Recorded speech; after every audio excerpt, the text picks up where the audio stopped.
out this live with a handful of friends. So we are still on Mr. Parker's account for the afternoon. I get my main account back tonight at like 4:30 my time. And I'm really tired today, so I didn't feel like doing a late live, so we're just still going to be using our friend Parker's account in the meantime. So we'll be back on my account tomorrow. Now, if you happen to be one of the very first 600 people tuning into the live stream, folks, thank you for being here. You can help this stream send out so we can get the Trump supporters in here to debate by just simply double tapping on that phone screen, by simply sharing this live out with a handful of friends. Y'all already know it. Now, welcome in, Julie. What is going on, Caitlin? What is up, Sammy? Rolling 18. What's going on, everybody? Wait, why Parker account? It's because I right now don't have access to any of my accounts. Now, all right. We are going to go ahead and get that very first guest up here since we already have a couple guest requests. I want to make this one clear. We're going to be tough on the bans today. Okay, we're going to be very, very tough on the bans. So if you don't want to get banned, then don't hop in the queue unless you're an American adult that's a Trump supporter. I hate banning. I hate banning people, especially cool people, the based libs. I hate it, right? But unfortunately, it is what we are going to be doing if need be. But let's go to get that very first guest up in here of the day. We got Mikey the Viking, real American who is not woke joining. Hello, Mikey. Are you woke?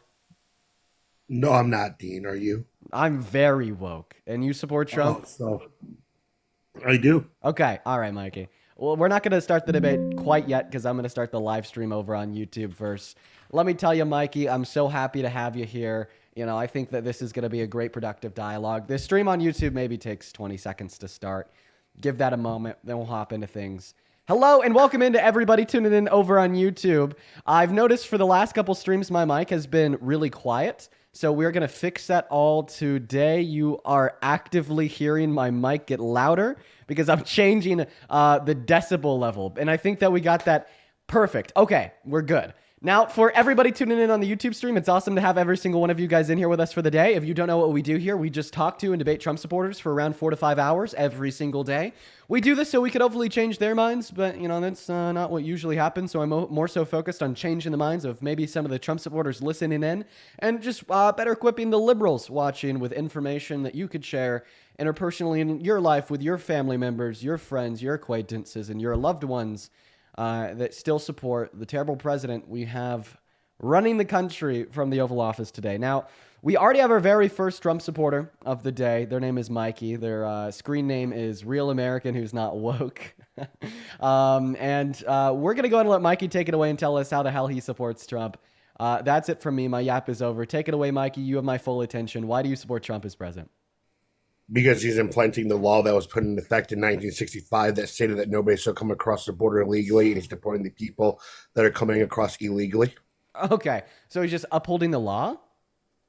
Yeah, he's upholding the law when Biden didn't do that. Okay. Biden allowed over 6 million illegal immigrants to come into this country. Okay, we'll talk about Biden after this. It's just funny because if you want to talk about Donald Trump upholding or breaking the law in reference to undocumented immigrants, day one, he signed an illegal executive order into effect, executive order number 14160, that explicitly breaks the law, contradicts the Constitution as it relates to undocumented immigrants. Yeah, so what about the Nationality Immigration Act that was put into effect in 1965? Well, I mean, I'm not so sure, like, of what act you're referring to. I mean, are you more so just telling me that, like, undocumented entry is illegal? I know that. It's a federal law. Yeah, it's federally illegal to enter into this country with use of undocumented means. I'm aware. I'd like you to look up Section 8, or U.S. Code 8, Section 1325. Yeah, 8. Look that up. Yeah. That's the part of the U.S. Code in which makes undocumented entry illegal. I'm aware. I'm familiar. So why were you guys okay with it when Biden did it, but now that Trump's deporting those people that came in illegally, you guys think it's okay because nobody's on quote unquote stolen land? Okay. Well, do you want me to tell you why I disagree with mass deportation? There's a shit ton of reasons why. Okay, you can tell your reasons. I'll tell you reasons why I support it. Great. I think I really disagree with mass deportation because it only yields negative outcomes. When we sit down and we attempt to calculate the ways in which it helps America and hurts America, we see that it hurts it much more than it helps it. I mean, first and foremost, there's 8.3 million undocumented workers in our labor force.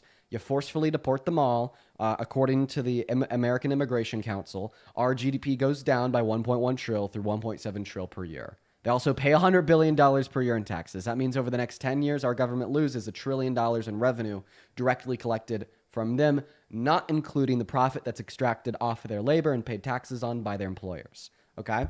And because of these effects and others, it would destabilize our economy. Our producers would produce less. Our consumers would buy less because, we're also kicking out 11 million of them, which would reduce the average quality of life in this country, increase poverty in this country. And when we increase poverty, we also increase the total nominal amount of crime.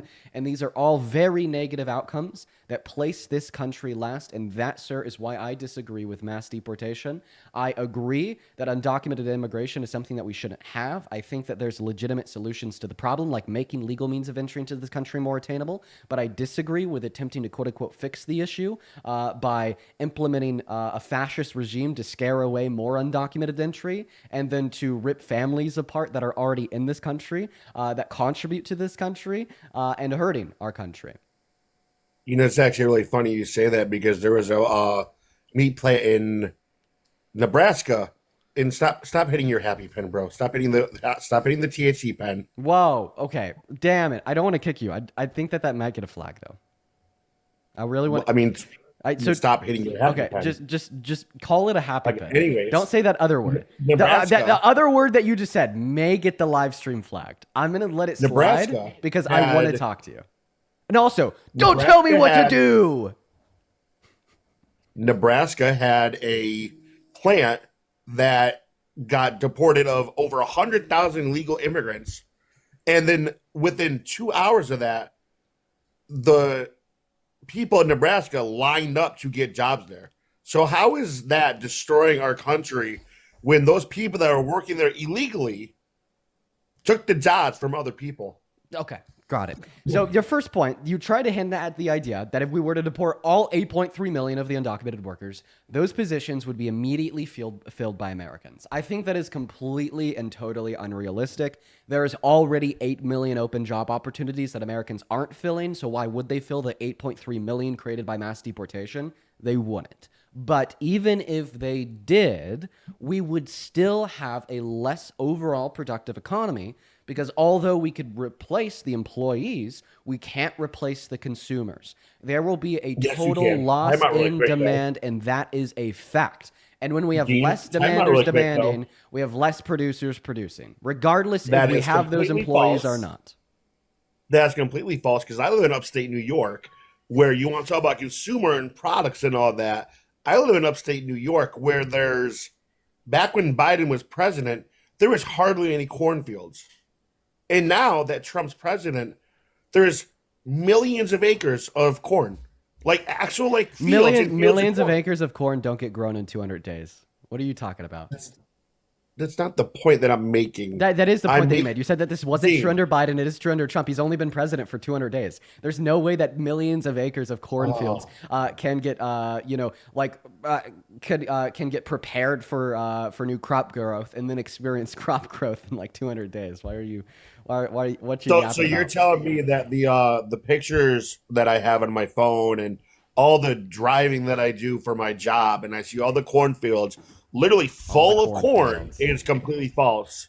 No, you probably just saw the new corn grow in after which under Trump's administration is better now than it was under the Biden administration. Okay, what you're looking at is probably one farmer or a collection of farmers that have seen good growth in their consumption in the last handful of years under the Biden administration.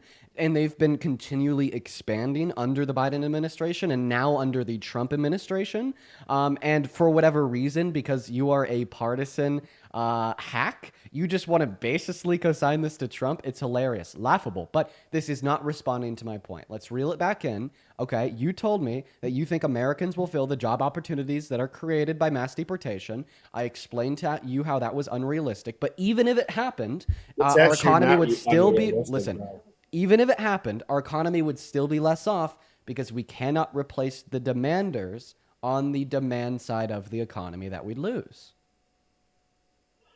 Actually, it kind of would though, because if you, let me ask you, I want to ask you a serious question though, Dean. Right?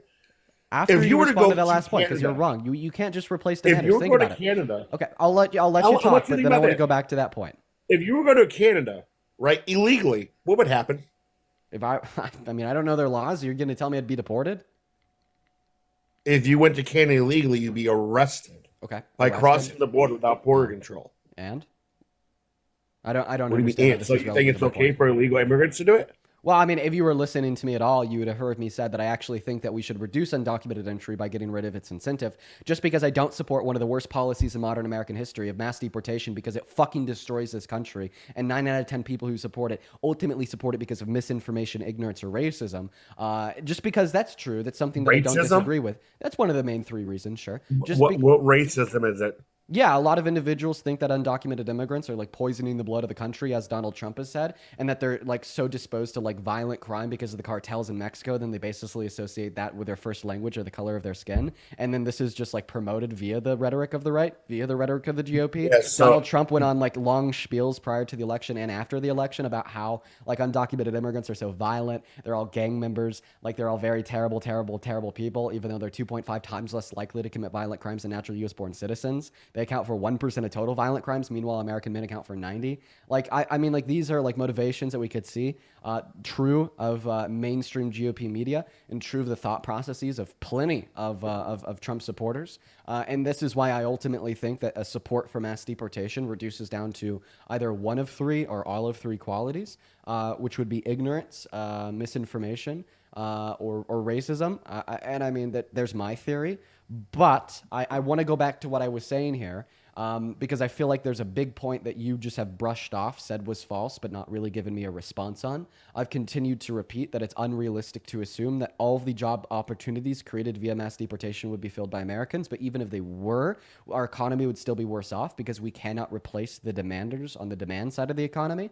And you said that's false. I'll give you an explanation on why it's not false and it's true. Just think about it. Imagine that today in America, we have around 275 million demanders. I'm trying to like factor out kids and elderly. And we're going to lose 11 million of those through mass deportation. Now we're down to 264 million demanders. That's total loss in demand. There is a lower level of consumption of American goods. And because there's a lower level of consumption of American goods, there's going to be less production of American goods. And we can't just like replace those demanders either. You know, if you want to say maybe we could replace them by Americans having more children, well, Americans would have children anyways. We would still be at a total net loss because of the mass deportation to begin with. And that's one point that I would really like you to respond to because I do truly believe that this is one of the downsides of mass deportation that you at least have to acknowledge. You can't just outright deny it. I mean, you technically can because what your whole entire spew was, what you're basically doing is doubting the American people that they can't do the jobs of illegal We're immigrants talking about the demand side of the economy, not the supply and the side. demands. So let's talk about, let's say, a farm, or let's say, actually home construction, right? Construction business, right? Do you think that people that do construction Why are have we, to be illegal why immigrants? are we talking about the supply side of the economy again? I'm Because giving you an you're argument about the talking, demand side of the economy. You're Dean, lost. Dean, hold on, buddy. I know you like to interrupt people. I've seen you debate Charlie Kirk, bro. All you do is interrupt people. It's okay. Oh, It's Jesus okay. You can Christ. let someone else finish, bro, I think buddy. you need. Okay. I think you need an anxiety pin. I think you need to let someone talk before you spew stuff out of your mouth and try to think that you're smart when you're not. Oh, Jesus But Christ, hold on. Mikey. Owned. Truth nuke. Great job, Mikey. Go So ahead. the people that, let's say, work in consumer stuff, right? So like farms and buildings and stuff to like get the supplies and stuff, right? Do you think that Americans can do it? Can Americans work construction jobs? Yeah, Mikey. Americans can work construction jobs. And So how then why exactly? is Oh, wait. You just went on me about interrupting. Be quiet. So yeah, But you know what, Mikey, Dean, have a good day, Americans and I really can. hope Charlie Cook Yeah, cooks your ass again, bro. yeah, Mikey. Have a Americans good day, can. bro. Oh, you're gonna leave and horrible. run away? Don't do that. Come on, come on. I thought that you're supposed to be like a victor of truth. Listen. Be typical Democrat, bro. Listen, You don't listen, let listen, anybody listen, talk. listen, You listen. think You're that running you're away. smarter than them. I'll mute my mic when you're not talking. Like 21 years old, bro. Don't run. Just don't run, Mikey. Please don't run. I want a conversation. Right now, So you're then- proving that Trump supporters can't handle the heat. If you run, that's what you're proving. I mean, it's not even the fact that I want to handle the heat. It's like you're every typical Democrat. You want to interrupt people to sound smart. When 90% of the time you have no idea what you're talking about and you get paid by the DNC. You, Harry, and Parker do. Okay. If I promise to not interrupt you again, will you agree to have a continued conversation with me? Will you agree that you work for the DNC then? No, that's a conspiracy theory. I'm not paid by the DNC. It's actually not, because I've actually been in your live before. I'm surprised you know who I am. I don't know who you are. I'm not paid by the DNC. It's actually really funny because the last time I was in live, I pulled up the DNC thing where it showed that you, Harry, and Parker worked for it, and it's live restricted because people don't want to hear truth. So you guys are going to try to get me restricted. Bam! You got banned. Yo, Rain, thank you for the $10 over on PayPal saying, did you see that the White House is an official TikTok? I heard that they made one. I haven't actually seen it yet, though. Thank you for the $10, Rain. You are awesome. As well as Patty with the 10 Canadian dollars over on PayPal. I appreciate you for that love on Super Chat. Thank you, Patty. As well as Isaiah with the $10 saying, I wish I had more to give. No, Isaiah, thank you so much for the $10, but I love your content so much and you're an amazing person. Thank you, Isaiah. You're an amazing person. Thank you so much. As well as, let's see here, Melon with the $5 over on Venmo. Thank you. And those are the first 3 donos of the stream. I appreciate you guys so very much. All right. Yo, Ellen, thank you for the $10 over on PayPal from the DNC. Let's go, Ellen. I'm really sad that he got a restriction there because I would have loved to talk to him about that theory that I'm paid by the DNC. I seriously would have loved it. I seriously would have loved it. It is so unfortunate that he got that ban because I would love to love to talk to him about the idea that he thinks I'm a paid shill. In fact, there's only 9 guest requests right now. Once again, if you're in that queue, you better leave if you're not actually an American adult that supports Trump. But, if there's anybody watching that's an American adult that supports Trump that thinks I'm paid for by the DNC, I would love for you to come up here and tell us what the evidence would be for your theory. And somebody said in the chat, you ran from him, you hypocrite? No, so you just don't understand how TikTok works. He got a live restriction. That means if he were to stand my live, it would stop the live sending out. I mean, this is even what he brought up before I kicked him. And when people get live restrictions, I have to remove them from the live. It's likely that he got that live restriction from saying the phrase he did when he first joined of the T to the C if you're picking up what I'm putting down. Welcome in, Vanna. Do you support Trump? No, Vanna's not here. We're going to move on to the next guest, guys. If you happen to be one of the 5,000 people in here, guys, make sure that you're double tapping away on that phone screen and sharing out this live with a handful of friends. Welcome in. I'm not going to... What do I call you? You's a bitch. Whoa, calm down. Oh, you left. Okay. Do you typically run away? Like from people that you think are super like weak and beta? Do you like typically run away from people like that? I guess so. We're going to move on to the next guest. If you're watching and you want to come up here and debate, go ahead and hop in that queue. Just make sure you're an American adult that supports Trump. You also can't be driving like that guy. We're going to go to get that next guest connected right now, everybody. We're going to go ahead and get that next guest connected right now. Welcome in. Do you support Trump? Band! Moving on to the next guest. Here we go, guys. Everyone just give us a minute, y'all, so we could get that next guest loaded up into the box. Oh, we have my old friend AJ in the chat, spamming Little Dean. AJ, you came up here like a year ago, and you were so mean to me that you got your live access permanently revoked, and you still don't have it a year later. That is so funny. Welcome in. Do you support Trump? No, but I just want to say you should. I'm sorry, I gotta ban you. Grayson, thank you for the $2 on PayPal saying, yo, Parker, you should let Dean up. Yeah, no, for sure. I'll bring Dean up later. Band, I'll bring Dean up later for sure. We're going to move on to the next guest, KJ. Everyone, just give us a minute. In the meantime, guys, make sure that we're double tapping on that phone screen. Let's get up to 500,000 likes. If you want to come up and debate, just make sure that you're following the rules. Welcome into You Support Trump. Heck no. Banned. Sorry. We got to go over the rules again. So the rules are simple. If you want to join the live, you just got to be an American adult that's at least 18 years old that supports Trump as president. If you come up here and you're breaking the rules, unfortunately, I'm going to be banning you. Moving on to our next guest, Blake J. And if you're wondering why I'm on Parker's account, it's because I don't have mine for the day. And welcome in, Blake. Do you support Trump? Hey, Parker, I do. Okay, my name is Dean. How old are you? Dean, I'm sorry. It's Parker's name on the top left. That's my fault. No worries. How old are you? I'm 29. Very nice, very nice. And why do you support Trump? Kind of to piggyback off one of the last callers about the, demand being lower, you said, I feel like if you get rid of these people that are here undocumented, houses, apartments, all that stuff's going to go down. People are going to have to pay more to hire for these positions. Gig companies, stuff like that, there's going to be so many more open positions that there's going to be people making more money that I feel like that will probably not right away, but eventually fix the whole demand issue. Okay, give us 1 second. Everybody, just to give us a minute. I think that we would see better wages if we were to do mass amnesty. And the reason why I'd say that is because mass amnesty would be giving citizenship or residency to undocumented immigrants. And we know that citizens and residents have more bargaining power in the marketplace than undocumented immigrants because undocumented immigrants are under the threat of being deported. They don't have long-term survivability in the market. They don't have access to like federal social safety nets to cover their bare necessities when they're unemployed. So their employers could exploit them easier and pay them lower wages. Now, we offer them a pathway to residency or citizenship. They have long-term survivability in the market. They're not under a threat of being deported. And they have access to those federal social safety nets. This gives them more bargaining power, meaning that they could get higher wages from their employers, meaning that real median wages go up, especially in manufacturing industries, which would then make the wages in the industries more competitive, and people would get paid more. That makes sense. No, I think you changed my mind on that. I appreciate it, Dean. Of course, man. Is there any other reasons why you support Trump?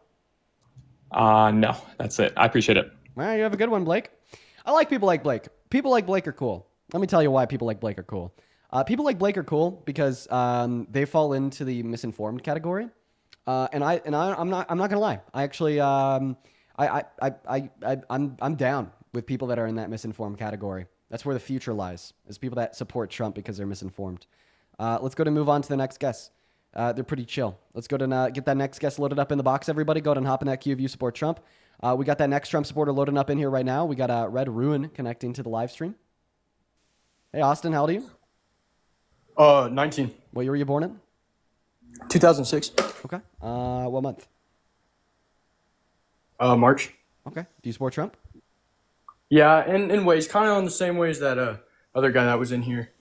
But I guess my only question is in reality of I guess when you go to another country illegally, Yeah. you're typically arrested Right. and other things. So what kind of makes it a bigger problem here that we're deporting instead of arresting, which could be much worse.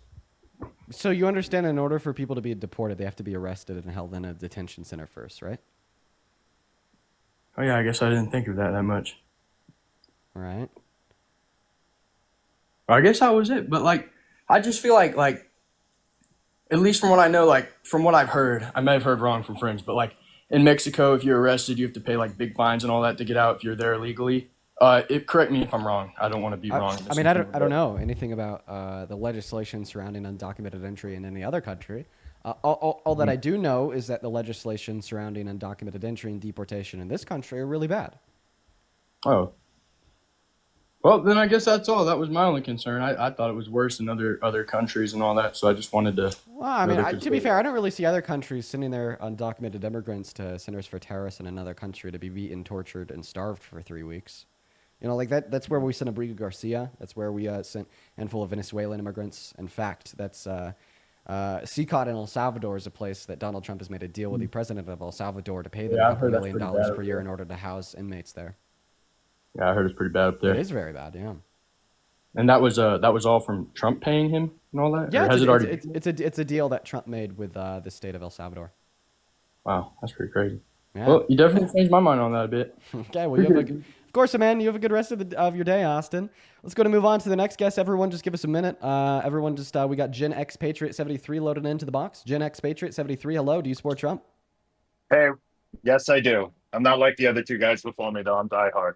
You're diehard MAGA. Okay. Yep. Well, Three-time. Mr. Three-time diehard MAGA, sir. Can you please disconnect any Bluetooth devices that you have plugged into your phone so I can hear you better? All right, if we don't make snide remarks about my name, yeah. Okay, I'm sorry, Gen X Patriot 73 diehard MAGA man. Tuva, thank you for the 65 SEK over on YouTube Super Chat saying I love you, Dean. Thank you for your work. Well, thank you for being here, and thank you so much for the love over on Super Chat. on top of that netting. As well as Amani, thank you so much for the $20 over on PayPal. Let's go, Amani. Thank you, Amani. Let's get 200 Amani W's. That is IMANI. Amani says, hey, Parker, you don't look like yourself today. Did you do something different with your hair? Yeah, no, I did the middle part, right? Dyed it blonde, did a middle part. Hell yeah. Yeah, that's me. I'm Parker. That's so true. And okay, welcome back. Oh, they're still figuring it out. They're still figuring it out, chat. Everyone, just give them a minute. Because I really want to talk to this True Patriot down here about why they support Trump. True Patriot, I can't hear you unless you could see me, meaning that you have to come back into the TikTok app, Mr. True Patriot.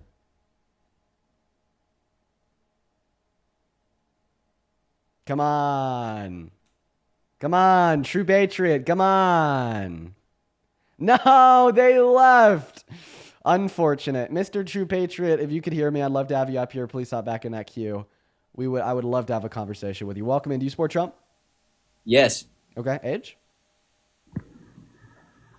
Age? I'm 19. Ooh, what year were you born in? 2005. What month? November. I'll be 20 this year. Okay, Drewby. Why the hell do you support Mr. Trump? What's not to support? For sure, a whole lot. One big thing that I wouldn't support about him, and you should not either, is the fact that he's launched an attack on the American Constitution. He wants to play Mr. Authoritarian. He's attempted to circumvent the power vested in Congress to change the Constitution. He has contradicted and violated the Constitution in his executive orders and some of his removals. He called for its termination in December of 2022, and that's a really big issue. You know, any really true American patriot shouldn't support Trump for this reason alone. You know, patriots are supposed to care about core American values. One of those is the Constitution. He doesn't care about the Constitution. He's been violating it. He's a big threat to it. So therefore, you shouldn't support him. How does he not support the Constitution, though, when it's literally all the liberals and Democrats that are trying to take your constitutional rights away? What constitutional rights is he trying to take away? Yeah, for sure. Birthright citizenship for the children of undocumented immigrants born on American soil.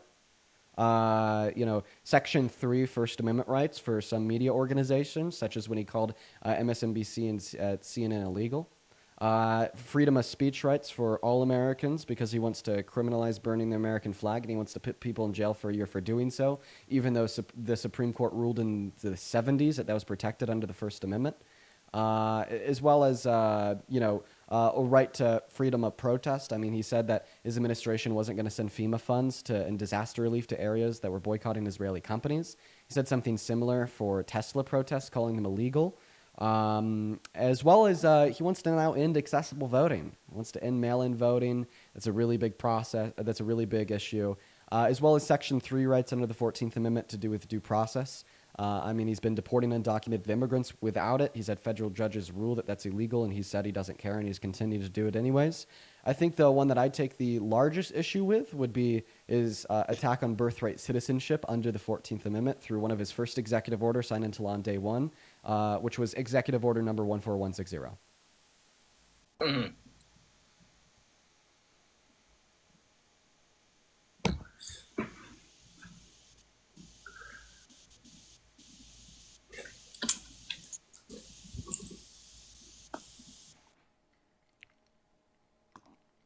Okay, he left.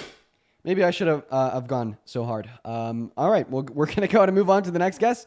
We got Space Cowboy loading up. That guy hit the road, unfortunately. So, all right, everybody, let's go to get that next guest loaded into the stream right now. Do be patient while we get Space Cowboy connecting right now. Everybody, go ahead and put a MAGA with your age down below in that chat if you want to come up here. There's not a whole lot of Trump supporters that are willing to talk today.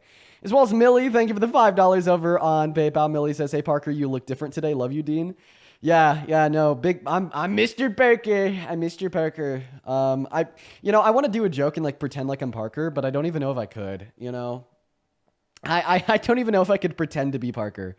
I just think I have like a fundamentally different a fundamentally different personality from him, and it'd be like hard to, it'd be very difficult to pretend to be him. Welcome back in, Patriot. I appreciate you Sorry being about here. that. Sorry about that, Dean. No worries. All So you right. said that you're diehard MAGA. Yeah. Voted for I am Utah. now. I am now. I'll be honest. In the beginning, I wasn't. The first term, I voted for him because I was so against Clinton. Second time, I voted for him because I was so against Biden. I was right on both of them. But this time, I was definitely really just seeing how everyone went against them. You know, I want to start this conversation off a little bit differently than I have others in the past, okay? Because before like we even hop into our dialogue about why you support Trump, the first thought that comes to my head when I'm presented with somebody that describes himself as diehard MAGA, that describes himself as a 3-time Trump voter, that describes himself as somebody that has been increasingly more pro-Trump as time has gone on, is just that I can't really identify any like true values that you would hold to be the case. Because I think any values of wanting to further this country in the right direction would have been broken and contradicted by Trump at some point in the last 12 years. But obviously you disagree because you call yourself diehard MAGA. So let's start there. Yeah, it's the opposite. What It's the opposite. what values are important to you? Okay, what values do you vote on, and how does Trump align with them? Okay, it's more. I used to vote Democrat. You know, until Trump, I voted Democrat, and as soon as the Democrats started moving away from blue collar, away from middle class, and towards the elite, college educated, I know everything, we're better than you class, that's really, that was probably why I would vote against the Democrats for the first 2 terms. This time I just, I saw, you know, you made him sympathetic. You made him sympathetic, and that's why I think he won the popular vote, because you can't tell me that he wins the popular vote just on MAGA. You know, people see how he's, you know, dragged into all these court cases that are BS. How he's, you know, he has 2 assassination attempts against him. How he's impeached for things that other people wouldn't be impeached for. I think you made him sympathetic. But now, since he's gone in, if you want to go why I love him now, he's kept every promise that he said. I mean, this is, I didn't even expect, I didn't come close to expecting him to do this good a job as far as what he promised. And you could disagree, of course, because you didn't vote for the things that he promised. But anyone who voted for the things that he promised, I mean, he's knocking it out of the park after 6 months.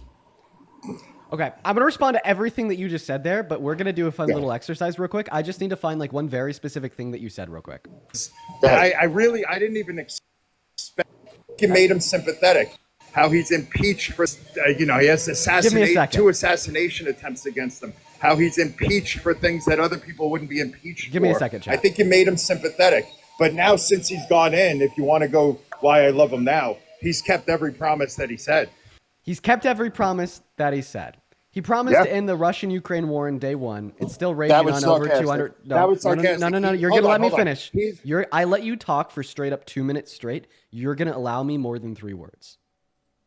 You're going to allow me more than 3 words. Since he's gone in, if you want to go why I love him now, he's kept every promise that he said. He's kept every promise that he said. He promised to end the Russian-Ukraine war on day 1. We're now over 200 days into his term, and it's still raging on. Since he's gone in, if you want to go why I love him now, he's kept every promise that he said. He promised to reduce the price of groceries so fast on day 1 that your heads would spin. Now, 210 days into his term, according to the Bureau of Labor Statistics, the price of nearly every good and commodity sold inside of the grocery store is more expensive outside of lemons and iceberg lettuce. Since he's gone in, if you want to go why I love him now, he's kept every promise that he said. He promised to build a wall between America and Mexico and stick that bill to the Mexican government. In his first term, he built less than 53 miles and stuck that bill to the American people. I mean, this in, if you want to go why I love him now, he's kept every promise that he said. He ran on promising to release the Epstein files. Then when he became the president, he learned from the DOJ in May that he was on the Epstein files. He stopped talking about then he stopped talking about them. He no longer wanted to release them. And then he covertly went to the FBI and asked them to find anywhere in the files where his name was mentioned, and then to redact his name. And then he turned around and lied to journalists about not knowing if he was on them or not. Right? You know, well, I mean, we could go on and on all day too. He promised to release an infrastructure bill. Couldn't get it done in 4 years. Biden got it done in his first 3 months. You know, he promised to reduce the national debt. Now, 200 days into his term, he's now passed the most expensive bill in American history at what is estimated by the CBO to be $4.5 trillion. He promised healthcare policy. He still has none. In fact, the only thing he's done to date is taken healthcare away from 10 million low-income Americans, then increase the premiums by 75% for everybody else that is still on them. He's promised to be tough on law and order, tough on crime. Day one, he pardoned 77 violent offenders that were sent to jail for trying to beat up and or kill cops on January 6th. You know, he promised to make life easier for the average American. Now, in accordance with his new economic policy, the CRBF tells us that he is reducing the purchasing power of the average American and everybody with income below the average American. And I could go on and on all day. There's just a start, sir. If you'd mind coming back to the live, I'd love to hear what you have to say. Take it away.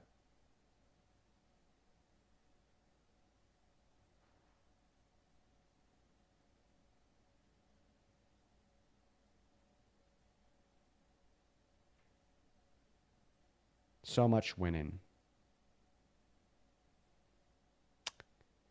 Okay, so there's the third Trump supporter in a row that's come up here, told me why they support Trump.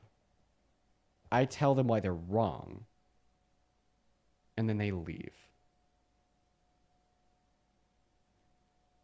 Ladies and gentlemen, we're on a roll today.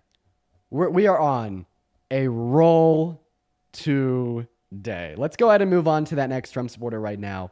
Anna, thank you so much for the $5 over on PayPal. That is incredibly kind of you. Thank you so much for the love, Anna. Show some love to Anna down below in that chat for the 5. Thank you. As well as happy birthday, Anna. Happy birthday. I hope you have a great birthday today.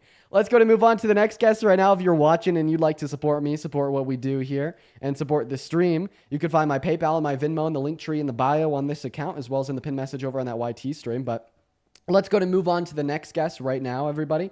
Just do be patient while we get them loaded up in here. Go and put a MAGA with your age down below. You know, honestly, I don't like it when the Trump supporters leave. I think it's pretty beta. You know, I wish that you'd at least like hear me out, try to respond, and if you don't have a response, just submit it instead of leaving. But let's go to move on to the next guest. Welcome into You Support Trump, Kaylee. Hello, yes. Hi, how old are you? Hi, I'm 21. What year were you born in? I was born in 2006. Okay, and what's Oh my God. And what's your go-to drink? 2006? You can't be 21 born in 06. I know, I just... Lacey with the $5 on Venmo saying, Ashley and Lacey love you. Well, I love you guys too. Thank you for the $5. I really appreciate you for supporting the stream. Y'all are awesome. Let's go to move on to the next Trump supporter right now. We got Diamond Hazel loading up into the box. Here we go, everybody. Just give us a minute. Welcome in, Diamond Hazel. Do you support Trump? I actually don't. Okay. You're so base that I have to ban you. Moving on to the next guest. Amanda, thank you for the $5 over on PayPal. I appreciate you for that support. Let's get 50 Amanda W's down below. I really thank you, and Amanda. Thank you. Thank you for the butterfly, whoever sent that on TikTok as well. Welcome in, YSS. Do you support Trump? Is my shit working? It is. Oh, shit, it is. Are you MAGA? Oh, shit. Oh, no, I just want to say, appreciate what you're doing. I appreciate that, man. Banned, but I appreciate it. Thank you so much, bro. Moving on to the next guest. Here we go, everybody. Follow the rules. They're simple. You got to be an American adult that's at least 18 years old, that supports Trump, that is ready and willing to come up here and debate if you don't want to get banned. We're going to be banning everybody that breaks the rules. Welcome in. Do you support Trump? No, ban me. Banned. Sorry. Moving on to the next guest. Let's go to get that next guest loaded up in here. Everybody just do be patient while we try to find that next guest. We got Jenny Patriot loading up in. Jenny. Okay, let's see if we got a ban Jenny. Hi, Jenny. Are you MAGA? Do you support Trump? Yo, can you hear me? Yeah, are you MAGA? All right, listen to me. I have a dead serious question. I have such a serious question. Moving on to the next guest. I don't know what to tell you. You're going to get banned. Moving on. Here we go, everybody. Just give us a minute to get that next guest loaded up in the box. We got Sly loading in. Here we go. What's up, Sly? Do you support Trump? Yeah, no, I don't. I don't know why y'all keep doing this. Like, you know that you're just going to get banned. Moving on to the next guest, Dan. Here we go, everybody. We got Dan loading up into the box. All right. Let's see. Dan, are you MAGA? Dan, are you here? No, you douchebag. Do you say no? No, you douchebag. Why are you calling me that? No. Guess we'll never know. Okay. He left. Great. Oh, he's back. And he left again? He came back for a moment? Banned. Moving on to the next guest. Guys, only hop in that queue if you support Trump and you want to come up here and have a debate. Moving on right now. Here we go, everybody. We got Jude loading up into the box, you guys. Hop in that queue if you support Trump. Hop in that queue if you support Trump. I'd love to talk to you. Right now, we have 6.5 thousand people watching, but we only have 30 guest requests. And honestly, a lot of those guest requests aren't even Trump supporters. Aslyn with the $5 over on PayPal. Thank you. Saying, so glad I could make it to another sent stream. you $13 yesterday and you didn't.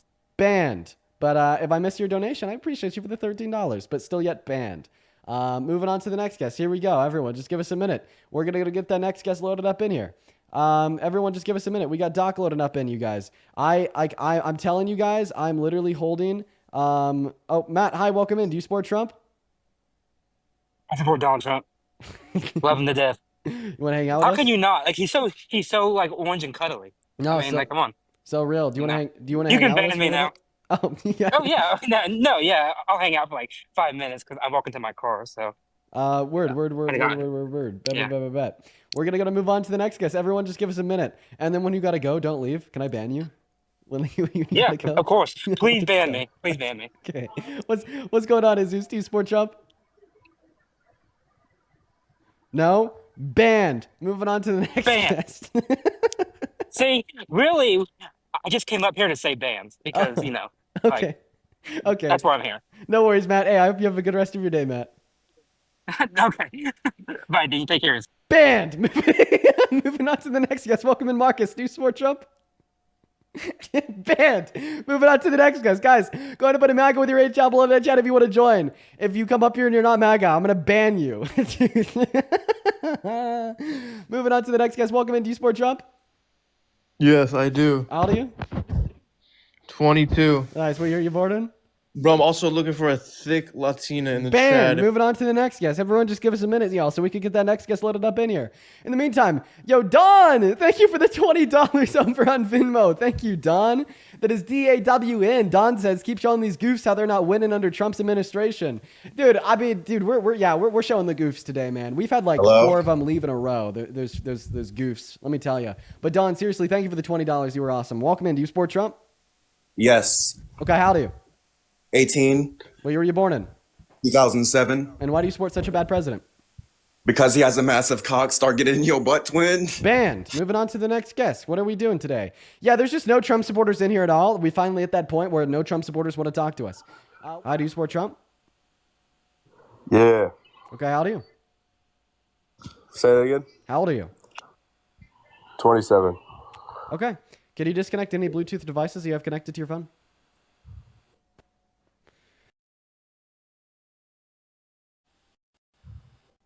Dallas, take it away. Why do you support Trump? Because he's a good president. Okay. Why do you think he's a good president? Because I think he truly cares about the American people. Okay, if you truly cared about the American people, point number 1, why did he try to rig the outcome of the 2020 election, which would have silenced the voice and the vote of every American person, and would have been rooted within his own self-interest and desires, not the self-interest and desires of the American elector base? And point number 2, if he cared about the American people, how come he took healthcare away from 10 million of them, food stamps away from 3 million of them, and reduced the purchasing power of 150 million of them by passing the Big Beautiful Bill, according to reports and studies done by the Center on Budget and Policy Priorities? So how did he try to rig the election?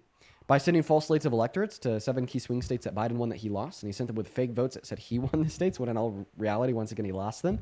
And then he had those fake slates of electorates send those fake votes back to Congress to be certified as real by Mike Pence on January 6th. Then he pressured Mike Pence into certifying them as real. Mike Pence declined, saying that he values the Constitution more than Trump. That's when Trump's supporter base started, screaming, hang Mike Pence, shit like that. And then he admitted to this all in court, and he called it an official act of his presidency because his legal argument was that he should be immune from all and any criminal repercussions, as it was an official act of his presidency. What proof do you have? The testimony of Will Scharf, his lawyer then and his lawyer now, just simply talking about it on nationwide news. Yeah, I don't believe any of that. Why? It's literally his legal representation saying that this was their case. He was representing Trump. He was representing the administration, not only in court then, but still in court today. And he publicly spoke about this. Why don't you, can I play you the clip? No, he left. Okay. All right.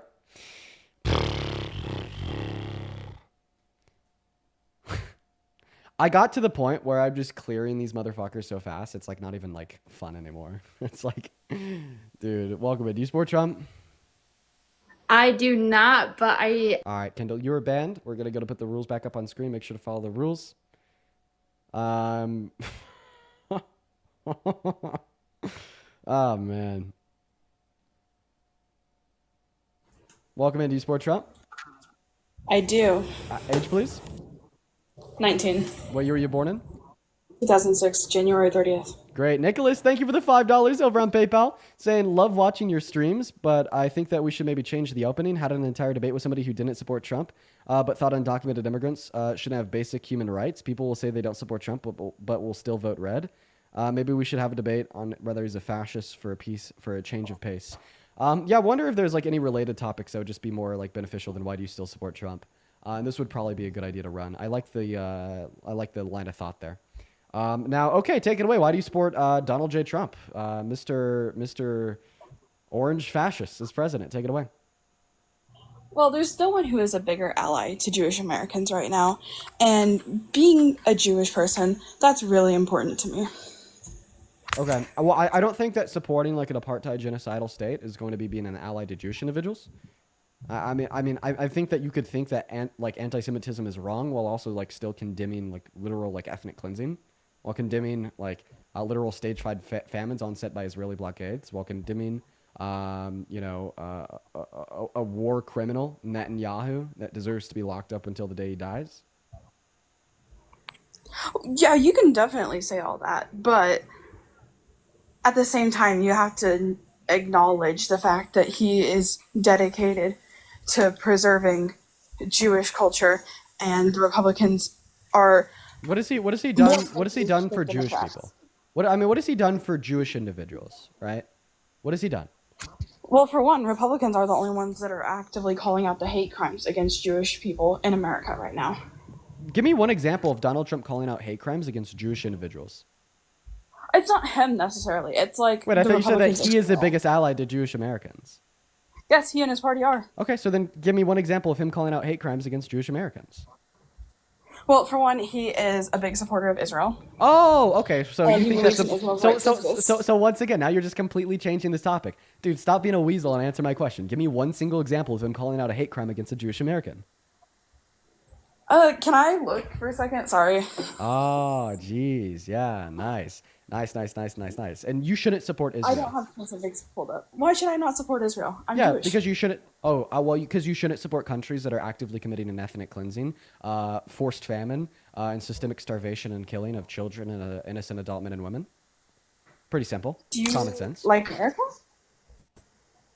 Oh, I talked to you the other day. You came back. See, this is the same thing that you did last time, and I'll repeat it. Stop playing fucking stupid.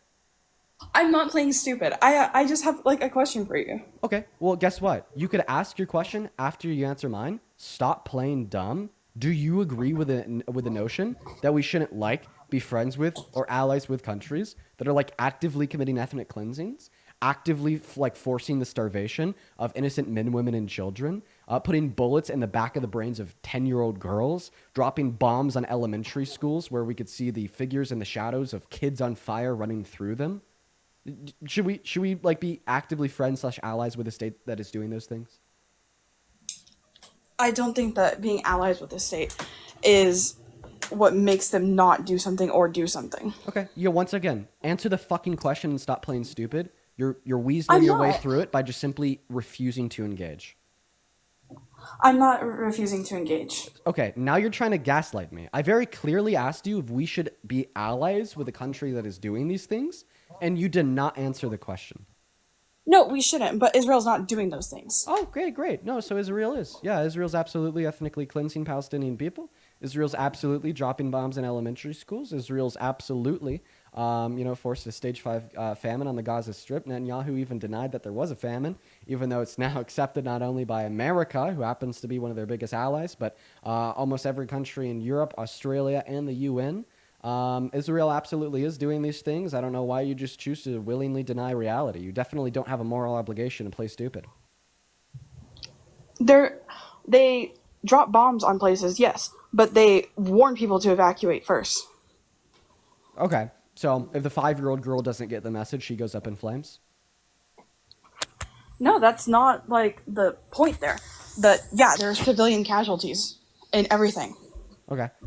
There's civilian casualties always, right? So why is there so many? Why have 50,000 innocent Palestinians died? Why are like innocent Palestinians starving today? How does this fit into the concept that it's just simply war? You know, what is bombing churches, hospitals, schools, aid trucks, journalists have to do with war?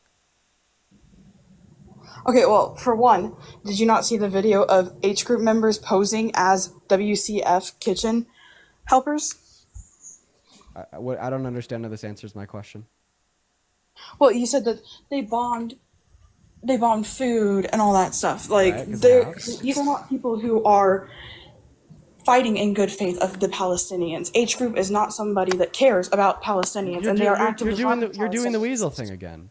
You're doing No, the it's you're not. doing the play It's a stupid very thing. complex thing, You're doing and I don't you're think doing you the play understand. stupid thing again, where you don't answer the question, then you just start talking about something else, right? Like, dude, like this is like literally like the Zionist note card of when like somebody uses their brain to deduce very like common sense conclusions, like the starvation, killing, and ethnic cleansing of innocent Palestinians is wrong. Well, then you just say, but Hamas is bad. It's Hamas that is doing those things. Oh, so They are wait, so starving their own people. Hamas is running Israel? No, they are starving their own people. Okay, so it's not Israel that's starving their own people, it's Hamas that's starving their own people. And why do you think this? Because there are literal videos of children jumping out of ambulances and screaming at people to stop videoing them, and screaming that there are Hamas members in their ambulances, and screaming that they have been taking their So food. There I are just want to clarify. Palestinian children brought over. I just want to clarify. So you're saying that no, Israel is not starving Gaza. Hamas is starving Gaza, and your evidence is the fact that apparently there's videos of people saying that there's members of Hamas in the back of ambulances. What? Yeah, and there's literal testimony of people who come over from Gaza to America who talk about the fact that Hamas, forces them to work for slave labor, and the only way that they get to live is if, they agree to have store weapons in their house, agree to do this, agree to do that, because they're a T group. They Okay. don't care about people. Wait. So in other words, you're saying that Israel is not starving Gaza, Hamas is starving Gaza because Hamas is a T group. So I don't think that's going to be like a cogent argument. Once again, this is just doing exactly what I said you were doing of pulling the but Hamas card. Like that's all that you're doing, right? I'm giving you the facts, right? I'm giving you the conclusions from the UN, from international rights councils, from the ICJ, and then your response to all of this is but Hamas is a T group, right? Like I want to make it clear.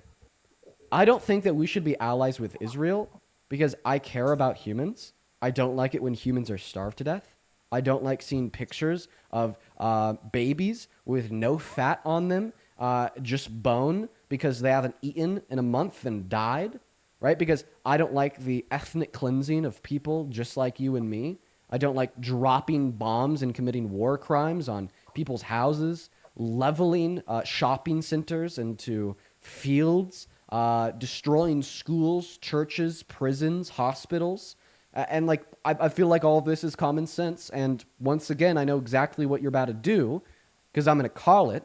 You're going to, one, not respond to my very simple common sense position and pivot to Hamas, or two, you're going to attempt to ignore everything that I just said and pivot to asking me a question instead. No, I totally agree that war is terrible. It's awful. This is terrible. I don't think it's war, it's ethnic cleansing.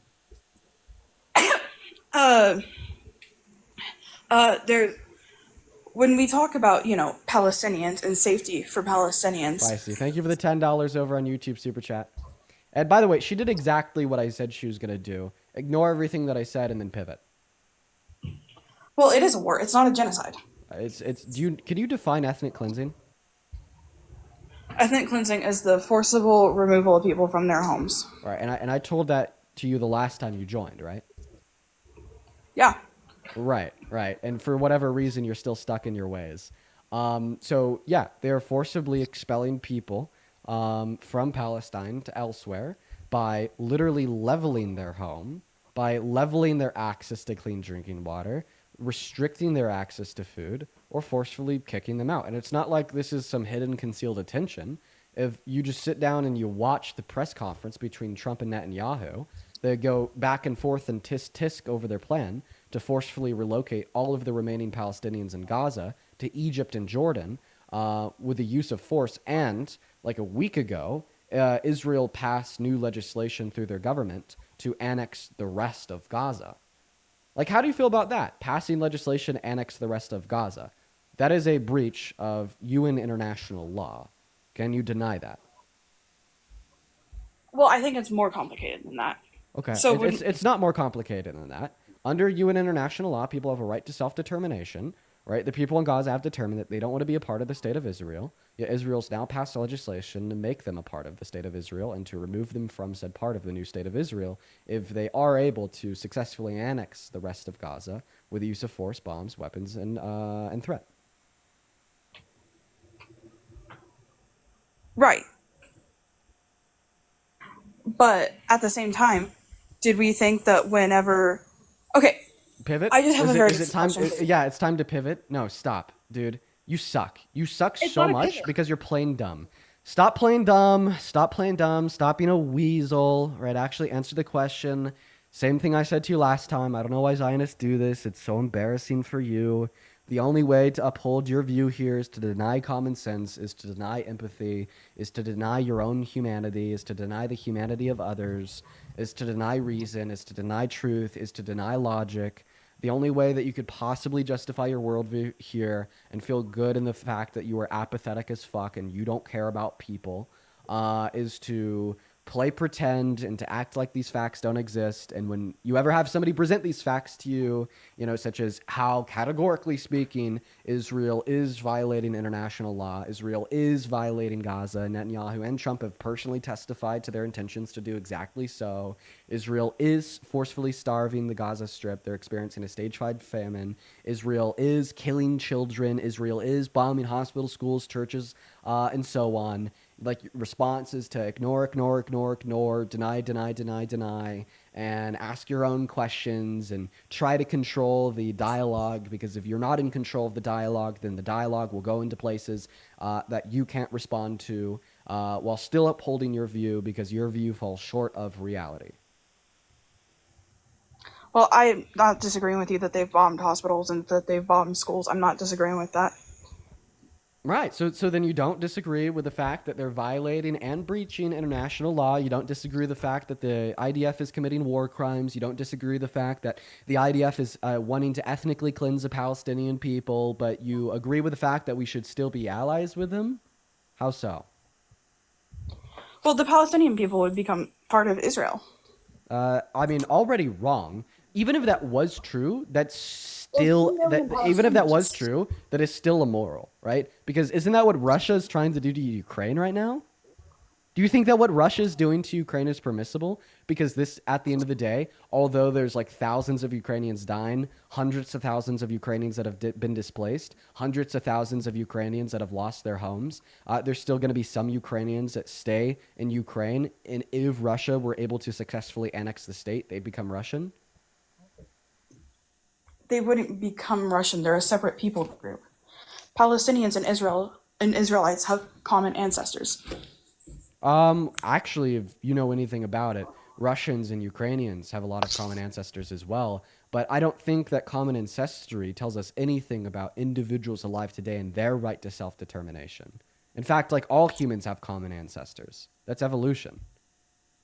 Right? Like you're going to be making some drawn out arbitrary distinction here related to some common ancestry within like some set of generations in order to argue that somehow it's justified to violate people's human rights. Like I don't even track the logic because of how terrible it is. It's not violating somebody's human rights to overthrow their terrible terrorist government. Yeah, I think the ethnic cleansing is absolutely violating their human rights. Why do 2 million Palestinians live in Israel? Why are they happy there? Why are you do they asking me support questions instead of responding to what I'm saying after I've already called you out for this about 1 billion times?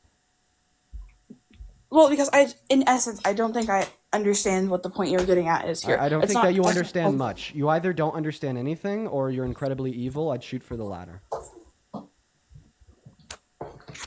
I think that supporting a teist group is evil, but okay. Yeah, I know. That's why I'm literally calling you evil. That's literally why I'm calling you evil. I think that the government of Israel is a fucking terrorist organization. Like It's since not, when though. did we stop considering people committing an ethnic cleansing, intentional forceful starvation, killing innocent children, men and women, bombing hospitals, schools, churches, and so on, not terrorists? You know, like the most infamous terrorists in American history, what were a group of people that took out 2 buildings and killed 5,000 people. But then as soon as we start talking about every single building in a 10-mile radius and 60,000 innocent people with the use of bullets in the backs of the heads of 5-year-olds, burning children and starved babies, you have like a moral obligation to support them, and they're the farthest thing away from terrorist ever. Like, I think that we need to be able to apply some standard of consistency here. We need to be consistent in our condemnation of hate. We need to be consistent in our condemnation of terror. And we need to be consistent in our fight for a greater future with flourishment for everybody, right? Not just some people. And I think in order to support the view you do, you have to write off the lives of Palestinians is valueless. Like you truly have to. You have to act as if the 5-year-old girls, the 5-year-old boys, the innocent men, women, and children just don't matter. That we shouldn't be focusing on their lives. That we shouldn't care.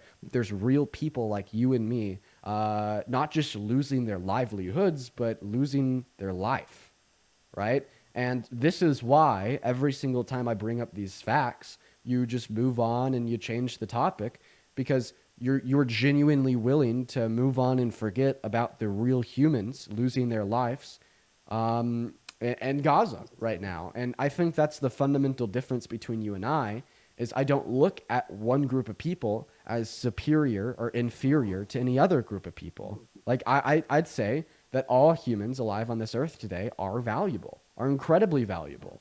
And I'm not pro-Palestinian because I've been succumbed by some propagandistic pro-terror, rabbit hole, but just truly because I believe that every other life is just as valuable as mine. And if I was being starved, if I lost my house, if I lost my friends, if I lost my family, if I was being pushed out of my land, if I had to hike 10 miles to get water because IDF soldiers fucking bombed my well, if I lost my daughter because she was at school and she was inflamed by a bomb sent by the state of Israel, I would be experiencing one of the worst possible circumstances that a human could experience today. And I have empathy, and I understand that it is that compassion that is required in order to look at the struggle of Palestinians today and not act as if it's just without matter, we need to be paying attention to these things. Please care, just a little bit. I do care, and I completely agree with you.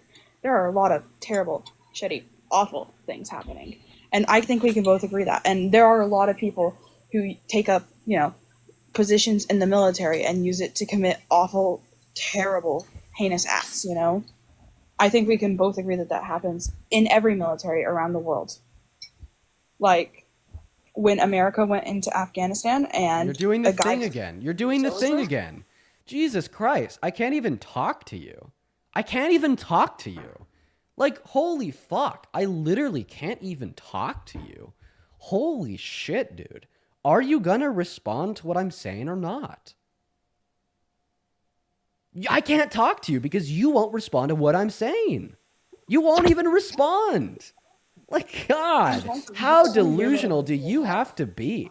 I really hope that conversations like this expose the grandeur delusion of the Zionist worldview.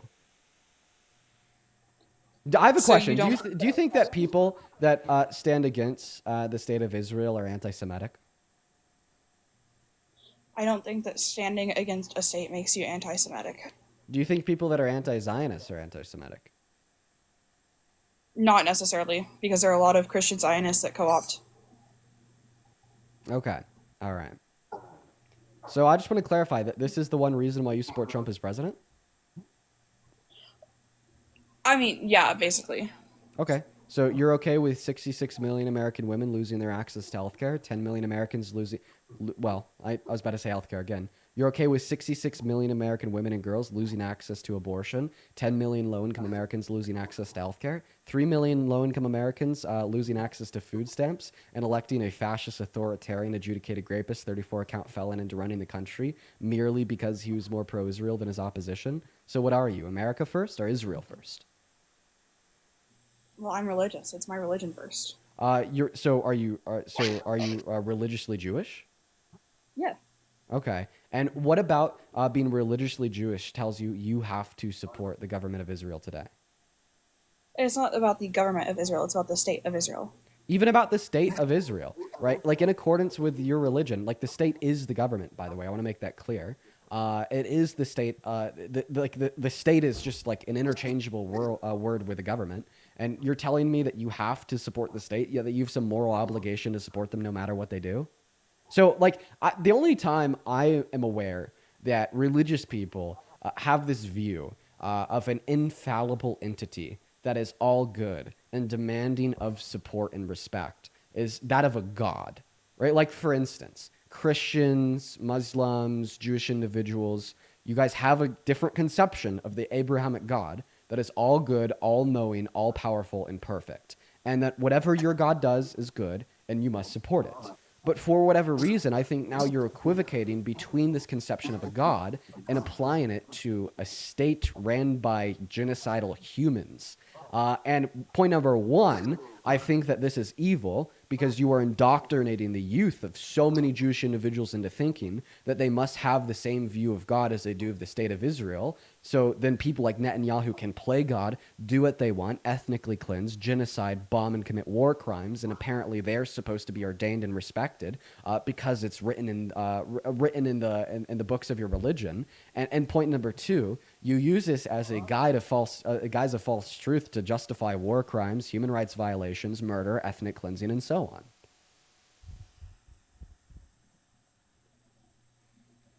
It's not that we see the state as the government, as infallible, as, that's not how it works. It's just that Israel is the promised land. And that Jewish people are supposed to remain on that land.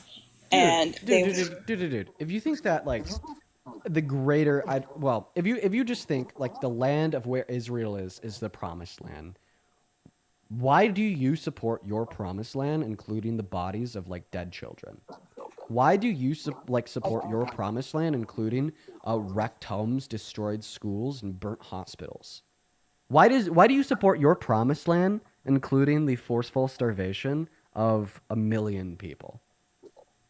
Like, even under this conception that this is somehow the promised land, this is God's land, this is a place of worship for our Creator, right? I honestly think that you'd even be more like anti-Zionist, anti-Israel than I am, right? Because of what the current leadership of the state has done with that land and the people in that land.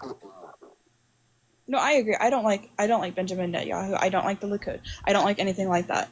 And I think that Israel has a long way to go, but I don't think that we should allow a group who constantly says that they want to murder all Jews to stay around. Is that... Dude, we had somebody in the leadership of the fucking IDF literally say that they want to drop a nuke on Gaza. If you're going to be against terror, be against all terror. That's all that I'm saying. I also don't support people that say they want to kill all Jewish people. Right? But then, like, point number one, for you to impose this view on the innocent civilians in Gaza and the West Bank that have been fucking killed and starved to death, ethnically cleansed, etc., to justify their death is evil. That's so evil. No, the 5-year-old girl that was running around in the burning school doesn't think that all Jewish people should die. Fucking hell.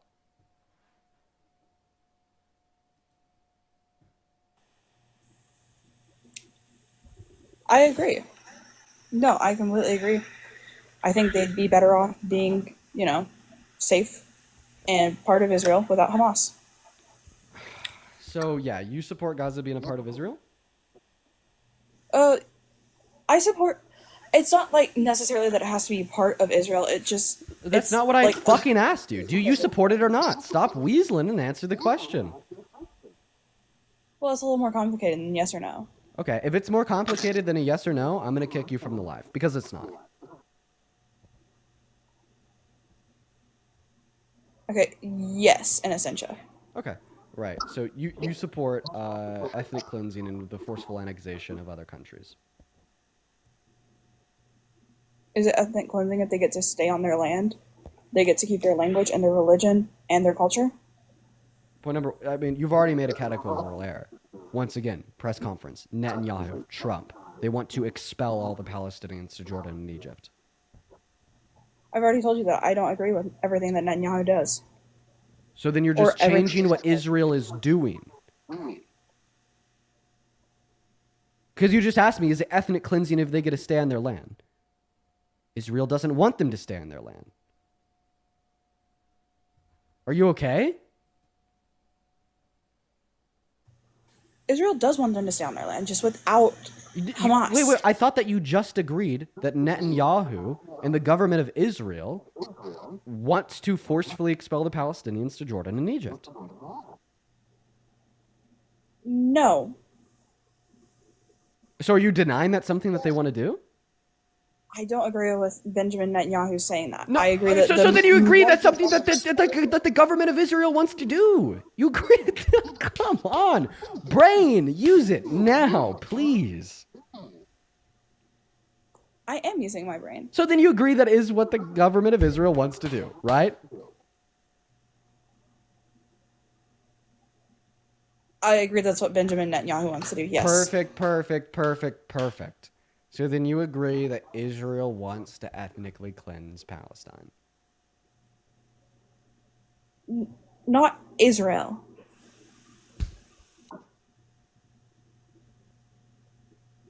Would you say that all Americans support mass deportation because Donald Trump supports it? No, but I'd say that America supports mass deportation because those running America are doing it. So all the Democrats support it? When I'm saying America, once again, I'm referring to the state of America, the governance of America, the policy of America, and the actions of America. Like you understand that like when Abrigo Garcia was illegally deported to CCOT and then his case went to the Supreme Court, it said Abrigo Garcia versus the United States of America. Okay. Like it is the United States of America that illegally deported Abrigo Garcia. It is the United States of America that are forcing undocumented immigrants in Alligator Alcatraz, just like it is Israel that is ethnically cleansing Palestine. I guess I get what you're saying there.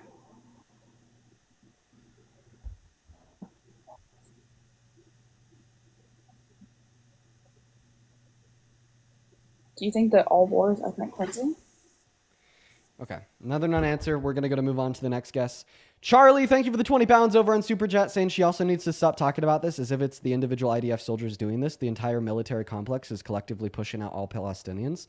Yeah, no, absolutely. Once again, common sense, you know? Like, it's so unreal, bro. Like, I swear these positions are commonsensical. You know, like, if AIPAC didn't have, like, a hold over American politicians, if like there wasn't just like mass delusion in like the governance of so many countries across the world into thinking that Israel is perfect, like this would seriously be the common sense perspective. And I'm really happy because it's seemingly like growing in support. You know, like now we have streamers like XQC like saying pro-Palestine on live, or saying free Palestine on live. We have people like Speed saying free Palestine. You know, it's just, I'm really happy that it's starting to gain like mainstream popularity and support. I just wish that this would have happened like a year ago, you know? Welcome in. Do you support Trump? I voted for him. Okay, do you still support him today?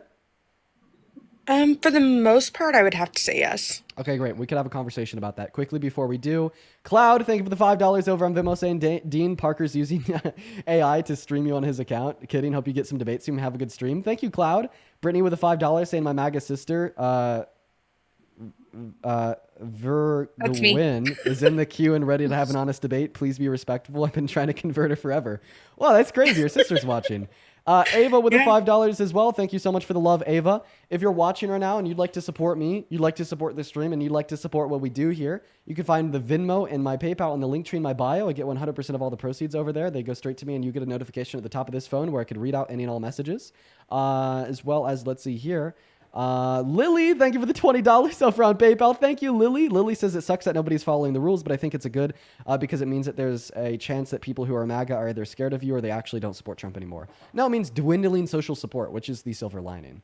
All right, everybody, we're going to go ahead and start this next debate. I really appreciate everyone so much for all the love today. Thank you, everyone, so much. Go ahead and take it away. Why do you support Trump as president? So I think, first of all, it's really important to remember that when you're voting for a president, you're not just voting for that individual, you're voting for a party as a whole, and the policies of that party as a whole. And so I more would say I probably voted Trump more on the policies that the Republican Party believes in, rather than just thinking that he's like a saint of an individual. Like I don't think he's some kind of saint or anything. Okay. All right. So like, what has the GOP been doing under Trump's leadership that you're a big fan of that makes you support him as president? So I'd have to say, I'm definitely against well, hold on. So sorry, I'm bad with words. So I am pro deportation, of illegal aliens. I am, pro life, which is really important to me personally. I believe in having, strong borders and putting America first. I believe in,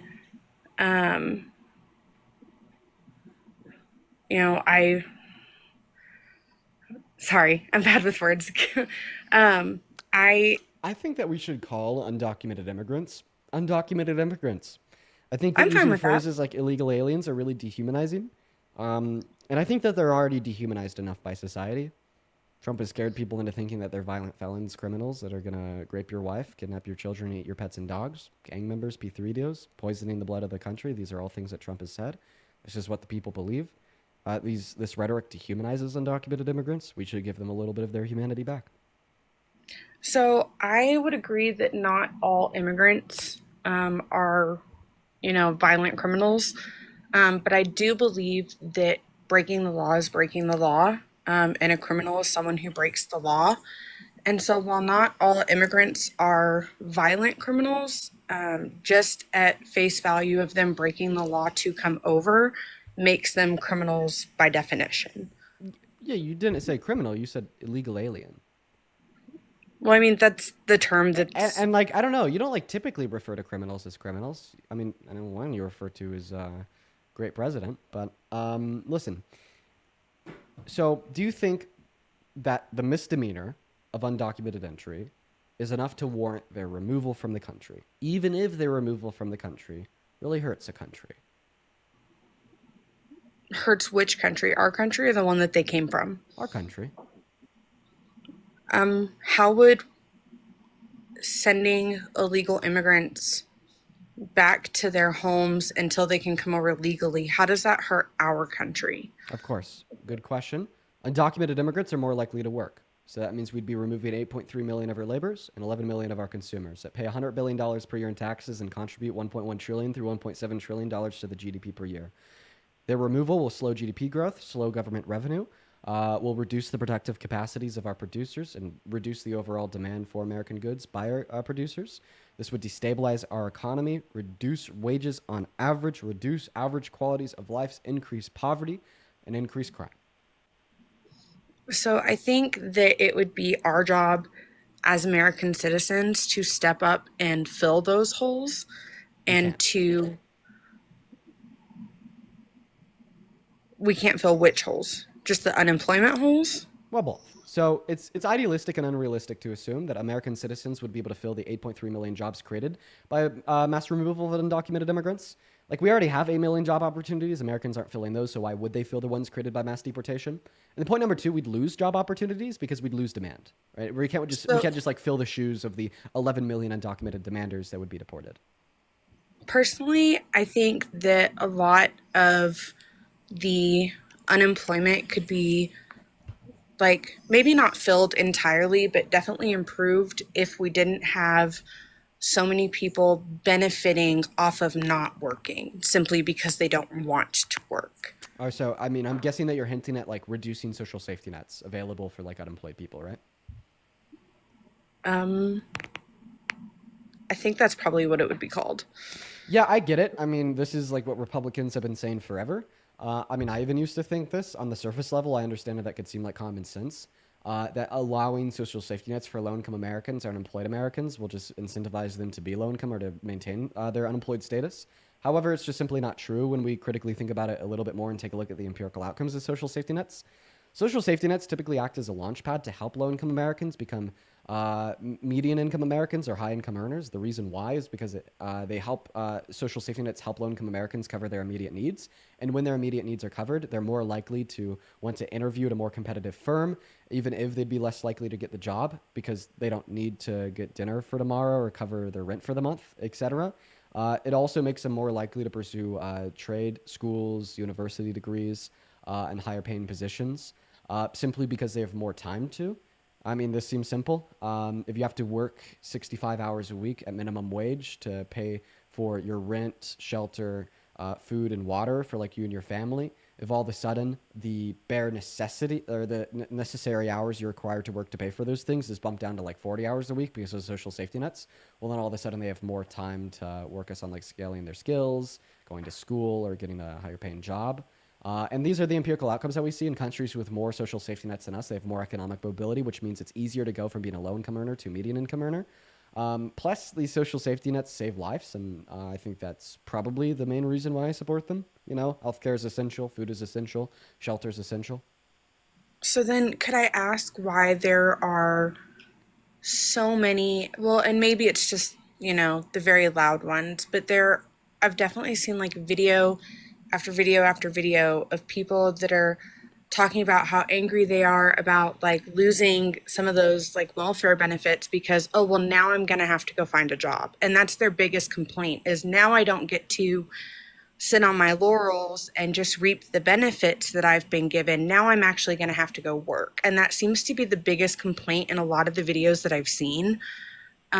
Is it seems to me from most of what I've seen is that a lot of people that are benefiting from this welfare, and I'm not saying they're the majority, but there's definitely a good number of them who are complaining that now they're going to have to get a job or now they're going to have to do community service in order to keep their welfare benefits. I just don't think that welfare benefits can like completely cover you to a point where you don't need to work, right?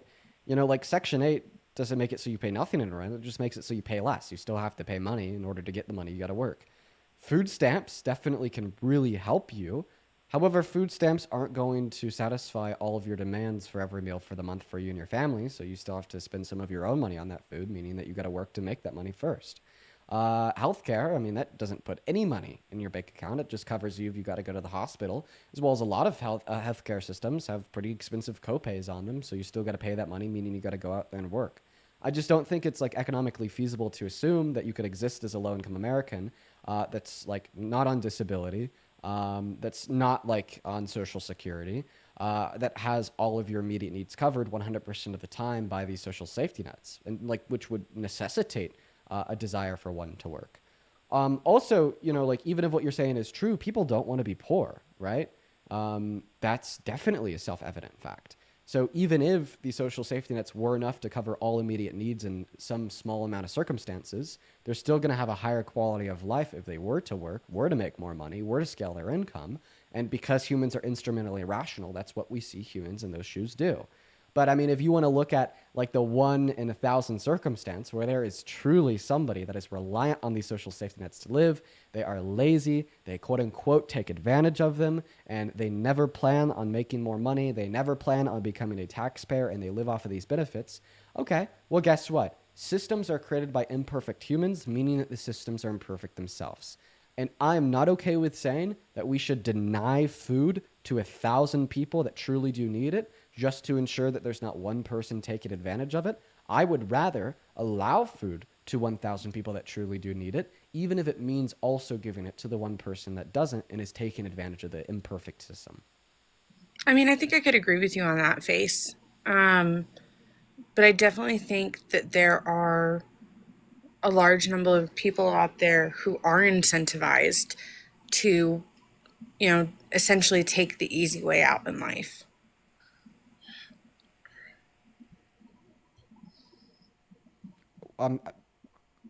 You're just kind of repeating the claim, though. I've already responded to this, and I've responded to this like very thoroughly. Okay. Maybe here's what I could say. I'll just try to find a way to repeat what I just said in another way. If you're running a business and you're spending your money on that business, maybe it's employees, loss leaders, marketing, etc. Are you expecting every dollar that you spend to generate an ROI? Or are you going to be looking at the rate of return on the dollars that you'd invest as a whole on average? I think as a stay-at-home mom, it's probably a little bit hard to consider like what I would do running a business.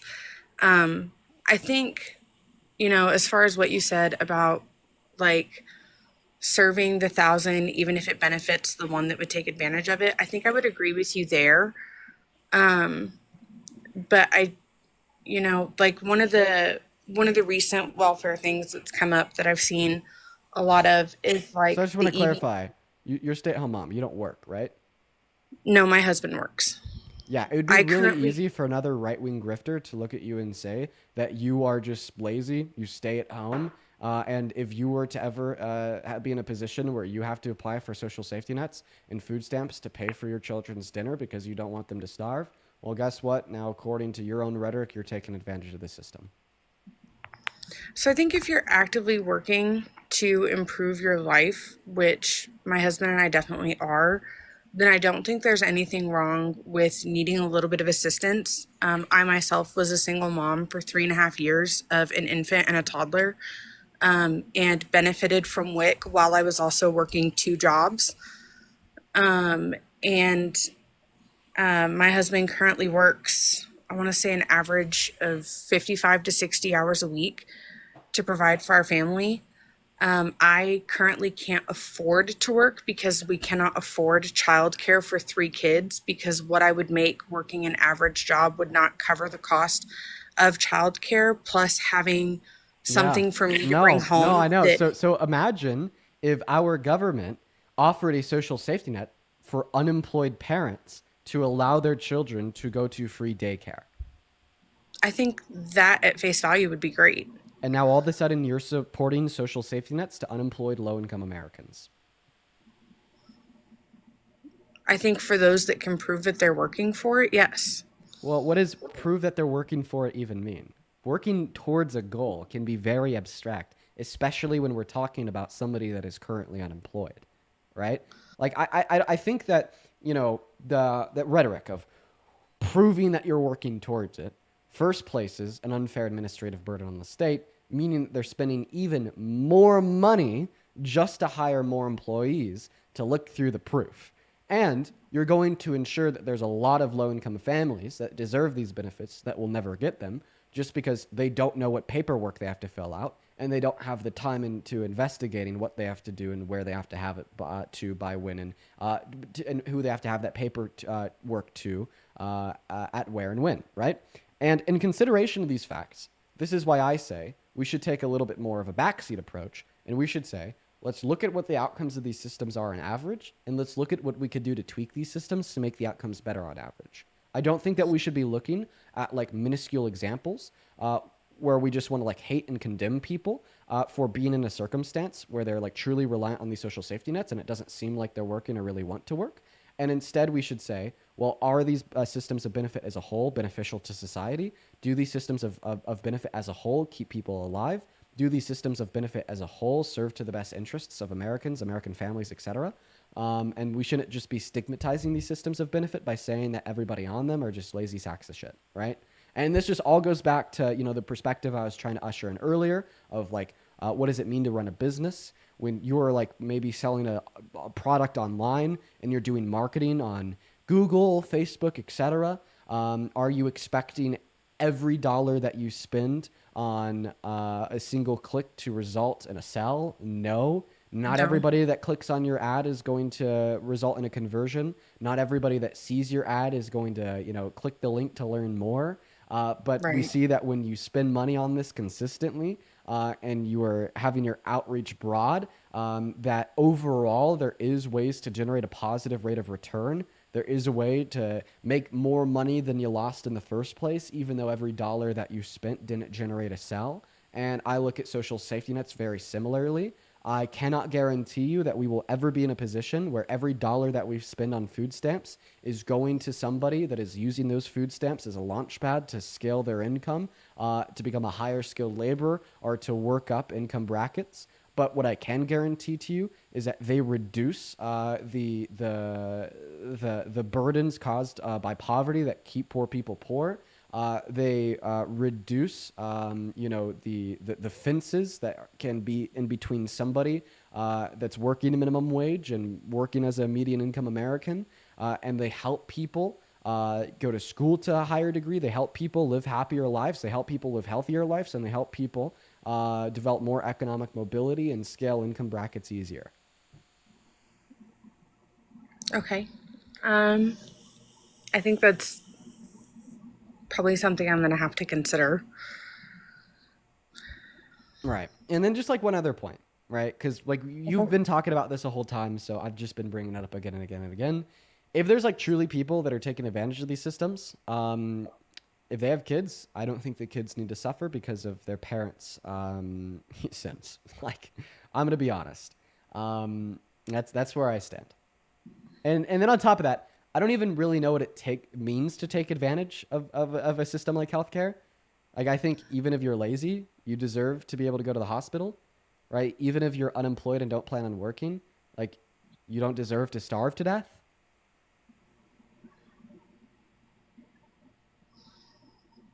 I mean, I think I would agree with that at face value, but I think, as far as like hospital bills and stuff like that go, I definitely think that, like, yes, all people deserve medical care and to get treated when they're ill and things of that nature. I think that you would have to, like, hit that problem from multiple points, because I think that, like, healthcare in general is overpriced. Like, the price tag for medical care is insanely overpriced. Okay, so you want medical care to cost less? If we had universal health care, it would give the distributor of the healthcare, which would be our government, more bargaining power to negotiate lower prices with private pharmaceutical companies, and that's why we see the Medicaid and those that are on Medicaid get services for 2 times less expensive than those on private health insurance. I mean, I think you should still have to pay for your medical care. I just don't think you should have to pay as much, if that makes sense. Why? So, I think just at face value, when you're paying for, a service, or for someone to take care of you, or for your needs to be met, I think there should be some sort of exchange there. You know what I mean? I don't think that in this life, well, exactly, the exchange we would just be get between things like for Medicaid free. and the hospital.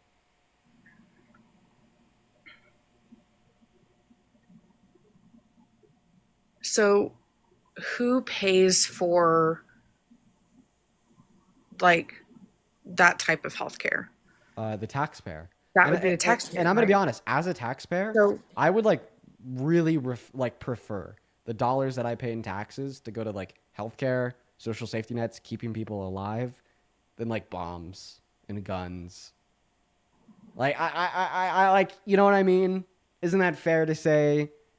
Isn't that I fair think it to would say? depend on the medical service that you're requesting. I think, So if do it were you like, support Donald Trump taking Medicaid away from 10 million low-income Americans under the Big Beautiful Bill? I haven't read the big beautiful bill. Okay. Well, how about this? Let's try to get back on track here. Like, what about Trump do you support? So, I also support, when he, and I'm probably going to catch a lot of hate for this, but I'm pro-life, and so I support a lot of the like abortion restrictions and bans that are happening. Because being masked, why that's terrible. Being pro-life is terrible. Yeah, for sure. I'll tell you. After I thank Michael, thank you for the $50 donation over on PayPal, man.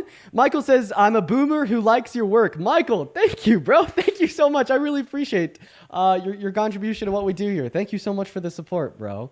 If everybody watching can please show some love to Michael down below in the chat. It would mean the absolute world to me. Thank you for the $50 donation, man. Double you fucking Michael down below in that chat. Thank you a billion times over. It literally means the world to me. Thank you, Mr. Michael. Thank you, Mr. Michael. Chat, show some love to Mr. Michael. W Michaels down below. If you're watching and you want to support me like Michael, you can find my Venmo, my PayPal, and the link tree in my bio, as well as in the pin message over in that YT stream. Now, to go back to what you're saying, yeah, I think that the pro-life worldview is pretty harmful because it would ultimately result in human rights violations, under my view. I think it's a human rights violation to infringe upon somebody's bodily autonomy unless you have good reason to do so, and I just simply don't think that there's any good reason to do so in the context of restricting upon a woman's access to abortion. Not to mention the empirical outcomes of shifting the family dynamic away from financially well-off adults that desire to start a family that consent to having kids into forcing 18, 19, and 20-year-old boys and girls, men and women, into being moms and dads because their state legislator is now commanding the woman to allow her uterus to be an incubator for another life for the next 9 months. And I just generally don't think there's any good argument for the idea that she shouldn't be able to kill it either. And that's kind of where I stand, you know? So why don't I let you start? Why are you pro-life? Why do you think that abortion should be banned? Because I believe that the murder of innocents is just... I think it's a crime of humanity, personally. It breaks my heart to know that people are absolutely killing innocent babies who did not ask to be brought into this world, but they were brought in anyway. And yet somehow we don't see them as being able to have human rights, even though they are human fetuses. Yeah, I don't think they have human rights either. No, I don't. May I ask why? Yeah, I mean, they're human. Well, I don't think that our genetic code is what gives us human rights. So at what point for you would human rights begin? Around 20 through 24 weeks, when fetuses gain the ability to deploy low levels of subjective experiences. I think that not only is this view going to be the most logically consistent, but I think it also explains their intuitions. You know, like when a child dies, why does that make you sad? Is it because you're losing a member of your species?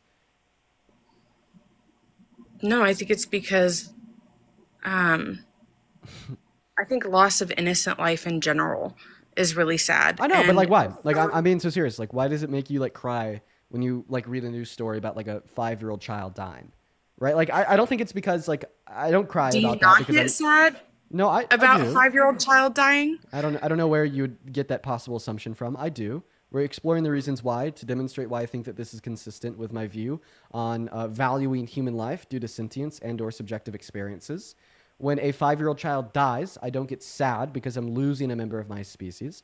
I don't get sad because their genetic code was similar to that of mine. I don't get sad because scientists tell us that we're both Homo sapiens sapiens. I don't get sad because we have similar ancestors.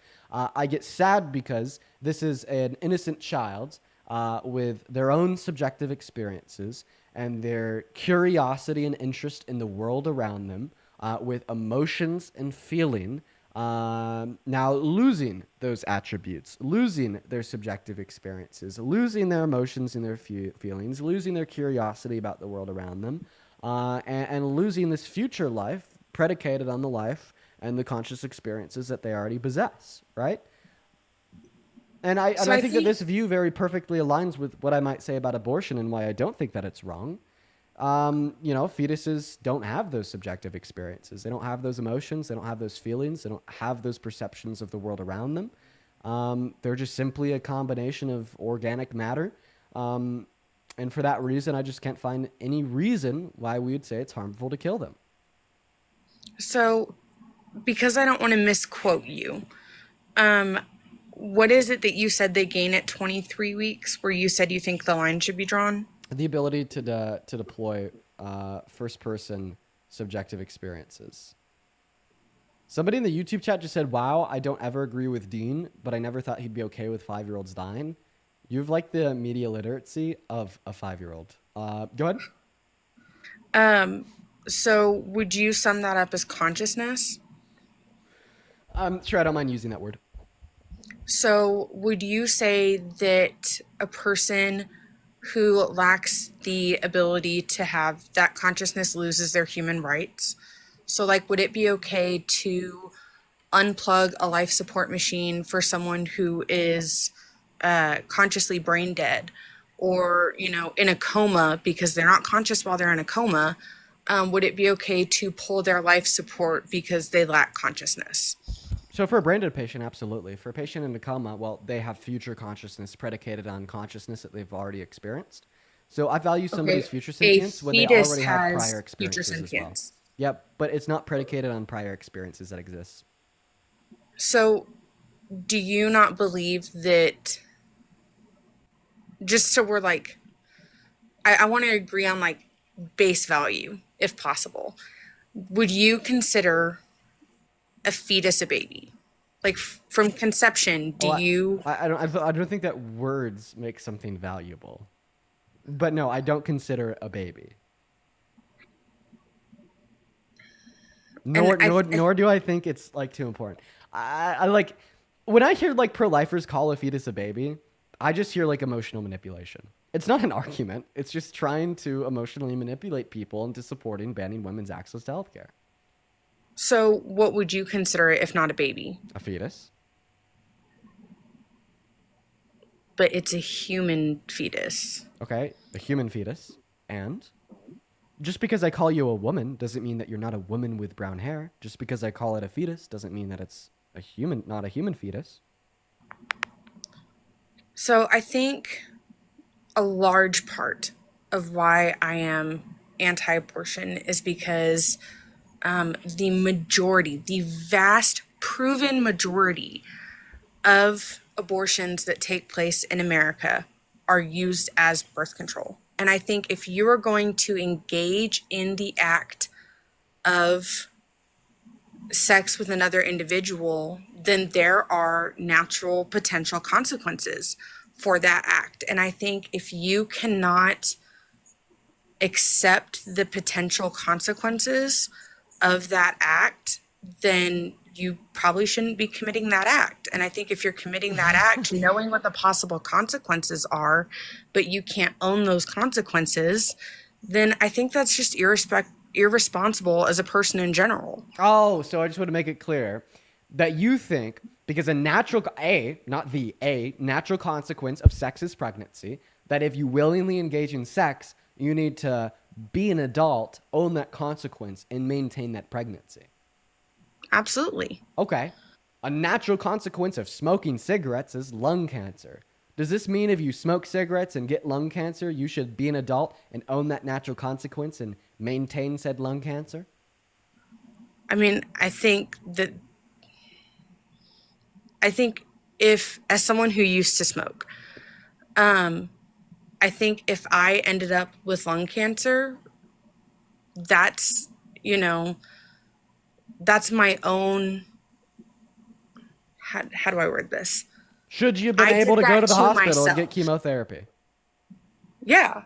Okay. So like when the relative view here for you to like continue, well, I guess when a step in the right direction on your view here. Does kill another individual? Okay. So now you're equivocating between the position. So you started off with a position arguing that women that get abortion shouldn't be able to get abortion because it's a natural consequence of the action that they engage in, that being sex, and they should be an adult and own that consequence and maintain the pregnancy. I then dispute this view by giving you relative counterexamples, such as a cigarette smoker with lung cancer or an alcoholic with liver failure, right? And then once you see that your argument has failed, because no, we don't oblige people to deal with the natural consequences of their actions. In fact, we do the opposite. If you get fucking sunburnt, you go to the store and you get some aloe, even though that sunburn is a natural consequence of being in the sun. And if you get lung cancer from smoking cigarettes, you go to the doctor and you get chemotherapy, even though that was a natural consequence of the action that you engaged in. Now, you're changing the argument, which is fine, I'll engage in multiple positions, to the new position that it is no longer wrong to get an abortion because it's a natural consequence of your action, but it's rather wrong to get an abortion because the life of the fetus is valuable. And then this would go right back to our original conversation where I don't think we value each other because we're a member of the same species. I don't think that we value each other because of our similar genetic code. I don't think we value each other because biologists and scientists tell us that we're both Homo sapiens sapiens. We value each other because of our experiences, our connections, our emotions, our flourishment, and our feelings. And quite frankly, before 20 through 24 weeks, a fetus does not have the ability to deploy any level of subjective experiences. It is a meat sack. While growing, it does not possess those attributes yet, meaning under my view and hopefully the view of everybody else in this live, they don't possess that much value. And it's not like you don't think this way yourself. Brain dead patients are a perfect example. They're human, they're alive, they share genetic code, they share a species. But what they don't have is consciousness. And that's why doctors and hospitals across this globe, not just this country, will oblige with a family's command to pull them off of life support and end their life. And this isn't looked at like a medical genocide, mass murder, or a massive human rights dilemma, simply because they lack this positive attribute of consciousness that we deem as prerequisite to moral value in determining what killing of other humans is just or unjust. So I think then I would then have to say that we disagree on the foundation of where the value of life begins. Yeah, so what is your foundation of where the value of life comes from? So I believe that the value of human life begins at conception. I didn't ask you when it begins, I asked you where it comes from. It's a moral thing for me. I know, but you're like, what moral claim does it come from? The moral claim where my discernment of value, where it comes from, is a moral claim. That moral value comes from consciousness. So where does your depiction of moral value come from? What makes a fetus morally valuable? For me, I would have to say probably my biblical worldview, that all life is valuable and sacred. Sure, this is my favorite argument to dispute. What branch of Christianity are you?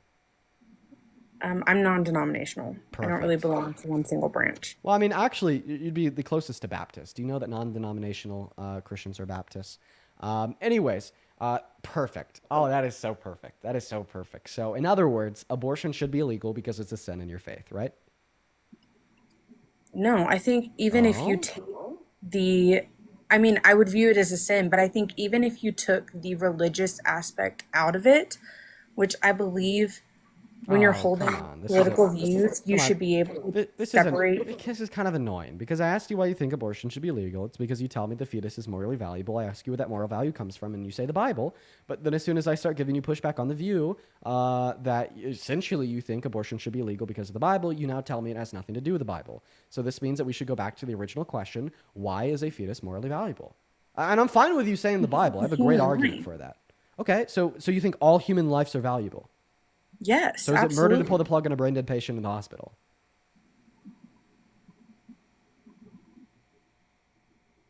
I would have to say probably yes. Okay, so should that be illegal too? I think if they're already dead, well, they're not. Then they're dead. Biologically, brain dead patients are alive. So should it be legal to pull the plugs on them in hospitals because that's murder? No, because they don't have the potential to come back. Okay, so at the end of the day, you actually don't think that it's human life on its own that would give us moral value. It's a potential for future experiences. So you're saying that consciousness is what is morally valuable, but you're just willing to grant the right to life to anything or anybody that may have it in the future? Can you rephrase that? So you're saying consciousness is morally valuable, consciousness grants the right to life, but if an entity, like a fetus, has the ability to be conscious in the future, then you will extend them the right to life now?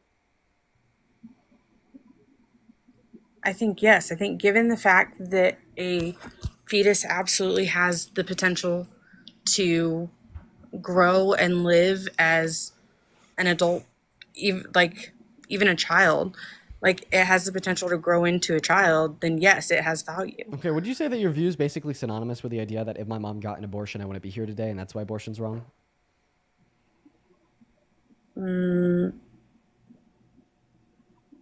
I think the abortion of anybody is wrong.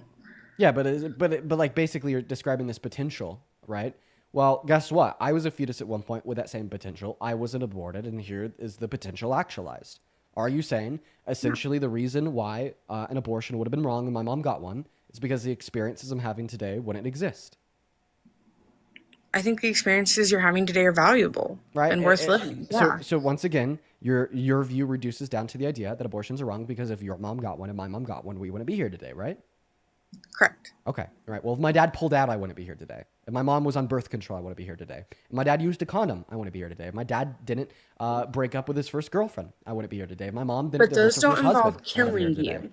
Oh, Those okay. don't involve killing you. Right, An individual they do sperm cell involve, or an individual egg is not a human. But guess what? They do involve the one aspect of your argument that is morally relevant, which is the prevention of future states of sentience and experiences like ours, right?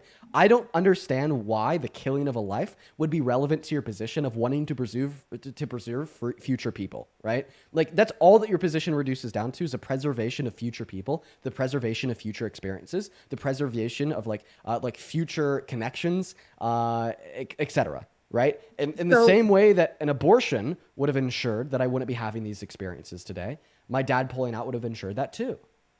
Your dad pulling out isn't killing life that's already been created. Okay, so then why do future experiences only become relevant at the moment of conception? Because you understand that the potential for those future experiences weren't just caused by conception, but were also caused by parents engaging in intercourse, were also tangentially caused by my parents meeting.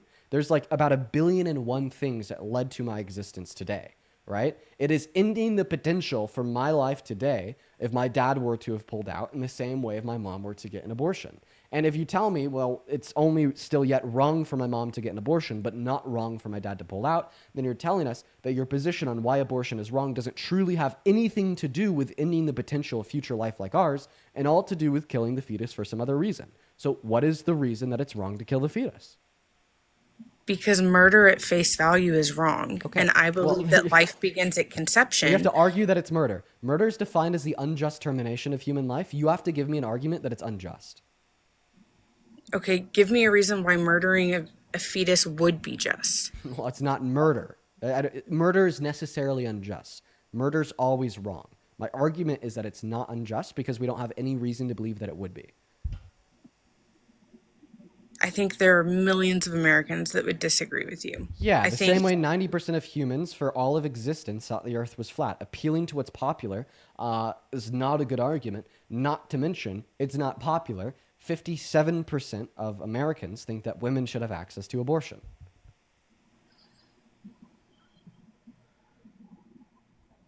Then I think we're probably going to have to agree to disagree on this because I don't think we're going to be able to find common ground. Here's some common ground. Do you know what let's see. Do you know what not IVF. I'm tripping. Do you know what an IUD is? An in utero device? Yeah. Yes. Do you know that one of the two functions of an IUD is to allow for conception to occur, then to prevent its implantation into the uterine lining, killing the zygote? I think that's sad. Is it murder? I think if you are doing something that you know is intentionally going to stop that human life that you know that you have that you know is probably going to be created, I would probably say yes. Okay, well, I'm going to ensure you that there's a shit ton of women watching this live right now with IUDs that either A, already knew that's what IUDs do, or 2, just learned that's what IUDs do because I just said that's what they do, and B, I could ensure you that a lot of these women with IUDs are sexually active. Do you think of these women with IUDs that know they kill zygotes that will continue to be sexually active and will kill zygotes, will be murderers? I think that's sad. That's not what I asked you. My question was if they'd be murderers. Please respond to the question I asked you, not a question I did not ask you.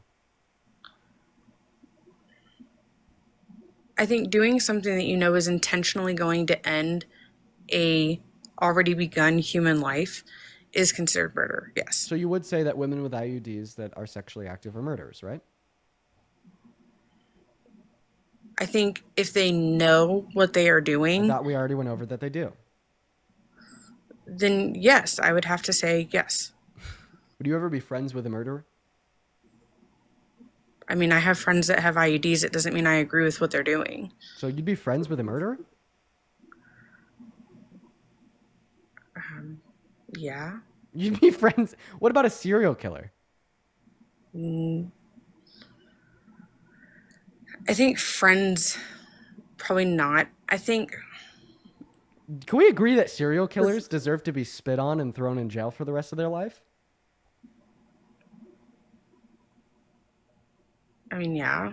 Could we agree that, colloquially speaking, a serial killer is defined as a murderer that has murdered more than 3 people?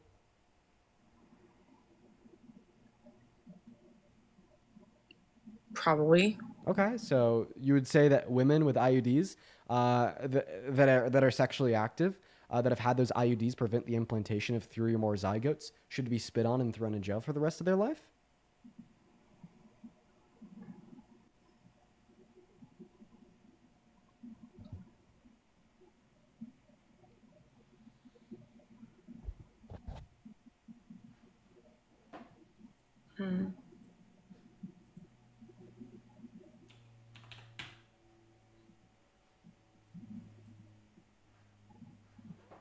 I'm not sure. I don't necessarily think that they should go to jail. I think a big part of the reason why abortions happen at the rate that they do right now is a lack of education and a lack of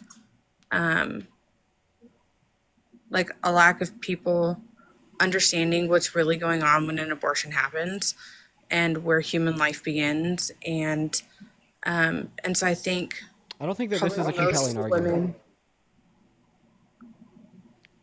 I actually think that this argument completely disputes the pro-life worldview. I think it proves to me that you don't really care about a fetus that much. Because think about the Nuremberg trials. We sentenced Yazidis to death because of what they did to Jewish individuals. Even Yazidis that were socialized in an environment where they were taught that Jewish individuals and their lives didn't matter, and they didn't think they were doing anything wrong. Why? Because we care more about the impact of genocide, the impact of murder, the impact of ending valuable lives, more so than the intent of why they ended the valuable lives, right? And I think that you're now kind of saying the quiet part out loud, that you actually don't demonize women that get abortions. You don't demonize women that are on IUDs. You don't truly think that they're worse than Jeffrey Dahmer. You don't truly think that they should be in prison for the rest of their lives, which hinges on some pre-assumption that the life of fetuses or the life of zygotes are significantly less valuable than the life of you or I, right? But if the life of a fetus or a zygote is significantly less valuable than the life of you or I, how do you explain that under your view of believing that moral value is granted based upon the pure trait of being a human? I can confirm that a fetus is just as much of a member of our species as you or I. Right. So they also have a right to life. You literally didn't track a single thing that I said there. The crux of that argument was to demonstrate that you don't truly believe in the views that you were saying.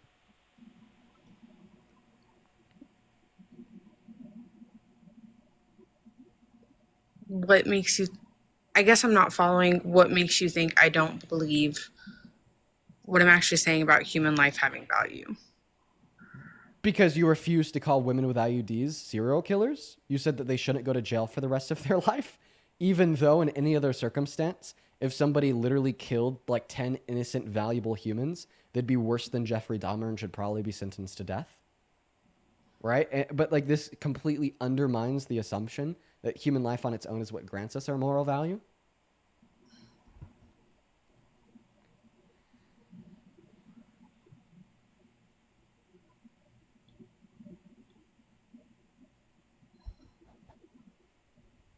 While you're thinking about that, Feisty, thank you for the $20 over on YouTube Super Chat saying I'm a serial IUDer. Yo, let's go, Feisty. It's good to see you again today. Thank you for the $20. Everybody watching, show some love to Feisty down below. As well as Angel, I really appreciate you for the $10 over on PayPal. Thank you, Angel. Angel says, Dean, I love what you do. You are so awesome. Thank you for fighting for what's right. Well, thank you for the $10, Angel. Thank you so much. It means the world. As well as Stephanie with the $5. Thank you so much. Lily with the $5. Then Nadi with the $10 saying my city just passed an ordinance that allows police to buy military equipment even more than they already have. We were supposed to be a sanctuary city, and then passing this right now is my authoritarian sense is tingling, or am I just paranoid? No, that's a red flag. Thank you for the $10, Naughty. Casey with a 5, Brianna with a 5, and Ashley with a 5. Thank you guys once again. Anyways, let me know when you want to respond to that. So is there a question being posed here? Oh, well, no, it was a statement. It was a counter argument to dispute your view. Heather, thank you for the $5 over on PayPal. Thank you, Heather. You're awesome. Show some love to Heather down below. Appreciate it. Thank you for your support.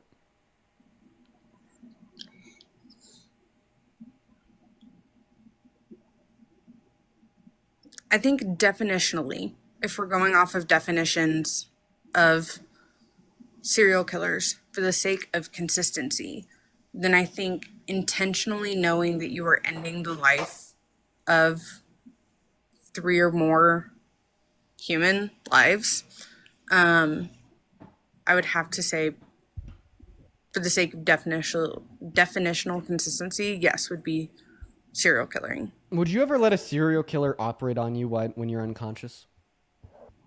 No. Okay, so doctors that work in hospitals that have pulled the plug on more than 3 brain dead patients would be serial killers under your view? So you wouldn't let like most doctors that work in hospitals operate on you?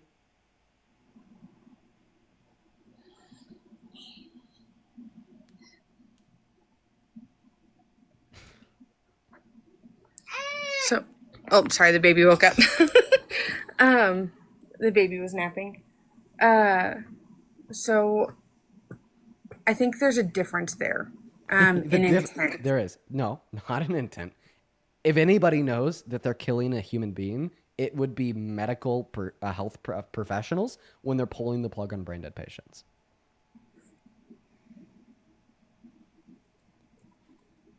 They know exactly what they're doing. They only went to school for 12 years to ensure it. And if they don't know exactly what they're doing, they should probably have their medical license revoked. But I think the intent in ending that life is different. Yeah, the intent in ending that life is not one of malice, right? Right. Right. Whereas I would consider, serial killers having the intent of malice. Okay. Whereas so if I get drunk and I drive my truck to the gas station, but on my way I intentionally, because I think it's a race course, run through a mall and mop 10,000, that's a little bit unrealistic, 300 people. Would you say that I'm not a serial killer because I don't possess an intention of malice?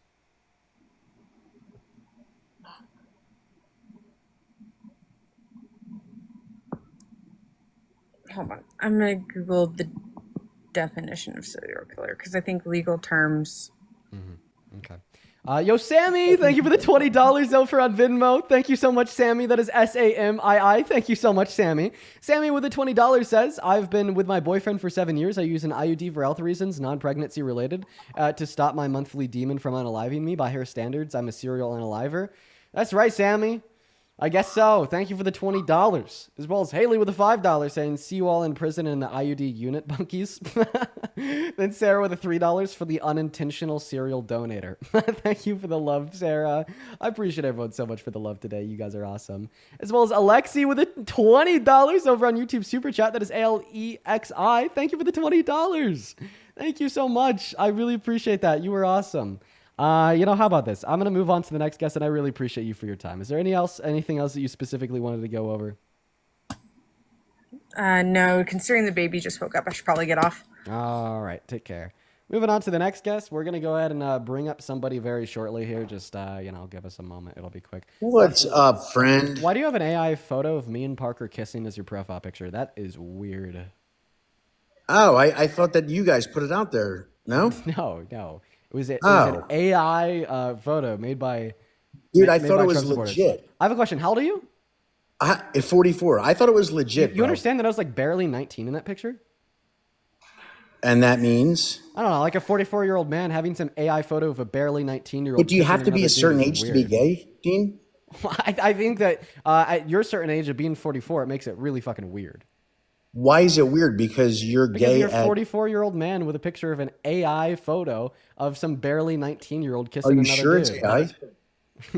Yes. No, me and Parker didn't actually kiss in the West Wing of the White House. I promise. I have to be honest. I thought it was real. Well, I know you fall for a All bunch right, of then bullshit. I'll take it down if it's fake then, dude. I don't want to spread any... Banned. Moving on to the next guest. Here we go, everyone. Just give us a minute. Let's go to get that next guest loaded up in here. Sorry, I just had to ask him. I'm not gonna debate that guy. I was curious. I was curious of what the hell's going on. Let's go to. Oh, excuse me. Let's go to. Oh, I'm gonna take a drink of my coffee. Let's go to move on to the next guest, folks. Go ahead and hop in that queue if you support Trump. Hello, do you support Trump? Danny, am I gonna ban you? Danny Ray, you have 5 seconds. 4, 3. Oh, hi. Sorry. Please don't ban me. I did not mean to join. No worries. I'm so sorry. That was an accident. Banned! I'm just kidding. I didn't ban you. I just kicked you. Have a good rest of your day. Let's go to move on to the next guest, y'all. Make sure that you're following the rules if you find yourself in that queue. Be at least 18, American, MAGA, and ready to debate, y'all. Right now, we have close to 8,000 people joining us, but for whatever reason, we only have like 20 people in the queue. What a strange day. Oh, by the way, you guys, I'm super excited. My birthday is coming up here in 1 week. Week and a half. My birthday's in a week and a half, like 10 days. Welcome in, Alex. Do you support Trump? Yes, I do, Dean. Thank you for having me. Of course. And how old are you? I'm 20 years old. Okay. Taylor, thank you for the $20 over on YouTube Super Chat for the treatment for that anxiety pin cough. Geez, I just need to put it down, Taylor. But you know what? I appreciate you. Thank you for the $20. If we could all show some love to Taylor for the $20 donation, it'd make my day. Thank you so much, everybody. Mr. Alex, why do you support such a terrible... I appreciate you guys for telling me to look at his username. We're going to go ahead and move on to the next guest. I think that we just successfully circumvented some really horrendous shit being said. What was the name? I can't repeat it. And I'd appreciate it if nobody did in the chat either. Just know it was very, very, very, very, very racist. All right, we're gonna move on to the next guest. Everyone, just give us a minute. What's going on? Do you support Trump, Madison?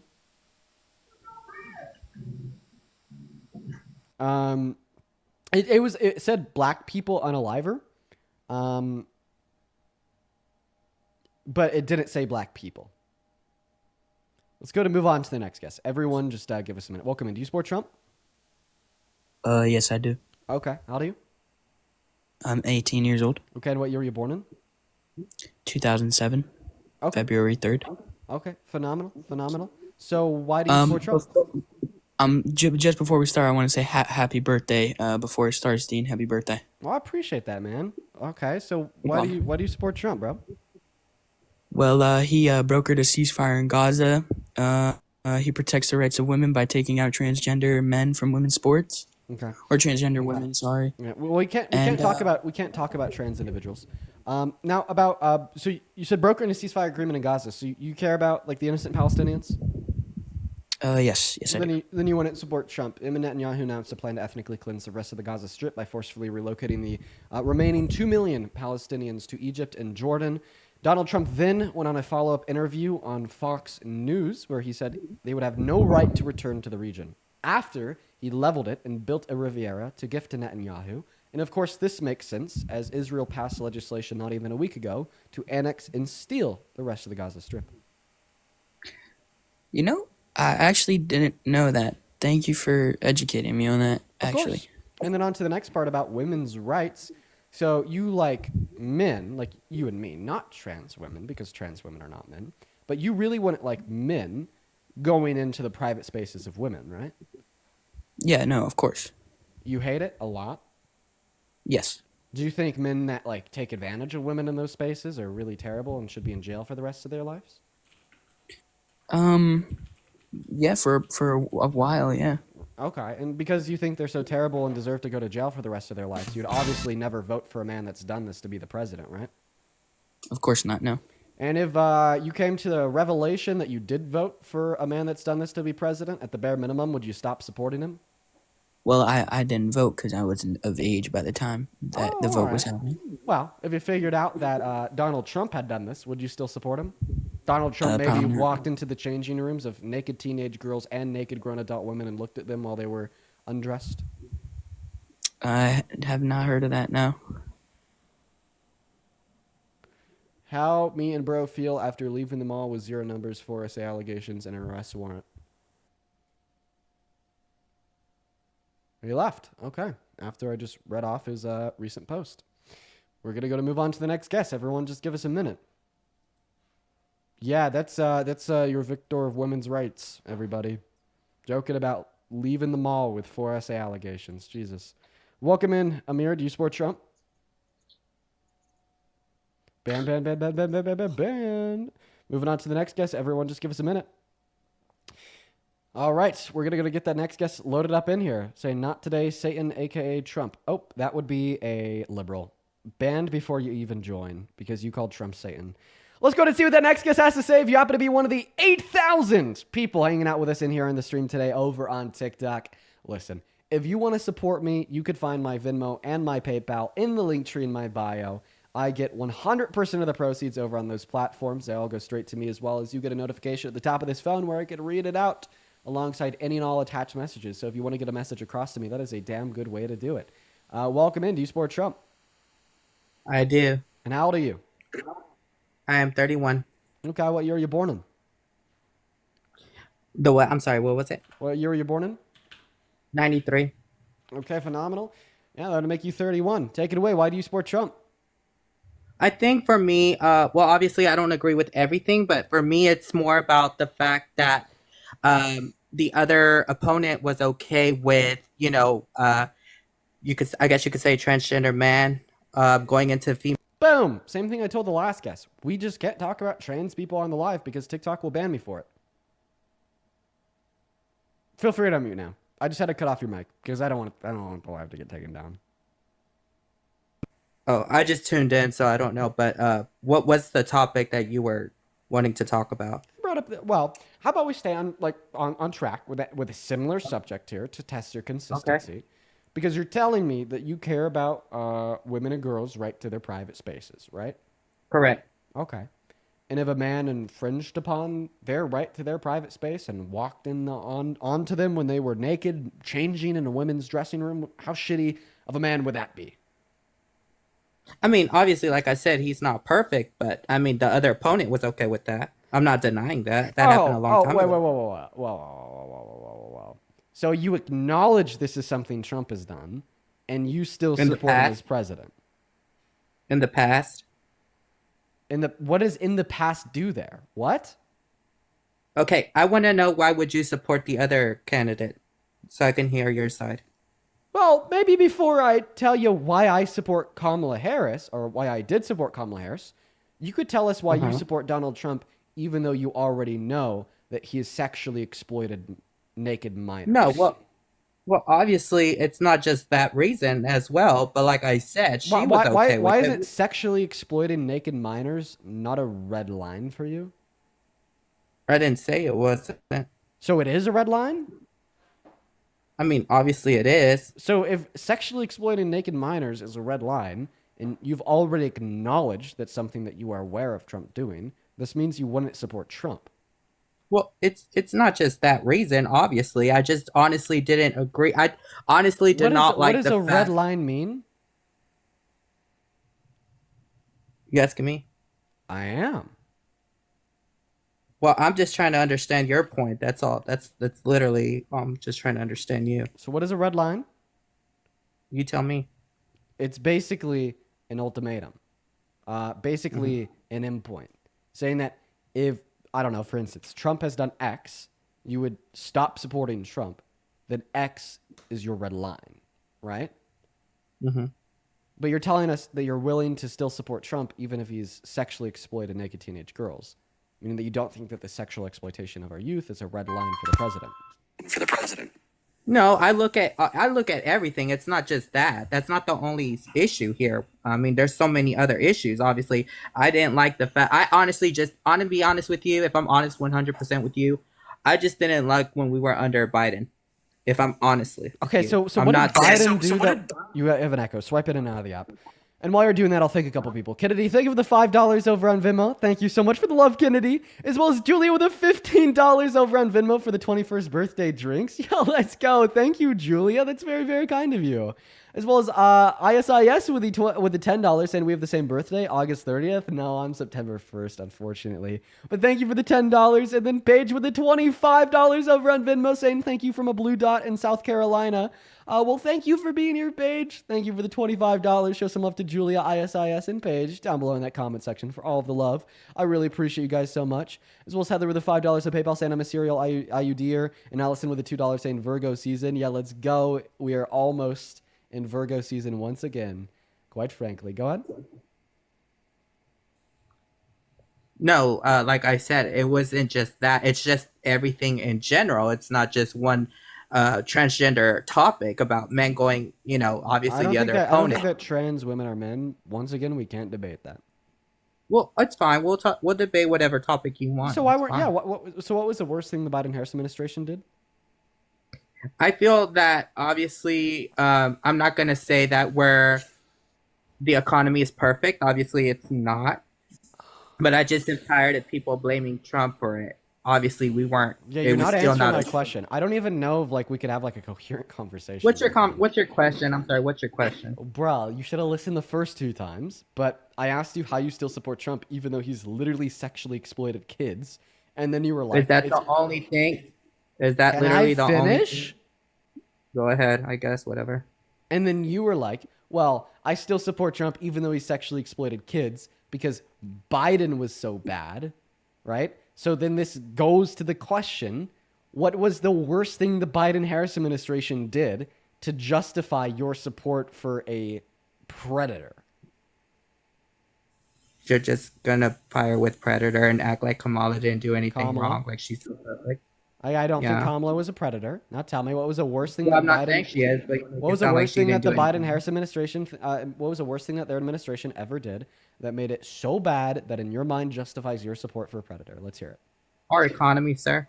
Okay, so what was the worst economic policy that the Biden-Harris administration passed? What was the what? The worst economic policy they passed.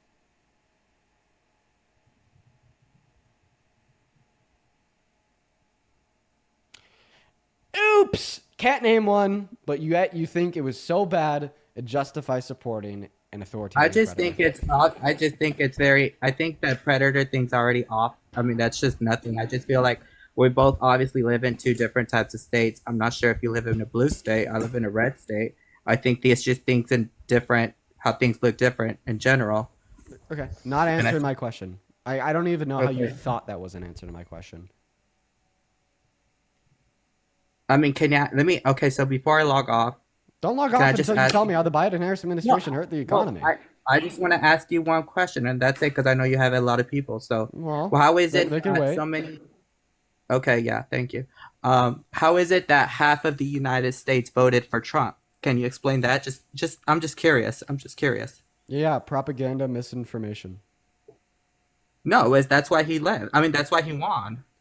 Exactly. That is why really he won. He won because of propaganda and misinformation. There you go. Okay, I didn't kick them. They just left on their own accord. We're going to move on to the next guest. Here we go, everybody. Here we go, everyone. Just, give us a minute, y'all. Lily, thank you for another $10 over on PayPal. Thank you so much, Lily. You were fantastic. That is so incredibly kind of you. Please show some love to Lily down below in that chat. As well as Danielle. Thank you so much for the $20 over on Venmo. Danielle says, "Hey, Dean, thank you for all that you do. Love watching your debates. Giving sanity back to America and educating the red-pilled. I see amazing things in your future. Also, happy birthday. Be safe." Thank you, Danielle. Yeah, the birthday still isn't for a handful of days, but I'm excited for it this year. It's a big one, guys.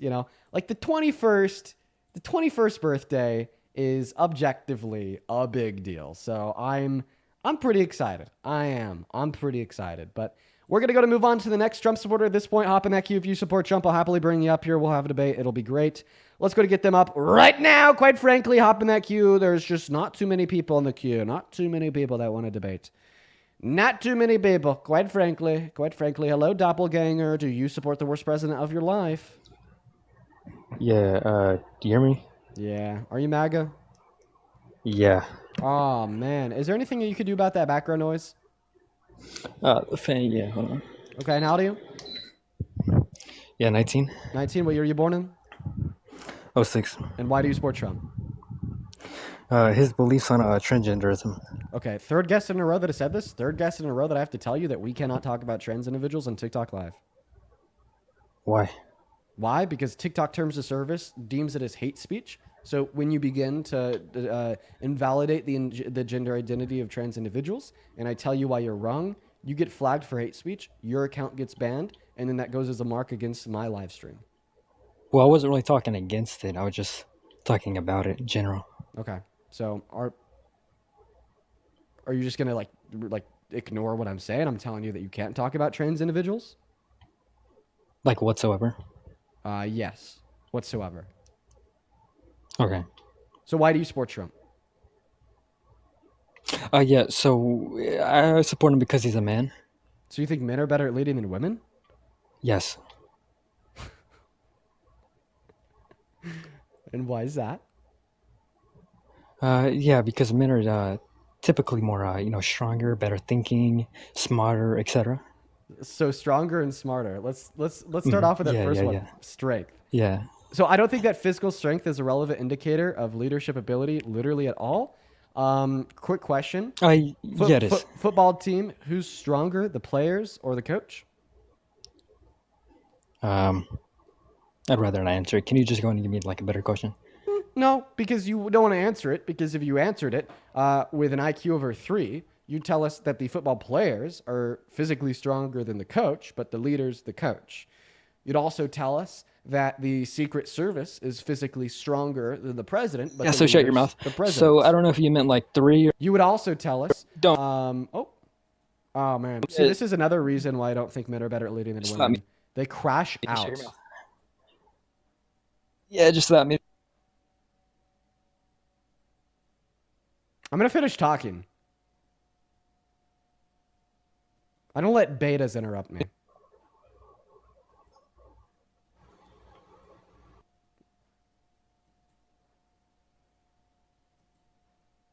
Yeah, you can go ahead, Dean. I just want to apologize. You can go ahead. Good boy. All right. Moving back to the argument. So once again, we'll go over it very quickly because I bet you've already forgotten. You told us that there's 2 key facts that make Hey, men can you better lower at your leading tone a than little? women on average. No. You told us that there's 2 key facts that you think make men better at leading than women on average, which were physical strength and intelligence. So we'll go one by one. On the first point about physical strength, it is the case that I do not think physical strength informs us about one's ability to lead whatsoever. My evidence of this would be very simple. First and foremost, you wouldn't be able to name one structure of leadership true anywhere in the world today that is purely determined on the basis of physical strength. And point number 2, even when we look at physical structures of leadership, typically like the physically stronger individuals are lower on the structure of leadership. Like a football team, players are physically stronger, yet the coach is the leader. President and the Secret Service. Secret Service is physically stronger, yet the president is the leader. The military, the foot soldiers are physically stronger, yet the generals are the leader. Right? So in fact, if we want to try to make a correlation between physical strength and leadership, typically we'd see those that are physically stronger are lower on the totem of leadership, meaning that we might be able to use your logic to loosely demonstrate that women are better Dean, at leading than men. So there's my refutation to your first point. And then my refutation to your second point, saying that men are smarter on average than women. There's just simply no evidence to indicate I didn't that hear that's the true. last part. I was trying to see if you'd repeat that little last part. I'll just be quick. So we look at Okay. structures of leadership. There's not a single structure of leadership in the world that is purely determined on the basis of physical strength.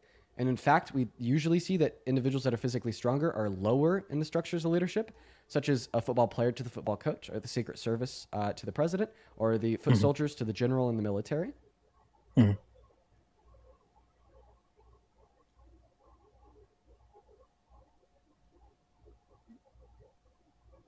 So gag, nothing to say. Cute. No, you were talking. Go ahead. No, I'm pretty sure I finished speaking. Oh, yeah. So can you repeat that last part? Just like the the little like the end part that you just said. Sorry. Should I draw it on printer paper with crayon? No, I just didn't hear what you said on the last part. You said too fast. Well, I don't think I'm talking fast. I think that you're listening slow. Are you insulting me? No, I'm just simply pointing out the fact that seemingly I'm not speaking fast, and I'm making these concepts very clear. I will do it one last time. Okay, I apologize. I'm sorry. I just needed to hear that last part one more time. You said that physical strength equals leadership. False, because there's no system of leadership in the world that's purely determined on physical strength. And false, because typically those that are physically stronger are not the leaders, i.e., football player to football coach, i.e., Secret Service to president, i.e., foot soldiers to general in the military. So you believe that Kamala would have been a great Kamala. president? So actually, Kamala Harris, nor Donald Trump, has no relevance to your position that men are better at leading than women. Stop pivoting. Well, I'm not pivoting because Donald Trump is a man. That's why I voted for him. However, conceptually, the belief that men are better at leading than women should have no relation to an example of Kamala Harris or an example of Trump. So now please respond to my point. Yeah, what was your question? Then I ask your question. I made a point in response to your argument that men are better at leading than women because they're physically stronger. Yeah, what was your question? I just told you I didn't ask a question. Okay, well, I did.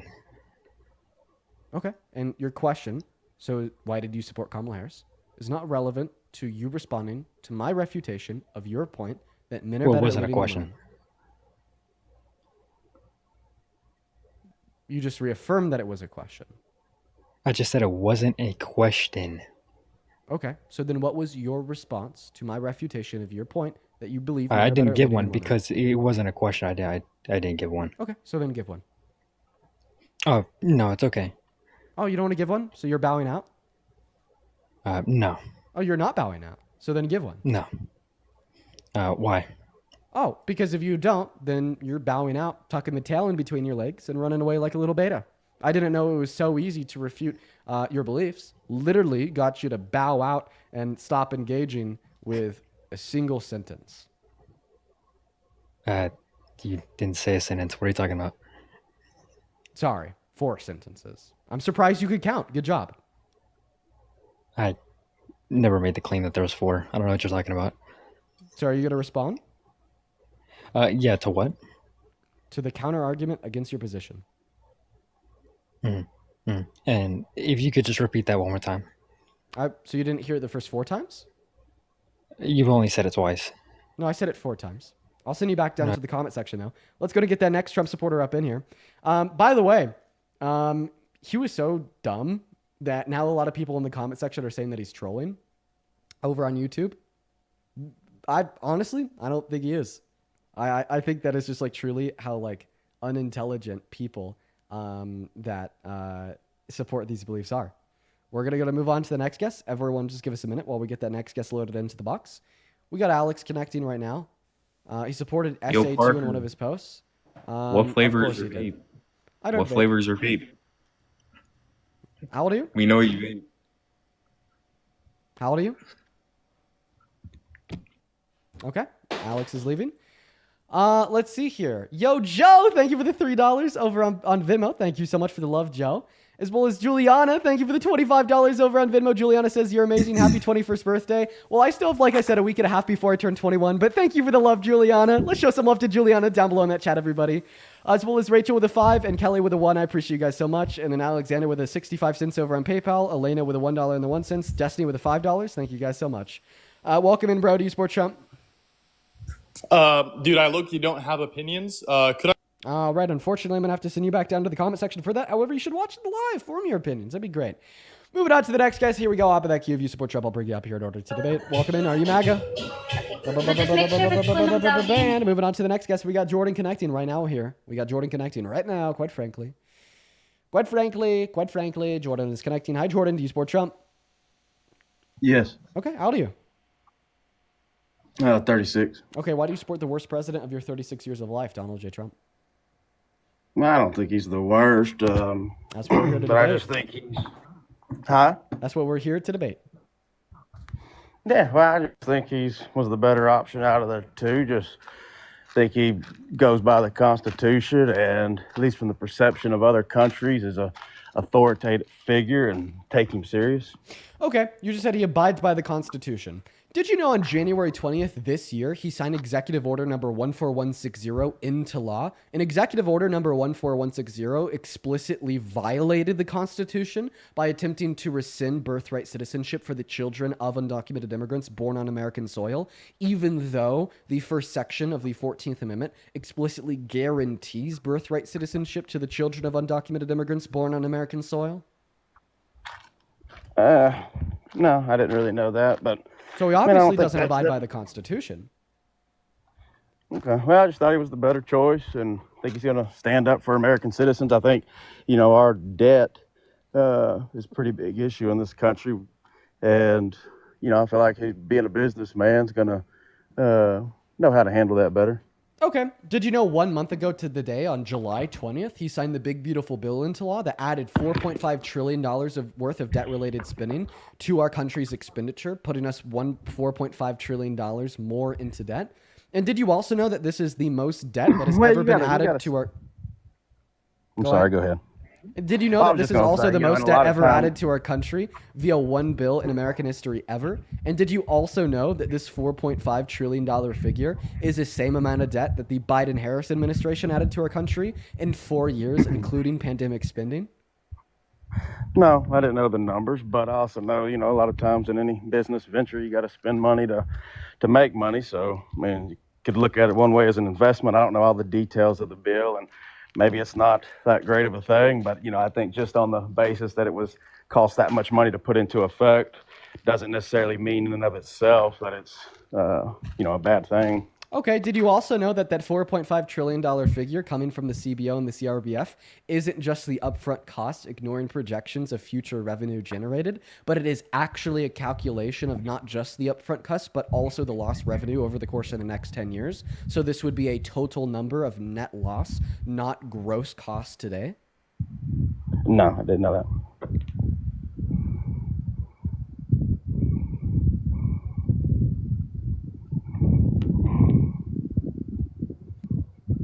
What's next? Oh, I don't know. You tell me, man. I just hit the request thing and thought it'd be cool to jump on. I don't have a strong stance either way. I'm just doing my thing, living my life, and I didn't even vote. But if I would have voted for him. But okay, not to say any one of y'all's right or wrong. What are things that you care about?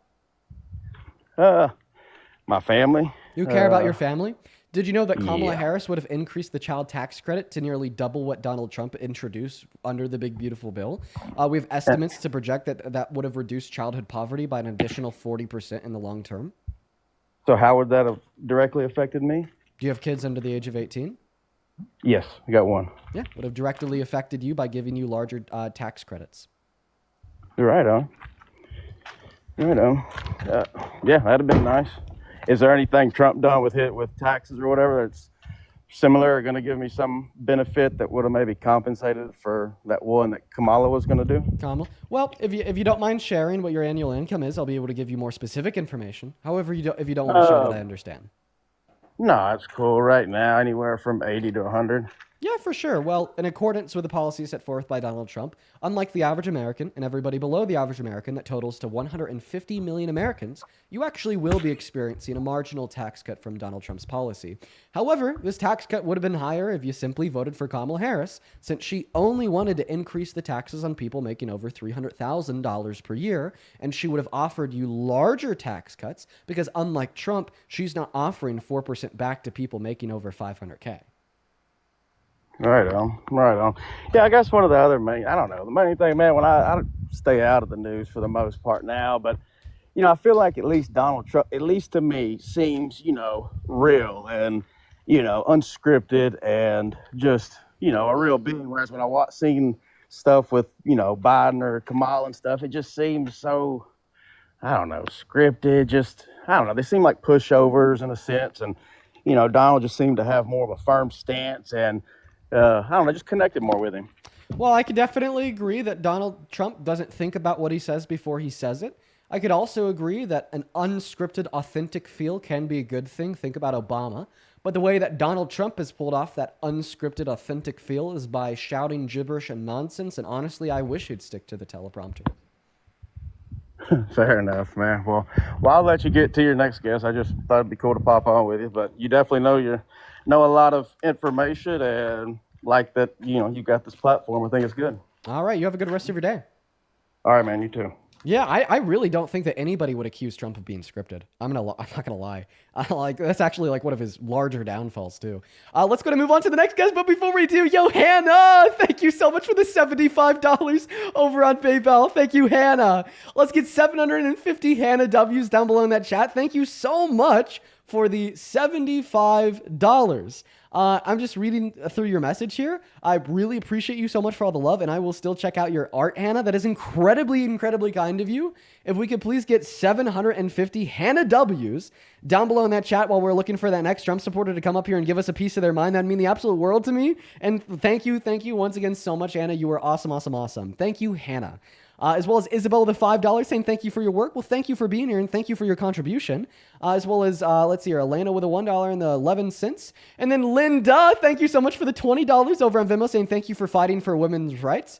I think it's a bare, I think that fairness and human decency is a bare minimum. And it's so unfortunate that fairness and human decency finds its way into my life by just saying that women don't suck and aren't inferior. But, it's what's necessary to do because of the world that we live in and the shitty men around us. Well, Linda, I appreciate you for the $20 as well as McKenna. Thank you for the $20 as well. If you guys could please show some love to McKenna while we're working on getting the next guest up here. McKenna says, have you ever thought about debating people on other platforms like Facebook? I know that there's plenty of older people that don't use TikTok on there. Dude, honestly, if there was a way, I'd do it. I'd do it for fun one of these days. Do you know if there's a way? Thank you for the $20, McKenna. Show some love to Linda, McKenna, and Hannah down below. Welcome in, Gabrielle. Do you support Trump? Yes. How do you? I'm 20. 20. Same age as me, man. So why do you support such a terrible president? Can we just skip to the abortion part? You just want to... So you support Trump because you're pro-life? I think it's a it's a lot of things like in confluence together that make me support him, but I think this is one of the big points. So yeah, he's obviously not like perfect on the kind of policy I'd want, but I think on the ethical issue, at least he's closer in proximity to what I kind of co-sign. I don't know. I think that we've talked about abortion a lot on this live today for the last 3 hours. Can we instead do the leadership stuff then? Do you mind if the leadership stuff? Sure. Yeah, I'd love. I honestly just want to debate on any of these sorts of sub issues. I'd be happy to take that as a area for fun ground. Okay. Well, what about this? I have a fun topic. Hit me. Do you think that Donald Trump respects the Constitution? Dude, no, I'm gonna be real. I really don't. But I do not think that with regard to my ethics and with regard to what I think the ultimate utilitarian outcome is, that disqualifies him from having had been the better choice in the 2024 election. Okay. What's an overriding good to the ultimate bad of violating our Constitution? Existential, scenarios, nuclear war, the death of everybody. So if Kamala Harris was elected, everyone would die? That seems pretty hyperbolic. No, absolutely. Yeah. I'm just saying that they would, like capital W would die, I think is hyperbolic. But I do think that in a very tense time, which is absolutely unequivocally, I'm sure we would agree at least what the state of affairs was back then. It sort of requires, a kind of character to be able to, de-escalate. I think that the state of affairs has gotten worse. With regard to our geopolitical, posture, regards to Russia and Ukraine, relation to other countries, regards to Russia and Ukraine, regards to Israel and Palestine, regards to global and foreign affairs. I don't think that there's been much. Do you think it would have been the Trump administration? Do you think any resolution would have been accelerated by Kamala that hadn't been accelerated as such? Yeah, for sure. What do we see was a milestone in the foreign policy of the Trump administration related towards Russia and Ukraine on July 11th, resuming all funding for weaponry and humanitarian aid to Ukraine.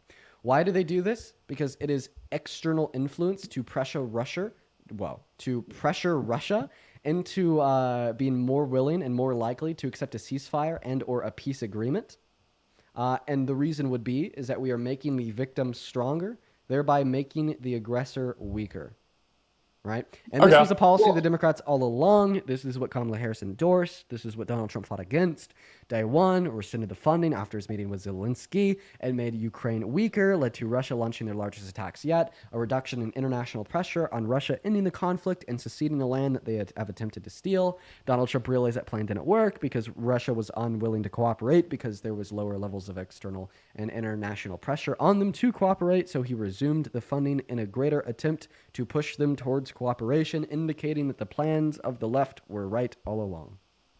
I mean, I think, for being real, ad hoc ergo propter hoc, right? Like, just because it followed, I don't think it necessarily means otherwise it wouldn't have happened. And what I mean by that is specifically the sorts of escalations carried out by Russia. I don't think that there's any compelling evidence that proves that the, pulling out in any regard had necessarily diminished the kind of an impact on us and on Ukraine. So then why did the Trump administration resume funding?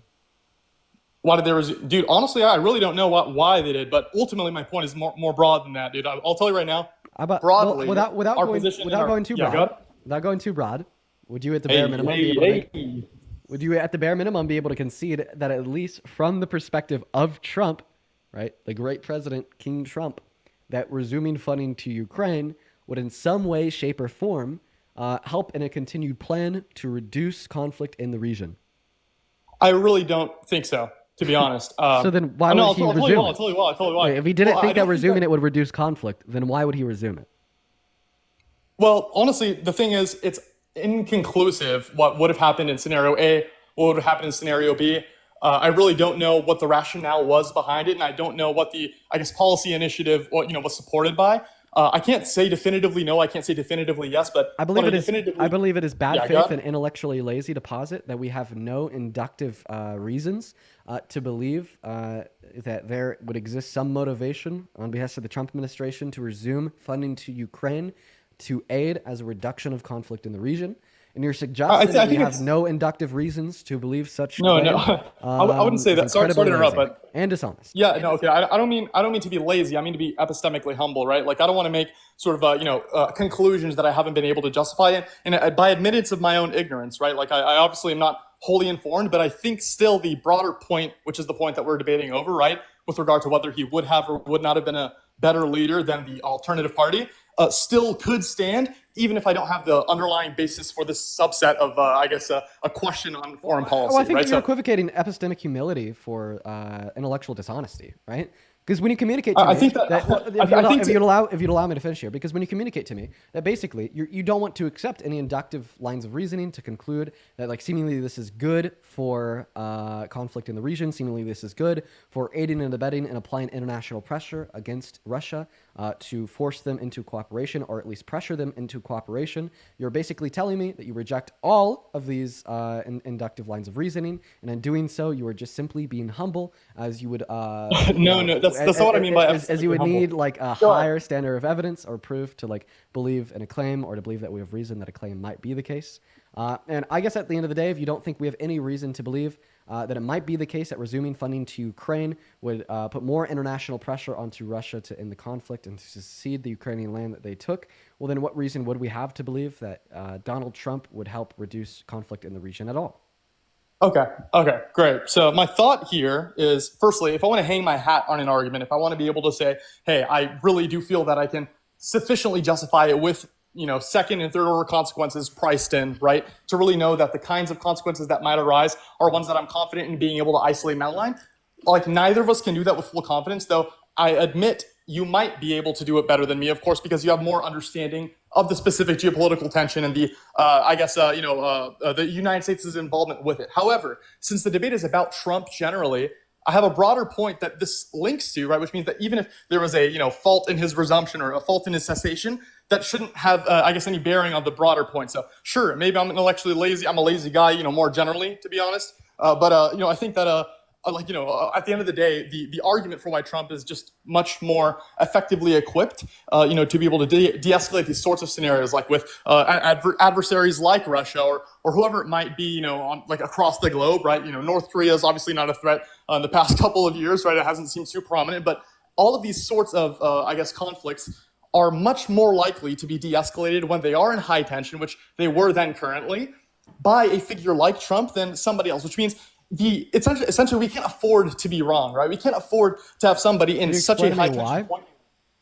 Well, yeah, sure. I mean, why is Trump better at international de-escalation? Sure. His stance is hyper aggressive and hyper disagreeable, which, psychologically has produced the effect that it's been studied to produce, right? It's created a sort of wall effect that's like, the poker face that you're not able to, see through, creates a lack of certainty as to what the response will be, as to we all think obviously Trump is irrational in many regards, and I'm sure other leaders do too, at least, to a greater degree probably. And they do see that as a, deterring effect, or I guess as a deterring force to stop them, because they really don't know if Trump's like, dude, screw it, I'll kill everybody. Our country, can go just to keep my ego up top. So like an Obama-esque figure, right, obviously has a little bit more, of a measured personality. And certainly Kamala and Joe Biden have that same, measured, way by which they conduct their diplomacy. But Trump has this sort of push and get pushed back, with double force regardless. I have nothing to lose kind of mentality. And that, propagates him, as he's been, seen, and as he's been able to de-escalate these kinds of things and broker agreements for, furthermore. Okay. So I'm pretty sure that the conclusion of the yap is that he's crazy and unpredictable, and this forces other countries into submission. Precisely. Okay. All right. That's just not what we've seen in the last 200 days. If he was so crazy and unpredictable and forced other countries into submission, then we probably wouldn't see Israel passing legislation to annex the rest of Gaza than Donald Trump coming out and calling Netanyahu a war hero. The one fact that you do not account for in your set of beliefs here is that another consequence of Donald Trump being crazy and unpredictable is that he truly doesn't care about conflict, because craziness and being unpredictable creates conflict, right? What Donald Trump cares about is the love, the adoration, and the support of the public. And if Donald Trump can get the love, adoration, and support of the public, even if it means festering and growing a conflict that is already ongoing, or ignoring a conflict that is already ongoing, or by second-order consequence, growing a conflict that is already ongoing, then he will, right? He has not been able to force Putin into submission, because he just followed what what Putin wanted him to do by telling people that we need to stop sending money to Ukraine. And the reason he did follow what Putin wanted him to do was because the Kremlin was able to insert propaganda in American media prior to the election that convinced millions of Republicans that it was a waste of money and a bad thing to do. Right? So then he followed it. He did exactly what Putin wanted him to do, because Putin was able to strategically position his supporter base as supporting what Putin wanted. Therefore, Trump wanted it too. He is now following whatever Netanyahu and the IDF and Israel wants to do, because so many members of the GOP and Democratic Party think that we have some type of moral obligation to support them because of the Book of Revelation and the Christian Bible. And just generally speaking, there's a pro-Israel sentiment amongst the American people. So therefore, he will just allow them to pass legislation to annex the rest of Gaza and still send them $100 billion for defense and weaponry to kill more Palestinians, right? Okay, let's not forget what the debate is here, though, right? No. Let's not forget what the end goal here is. Because the end goal of you attempting to posit that Donald Trump is crazy and unpredictable and therefore good at global de-escalation would be the conclusion that he cares about global de-escalation. I don't think he actually cares about global de-escalation. He cares about love, admiration, and support. And if global de-escalation isn't truly in alignment with gaining love, admiration, and support, as it is in the circumstance of being pro-Israel or even kind of pro-Putin and pro-Russia by proximity, he's not going to do it. So, okay, I would want to, point something out there and say, well, first of all, we all need to be careful about the kinds of claims we make with regard to Trump and the uniqueness of Trump as opposed to Joe Biden and Kamala with regard to Israel, with regard to so many different kinds of scenarios that we might be able to go into. But independently, I think that the incidental cause of having a deterrence effect outweighs any intent or any, anything that's in the heart of hearts of Donald Trump, right? Like, I love gambling for the sake of gambling. I just love risking my money. And, even if I go gamble and get a kick out of the gambling, it's also good that I get $100 out of the gambling, even if I don't care about the money itself, right? So you should think to yourself, when Trump has been doing these sorts of things, even if they're out of self-interest, if it reaps positive consequences, we'll take that incidental consequence. We'll say, thanks, dude. Right. You're an asshole. Right. But my claim is that it doesn't. I'd say that his craziness and unpredictability in his second term hasn't produced the positive consequence of a deterrence effect, right? That's like that's like the basis of my claim, right? Because if his craziness and unpredictability produced a deterrence effect, well, then like we wouldn't see global tensions increasing. We wouldn't see him passing the Abraham Accords with the exclusion of Palestine, leading to inflamed conflicts in the region, leading to the ethnic cleansing of the Palestinians today. We wouldn't see him going on stage with the press conference from Netanyahu saying that he wants to help ethnically cleanse the rest of the Palestinians and build a Riviera to give to Netanyahu. We wouldn't see him defunding Ukraine, emboldening Russia, and weakening and weakening the victim. Like, the deterrence effect would materialize as the opposite of the set of facts that we have seen true of global geopolitical politics in the last 210 days. Right. He's had like an historical proclivity towards like producing more he's had a historical proclivity of generating more inflamed tensions in his first term too.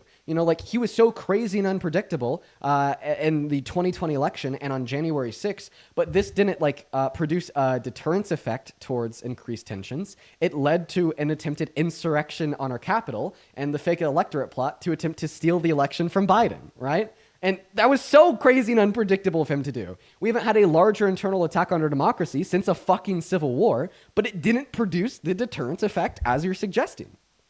So I think the misunderstanding here is that your, conceptualization of my argument is that the deterrence effect is having conventional deterrence across the globe with our allies, with others. The concern for me, as I stated earlier on, was the existential threat that seemed to be a lot more prominent with regard to China, with regard to the acceleration of lethal autonomous weapon development, with regard to nuclear, obviously, forerunning, right? All of these sorts of things had been, on the cusp of, hyper accelerating to the point that we might break out into the sort of war that hurts Americans directly. And what the point I'm trying to make is we have a lot of lackluster evidence with regard to, predictive capacity for how A person or B person, given the sorts of influences that might, constrain decision making on the presidential level, right, would have acted for A country or B country or for A ally or B ally. But what we do know is that for domestic de-escalation, for stopping the kinds of things that harm our, likelihood of surviving as a nation of people, Trump is in a better suited position to stop, let's say, for example, even the risk of nuclear war, with the United States. And even if you think that's super low, my argument is that in uncertainty, we cannot afford to be wrong. If there's a chance that nuclear war could have broken out, which was very likely, much more likely than, it might have been, 10 years ago, 5 years ago, of course, right? It's a lot, better for us to err on the side of uncertainty and, be safe rather than sorry. Okay, I get the argument, right? And in less than 2 paragraphs, your argument in a nutshell is that even if there's an incredibly low likelihood of global nuclear warfare, you prefer Trump to be in the Oval Office because of his unconventional deterrence to global nuclear warfare, because he's crazy and unpredictable. I would not say that's a steelman version of my argument, but at least we're on the same understanding of the premise of the argument. Yeah, well, here's the thing. So, you know what else craziness and unpredictability leads to? A lack of negotiation, peace agreements, and constructive dialogue between countries, right? So all that you're saying is that he might be further reducing the likelihood of global warfare now through with the use of nukes, but he's just pushing it off until his term is over because he's not actively working on constructive abilities to build bridges between countries. In fact, I would argue that he's tearing them down and setting us up for a worse set of circumstances in the future by putting tariffs on all of our allies and destroying our own industries and reducing American innovation. What the fuck do you think is happening when we have a president that's playing authoritarian, acting like a goddamn fascist, burning all of the bridges, not working on productive peace agreements to build more bridges, to grow our allyships with other countries and reduce the imminent or long-term threat of nuclear warfare by pushing these things off through his craziness and unpredictability now, while then also deporting 8.3 million of our workers, 12 million of our consumers, reducing our government revenue, taking people off of health insurance, taking away women's rights to access abortion, reducing average wages, reducing average qualities of lives, just setting us up for a future where if we do find ourselves in a scenario where a global nuclear warfare is on the horizon, our productive capacities are down, our innovation is down because he's limiting a competition through the imposition of tariffs, our government revenue's down, people are less happy, and we're less productive as a country, and we don't already already have prior bridges built out to actually deal with that threat once it arises. This is why I'd say it would probably been a whole lot more productive to put somebody like Kamala Harris in office that would continue to work on building those bridges while also strengthening America. So if the day does come where there is some imminent threat of World War III and nukes are about to start flying, we have the bridges built with our allies. They're willing to cooperate with us, and we are stronger since our GDP is higher, our government revenues are higher, our citizens are more optimistic, they're spending more, they're buying more, producers are making more, and overall would be set in a set of circumstances that would definitely be conducive towards a stronger nation with more global dominance and control of prevention over something like a third world war with the use of nukes. Okay, so just a couple of things. So first, I'm not going to touch on the point about the the brokering agreements. I'm sure you campaigned for his nomination for Nobel Peace Prize. I'm confident, right? For what was it, Pakistan that nominated him and got a couple of co-signers. I'm not going to talk about the brokering of agreements between Azerbaijan, Armenia, Cambodia, Thailand, Israel, and Iran at least, right? Whether you want to call that a brokering or not, I guess independent of that, right? There's Rwanda and the DRC, right? India, Pakistan. I'm not going to go down the list of the kinds let's of go agreements. into it. What did he broker between Rwanda and the DRC? Rwanda and the DRC, he had broker, bro, what do you mean? It was a 30 years of killing of war caused a peace agreement just because Trump had, sort of, I guess, inserted himself within the conflict. But independent of that, not independent about that because you're fucking wrong. This is just another example. This is just another example of how bad Donald Trump is at negotiating agreements.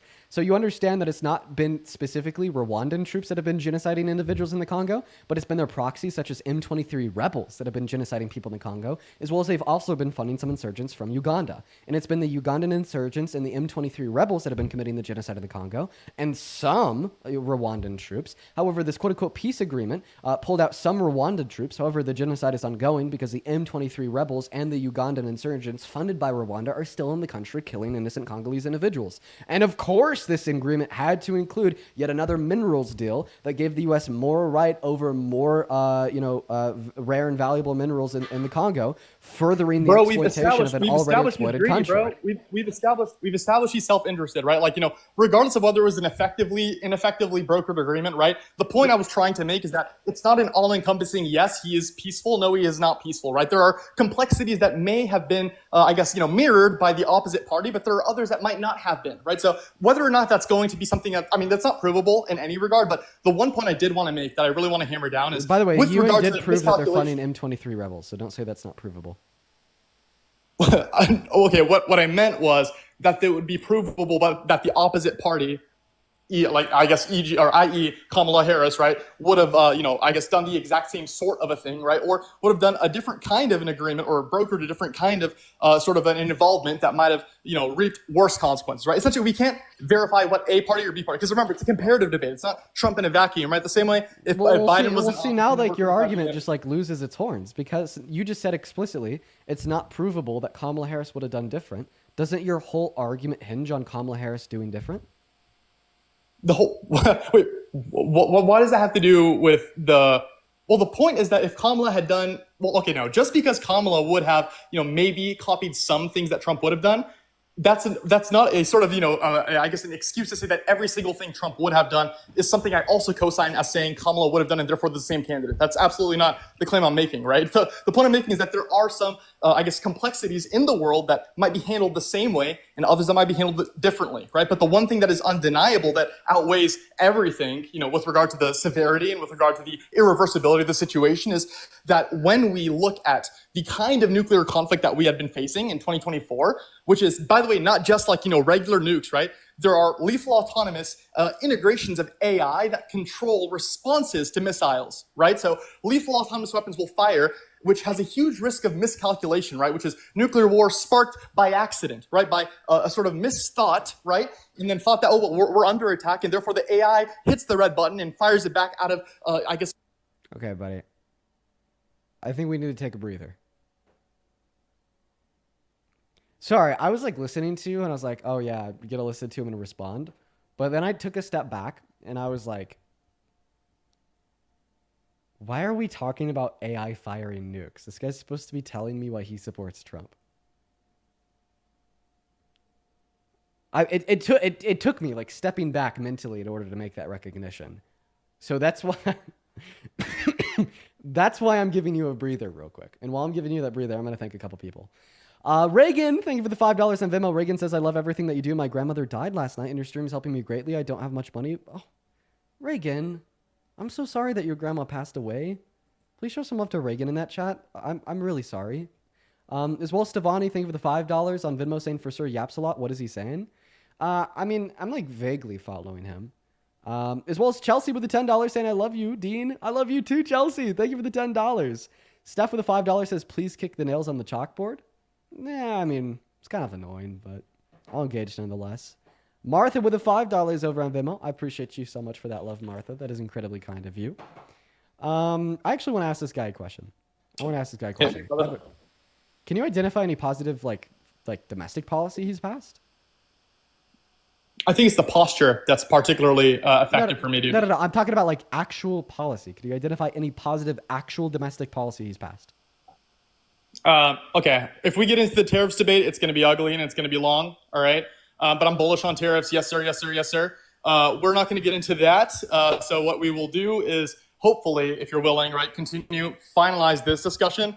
And then, if you have any other points, I'd be happy to hear them. But I just want to hammer down the point. I don't think that we are going to finalize that last discussion.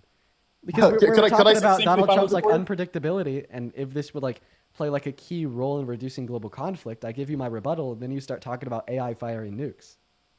Okay. I hope you can see how the points are connected. I actually don't. I'm not going to lie. I don't. Okay. Awesome. I got you. So how does AI firing nukes relate back to why Trump was better than Harris? Here's why. In a time where we're deciding between party A and party B, if party A, like AKA Trump, is more likely to reduce the probability of conflict and escalation for nuclear weaponry and the, assignment that AI can respond should a missile come out of worry that we might be firing at them, then we should assess how likely it is that that is going to occur. And if it's likely enough, we should say, hey, look, this person is more equipped to lead us in this time because it's particularly dire now. How does AI firing nukes play into this? It exacerbates the difficulty of preventing and having our allies, as you suggested, step in to intercept these nuclear weapons, right? Like this is like a very So how does AI play into our allies intercepting nukes? What I'm saying is you made the point that our allies, we can have, multilateralism and we can intercept, or we can have like a better sort of position that might equip us, more effectively to deal with this sort of stuff. But what I'm saying is with the sort of acceleration of, hyper readiness, other countries are now in a position where like anything will be like a trigger to get a nuke shot at us directly, or a sort of lethal autonomous weapon sent our direction immediately, right? Which is something that means the alternative modes that we, conventionally would have been able to rely on aren't ones that are reliable, or aren't ones that effectively enough, sort of deter the likelihood of an actual war. So essentially, it's like, okay, one sentence or less, easy words. Sure, man. Easy words. Okay, reading comprehension of like a 11th grader in high school.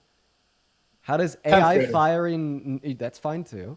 How does AI firing nukes relate to why you support Trump?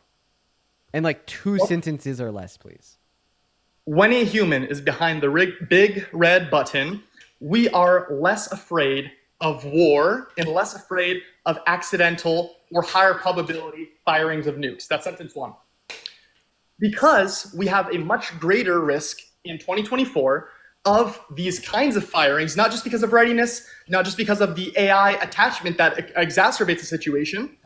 We need somebody who, at least for the time being, can strongman psychologically and make it as unlikely as possible that we will get in this sort of a situation. That is President Trump. Are we more likely or less likely to engage in nuclear warfare with more global tensions or less global tensions? With more global tension? That's extremely... Well, hold on. Who are the tensions with? Who are the parties involved? There are 9 states with nuclear weapons. who is the question? Who's the party involved? If Azerbaijan and Armenia are having a tension, that doesn't increase the likelihood of China and the U.S. having a war. The question is, are the states with weapons in tension with one another? And Trump has effectively decreased that likelihood.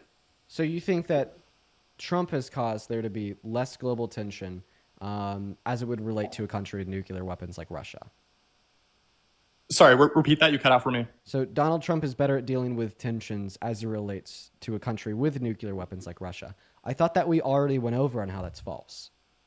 Well, hold on. Tensions between Russia and Ukraine is different between tensions between Russia and the United States with regard to likelihood of nuclear war.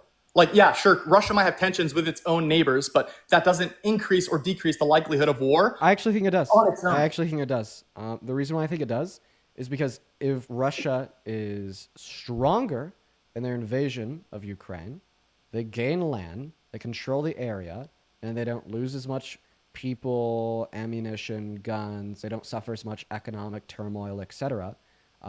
They would thereby be like stronger if they were to then turn around and engage in a nuclear warfare with a country like America. Think about it this way. We embolden the victim, Ukraine. They fight harder against Russia. They make Russia bleed more. Russia bleeding more and being weaker, right, is strategically advantageous as it would relate to the sanctity of a conglomerate of countries like NATO or a singular country like America. I mean, that's true in every way except for the one we need to be concerned about. Like, conventionally, they'll make them bleed. Conventionally, they'll like jab them in the side, right? But the nukes are the nukes, right? Those are protected with maximum effort at the very last frontier. Like, that's the only concern we have here. So weakening them conventionally, I'm not afraid about Russian foot soldiers coming to the U.S. and then beating our asses, right? But what I am afraid about is Russia having a sort of posture that. Do you care about like the 10 million Americans that lost healthcare? I know it's a big different question, but like I guess the reason why I'm asking you it is because call me crazy, but it's like this whole conversation that we've had has been just so detached from reality. This like whole conversation that we've had has just been in a modal scope very far away from the world that we live in. The conversation that we've had has been that's extremely ivory tower of you, bro. What is that? That's ivory tower of you, bro. You the think that this conversation sort that of we've had is like maybe based upon like some loose sets of like inductive reasons, but then even like the inductive reasons in of themselves that like you've possessed inside of your argument have been like unreliable and without substance. I mean, can you substantiate that, or like what's going on, bro? Yeah, for sure. So you bring up how you think Donald Trump will be better for global tensions. I'm like for our safety. because you think he's like less like predictable and like more crazy. Okay? And then I bring up how although he is less predictable and more crazy, like seemingly this doesn't produce like the second order positive consequence of reducing tension. In fact, it's increased tensions, and I gave you a bunch of examples. Tensions with others. And then you told me that like, well, it didn't increase tensions in like a relevant way to the end of to the survival, end bro. of like survival. Sure, right, bro. So do you think that it has reduced tensions in a relevant way to the end of survival? Yes, dude. Can you give me a handful of examples? The capacity for Trump to communicate in a manner directly with them, as well as to be more forceful in contact with them, has produced a deterring effect with Xi Jinping, for example, with regard to the likelihood of, I guess, making public statements at the very minimum in opposition to the United States. These kinds of things are very clearly tactics that are meant to make Joe Biden sit down. I actually think that Biden here, Kamala Harris here, was stronger than Trump. Because they wouldn't even entertain a conversation if they knew that they wouldn't get what we want, right? And I think that makes us look stronger at the end of the day than entertaining a conversation and not getting what we want. You know, like so a really big question, a really big goes wrong? No. Influencing the problem without making America look weak by entertaining conversations and not getting what we want. I'll give you an example, right? Kamala Harris and Joe Biden. They didn't really talk to Putin. And a big critique from the right about that was, well, this is making America look weak because we're not in direct communication with Russia. Okay. But then we saw Trump get the Oval Office, and sure, he started to talk to Putin. But what did that lead to? That led to Donald Trump promising that he'd end the war in one day, promising that he would be the negotiator of peace. He turned around and he gloated the peace agreement that he then would extend to Ukraine and Russia. Then Russia wouldn't sign it. And then he'd look like shit. Or inviting him out to Alaska, being like, pray for Trump. He's going to end the war. And then it doesn't work. And then we have Fox News reporting that Putin fucking steamrolled him. All of these things make America look weaker, right? And I feel like Biden and Harris, they knew these things, right? They knew it was unrealistic to get Putin to secede to the demands of America and Ukraine right now. So they just continued external influence by supporting Ukraine militarily and making it very well known that they want peace and that they want Ukraine to have their country and they want Russia to secede. Instead of Donald Trump's approach of just belligerently throwing shit on the walls, defunding Ukraine, refunding Ukraine, begging Putin to accept a ceasefire agreement, and then saying it's not like him when he doesn't, I think they made our country look much stronger. Okay. I think that Trump is making America look very foolish. Okay, wait, hold on. So just to restate what you had said, right? You do think that Kamala and Joe Biden made the United States look stronger than Trump has made the United States look? Absolutely. Do you think they made the United States seem like an easier target to engage in direct war with, or otherwise? No, because they made us look stronger. So you think that... Okay, are we going to be an easier target to go to war with when we look stronger? Dude, that's so or reductive, weaker? bro. That's so reductive. Of course, it's reductive. It is. It is a very simple, common sense. Dude, you're trying to criticize my argument because it's commonsensical. Think about that. Your critique is that my statement is reductive. Your critique is that my statement is very commonsensical. At the end of the day, that's all you're saying. When you're saying it's reductive, you're saying it's commonsensical. Country looks stronger, other countries less likely to engage in war. Come on, man. Bring it back to the caveman days. You're pissed. You're looking for some dude to steal their fucking rocks and lumber from. Are you going to go to the strong man that can bench 250, right? Or the weak man that can't do a push-up, right? Very reductive, common sense argument, and the aesthetics of a threat and strength, and if the aesthetics of a threat / strength would aid and abet in prevention of externally influenced conflict upon you. Okay, well, first of all, I'm very sad that you made me go quiet, but we'll put that to the side. I'll get over it. The point that I want to make is this. When I say reductive, when I say reductionist, when I say the way by which your psychological understanding of the situation has kind of been oversimplified, I feel that you might say, for example, we are stronger in X sense. Like, let's say, for example, we're stronger, let's say you say they're weakened in some sense, right? And therefore they're weakened in all senses, right? If Russia is weakened in their conventional capacity, like if their foot soldiers are now weaker or some of their bases are weaker, but I'm concerned not about that, and I'm concerned about the nuclear threat, which, by the way, you said is completely detached from reality and unrealistic.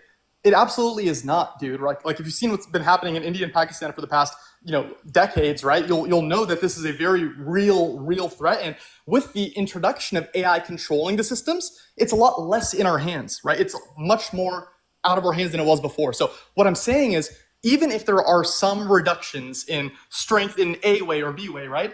That does not necessarily mean that... You misrepresented my response to your position. Hold on, but that's the one point. I'm going to get to the second point, which is about the strength of our nation. Even about what you just said about me telling you that the conversation about nukes is detached from reality. I think I finished it up with a comment similar to that, but before I gave you a response, right? We're not actively working on building bridges. We're not actively working on immediate harm reduction through allyship or cooperation internationally. You're telling us that he's going to immediately reduce the threat by his unreliability, his unpredictability, and his craziness for the next 4 years. Sure, I'll grant that to you. But what happens when the 4 years are over? all of a sudden, because we haven't built more bridges, we haven't worked on international cooperation, peace treaty agreements, and allyship, well, then the next person that comes into office is going to be entering into office with heightened global tensions, more unpredictable nukes shooting out of the ground because of AI, with less cooperation because of the dumpster fire of the Trump administration. And they're going to be a worse position, not only because of these reasons, but also because of how Donald Trump is fucking over our country domestically. You know, like, I don't understand why you think that, like, engaging in foreign conflicts and preventing international conflicts has to do with foreign policy 110%. No, the foundation is strong domestic policy. If you don't have a strong country domestically, then you don't have a strong country internationally. So not only is he just pushing it off to the next president by not working on these international cooperations, but he's also really fucking them over by ensuring that our country, domestically speaking, is going to be worse off by reducing our GDP by 1.1 trillion through 1.7 trillion per year through mass deportation, by removing 8.3 million of our laborers, by removing 11 million of our consumers, by reducing the public's trust in our electoral systems, by contradicting the Constitution, playing authoritarian, attempting to circumvent Congress, circumvent SCOTUS, do what he wants, role play king, rule out accessible access to voting. Like, these are all things that destroy and erode the fabric of our country domestically and fuck over our own citizens by doing things such as, like, kicking off 10 million Americans of healthcare, kicking off 10 million citizens off of food stamps, removing free school student lunches away from 18 million school students. All these things really matter. All right, okay, cool. Thank you, dude. Okay, first of all, look, man, we don't have enough time. Like, all of these sub-debates are debates to be had about whether economically tariffs will play out well, right? The best economists are less accurate than dart-throwing monkeys at predicting, right? Like, we're really not going to get anywhere in the end when it comes to looking at the kinds of things that we can predict. Whoops, sorry, I cut out there. Predict the consequences of genuinely. What I can say and what we can outline and understand, because remember, this is always a comparative debate, is that who would have been better in the situation we were in, right? You might, make a credible argument. So are you saying that we don't have good reason to believe that 10 million people are going to lose healthcare? Wait, we don't have good reason to believe that 10 million people are going to lose. Bro, look, right, can I tell you something really quickly, bro? No. Just like in response to the set of domestic facts that I said would make our country weaker, even internationally, right? You just responded that the best predictions of these things are less reliable than monkeys shooting darts at a dartboard, basically saying that they're unreliable. I mean, did we expect Joe Biden? Basically, to report as many people as? Was your response to the set of facts that I just shared, such as the impact economically of mass deportation or consequences of the policies that he's already passed, such as cutting healthcare away from 10 million people, food stamps away from 3 million people, etc.? Are you just saying that, like, all of those claims are unreliable?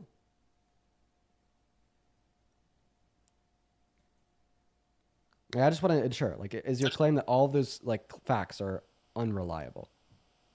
So it has to be a yes or a no. I can't elaborate.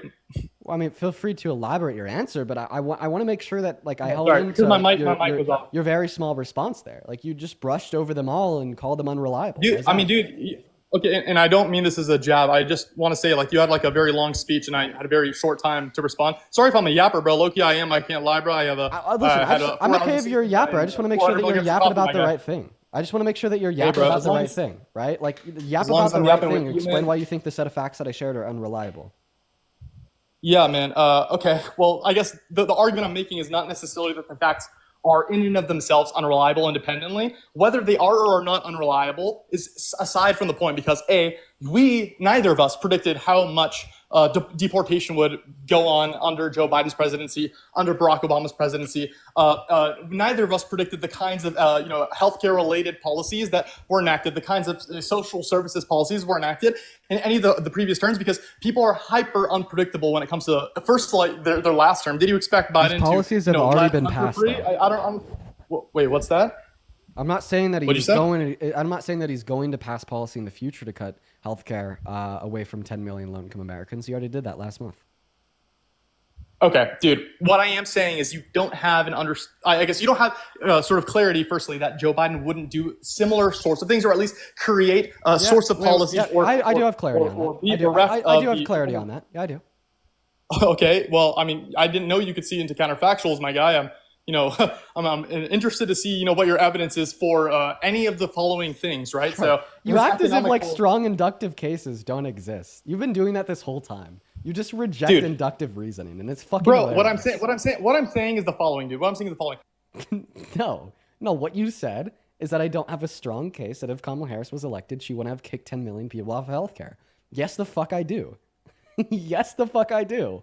She didn't run on defunding Medicaid by a fucking $1 trillion. Dude, she didn't run on fucking over low and middle income Americans. She didn't run on policies to hurt us, right? She ran on policies to help us. Dude, I've spoken like 5%. Obviously, again, I'm yapping, bro. I'm glad I'm with you at least, bro. That's at the end of the day. I'm glad we're yapping together. That's what matters. That mute was necessary. I'm gonna defend my mutes on you so far. I actually do. I completely defend them. I think that they've been necessary because what you'll do is you'll say 4 words about what I say, and then you'll yap for 3 minutes about something else.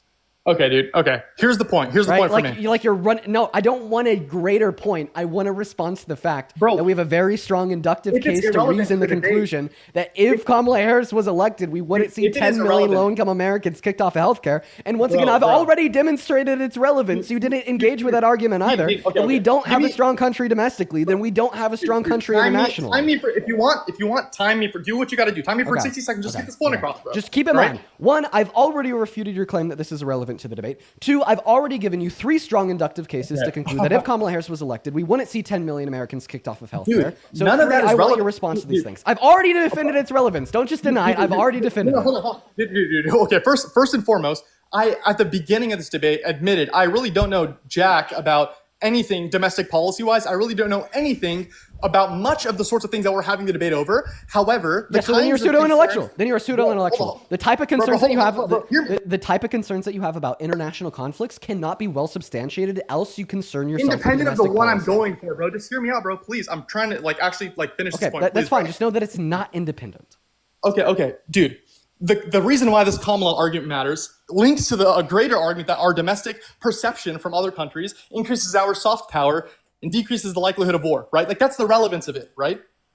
That's one form of relevance. But then you have hard power in the sense of if we have a worse country off domestically, then we're going to be worse positioned for soft and hard power internationally. And it is the case when we're...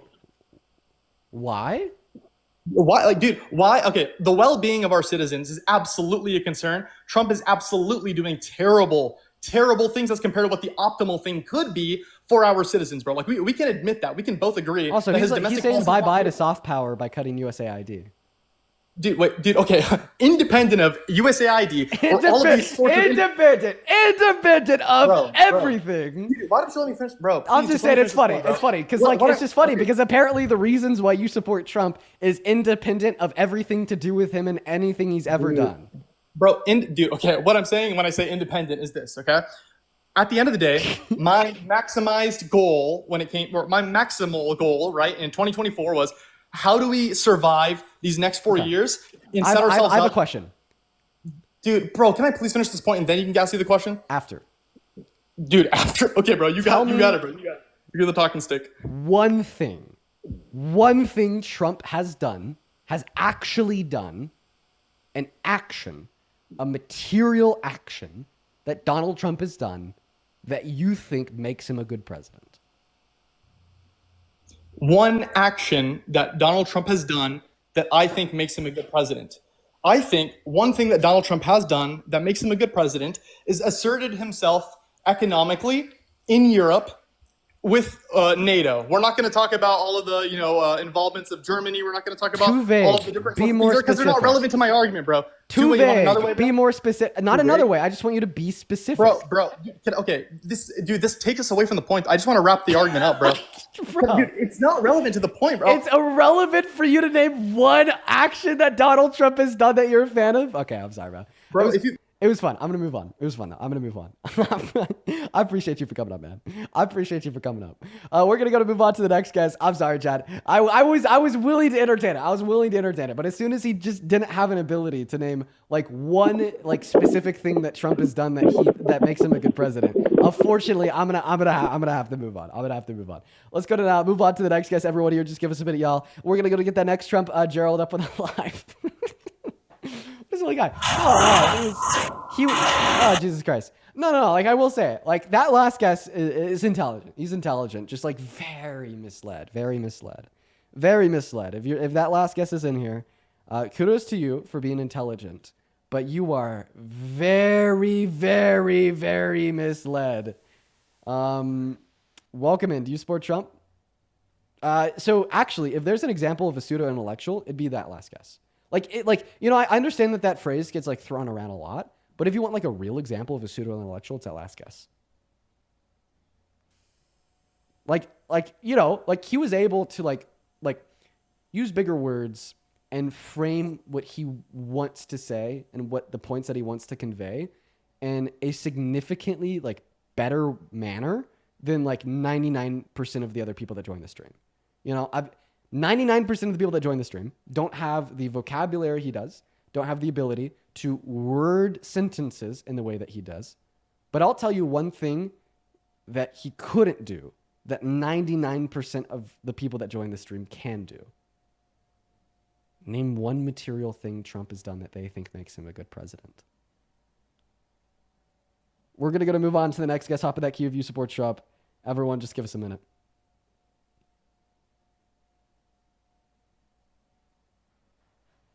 Hello, how you doing, Parker? My name is Dean. Do you support Trump? My name is... yes, I do. Okay, can you go on pause and then come back into the app? You have a little bit of an echo. Yeah. Okay, while you're doing that, I'm going to thank a handful of donors. Phantom, thank you for the $10 over on YouTube Super Chat saying, bro, you've been yapping 98% of the time. Yeah, man, I started to get kind of sick of the yap there at the end. I kind of did, I'm not going to lie. I let it go on for too long. Thank you, Phantom. As well as Oscar, thank you for the $11 and the 11 cents over on Venmo, saying if I had $1 for every time this guy said, dude, bro, I'd be richer than Elon Musk. Yo, same. And then Shake, that is Shakeh, thank you for the $10 over on Venmo. I appreciate you for the love. Then Justin with a 5, Jason with a 5, then Martha with a 5. I appreciate you guys so very, very much. And then Jay, thank you so much for the $50 over on PayPal. Thank you, Jay. You are awesome. Jay, for the $50. You're so awesome. Based. Jay with a $50 says, hi, Dean. This is my question. Are you streaming live on your birthday? Or are you taking that day off? Oh, I'll be live. I'll be live on my birthday. I've been live my last 2 birthdays. I will be live again this birthday. I always go live on my birthday. So what do you usually do on your birthday? Do you like hit up the club or something? Well, that's what I'll be doing this birthday since it's the 21st. Hell yeah. That's cool. Oh, that's cool. You're 20. You're 21. Almost. Yeah. Stella with a $5 saying, we appreciate you, Dean. Thank you, Stella. Kristen with a $10 saying, thank you for all that you do. Love your lives. Thank you for the love, Kristen. Melanie with a $15 as well. Thank you so much for the love, Melanie. Melanie says, didn't think I'd see a debate bro who repeats the Terminator movie plot as a combo. I'm flabbergasted. Thank you for the love, Melanie. You're awesome. As well as Olefo, thank you for the $5 over at PayPal. And then Joshua with the 1 penny. And as well as Anonymous with the $5 over on PayPal. Thank you so much for the love. As somebody that works in the DoD, I'm happy to DM you about some havoc Trump has brought on. Please do, actually. Please do. Then one more here. Jay, thank you for another $50 over on PayPal saying thanks, Dean. Of course, Jay. I hope you're having a good day. Let's get another 500 JWs down below in the chat for the 50. Then, of course, if you're watching and you want to support me, you want to support the work that we do here, and you want to contribute, my Venmo, my PayPal are in the top of the phone screen right here, as well as they're in the link tree in my bio. And they're in the pinned message of the YouTube stream, where you could also support me over Super Chat. Now, take it away, man. Why do you support Trump? Wow, that was a long time. Because of the border policy. What border policy? And can I just say one thing before we start talking? So, didn't Parker get you to? I know you're Dean. I knew you ain't Parker. I knew you using his account. Didn't he get you to do these like debates on here? So I mean, I originally started doing debate lives, irrespective of like Parker like personally influencing me too. But he did get me to do like political debate lives.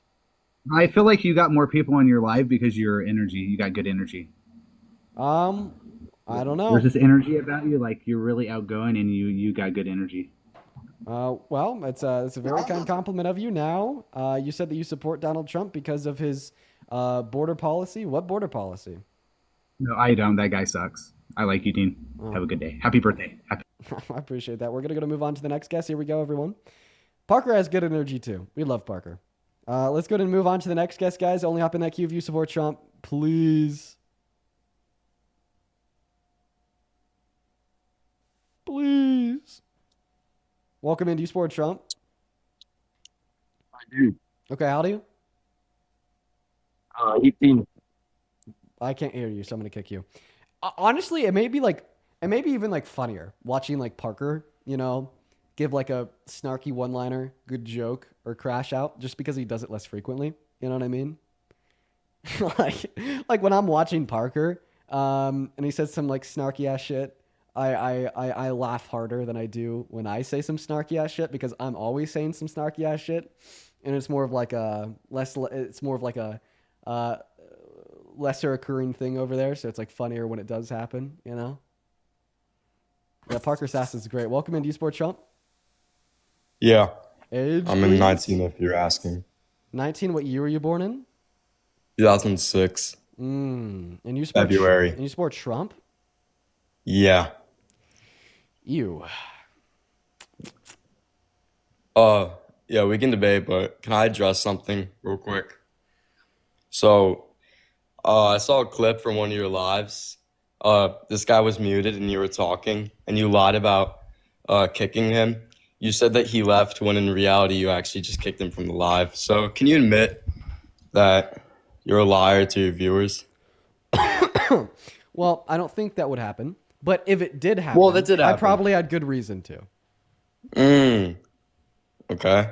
So why would you lie though? Like I could. You could have said that I kicked him. So I could totally conceive of a circumstance where I have somebody on my live that is annoying the shit out of me for like miscellaneous reasons. That is like truly, really stupid. That I then kick and say that they left. So I don't have to deal with the onslaught of 12-year-old boys in the comment section saying, double you guessed. I could totally see, I'm going to be honest, I could totally see myself doing that. But why can't you just not lie? You could just say, you know what, I think this guest is dumb. I'm just going to kick him.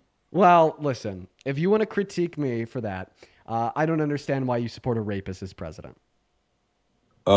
Grapist. You know that you can't say it on live, right?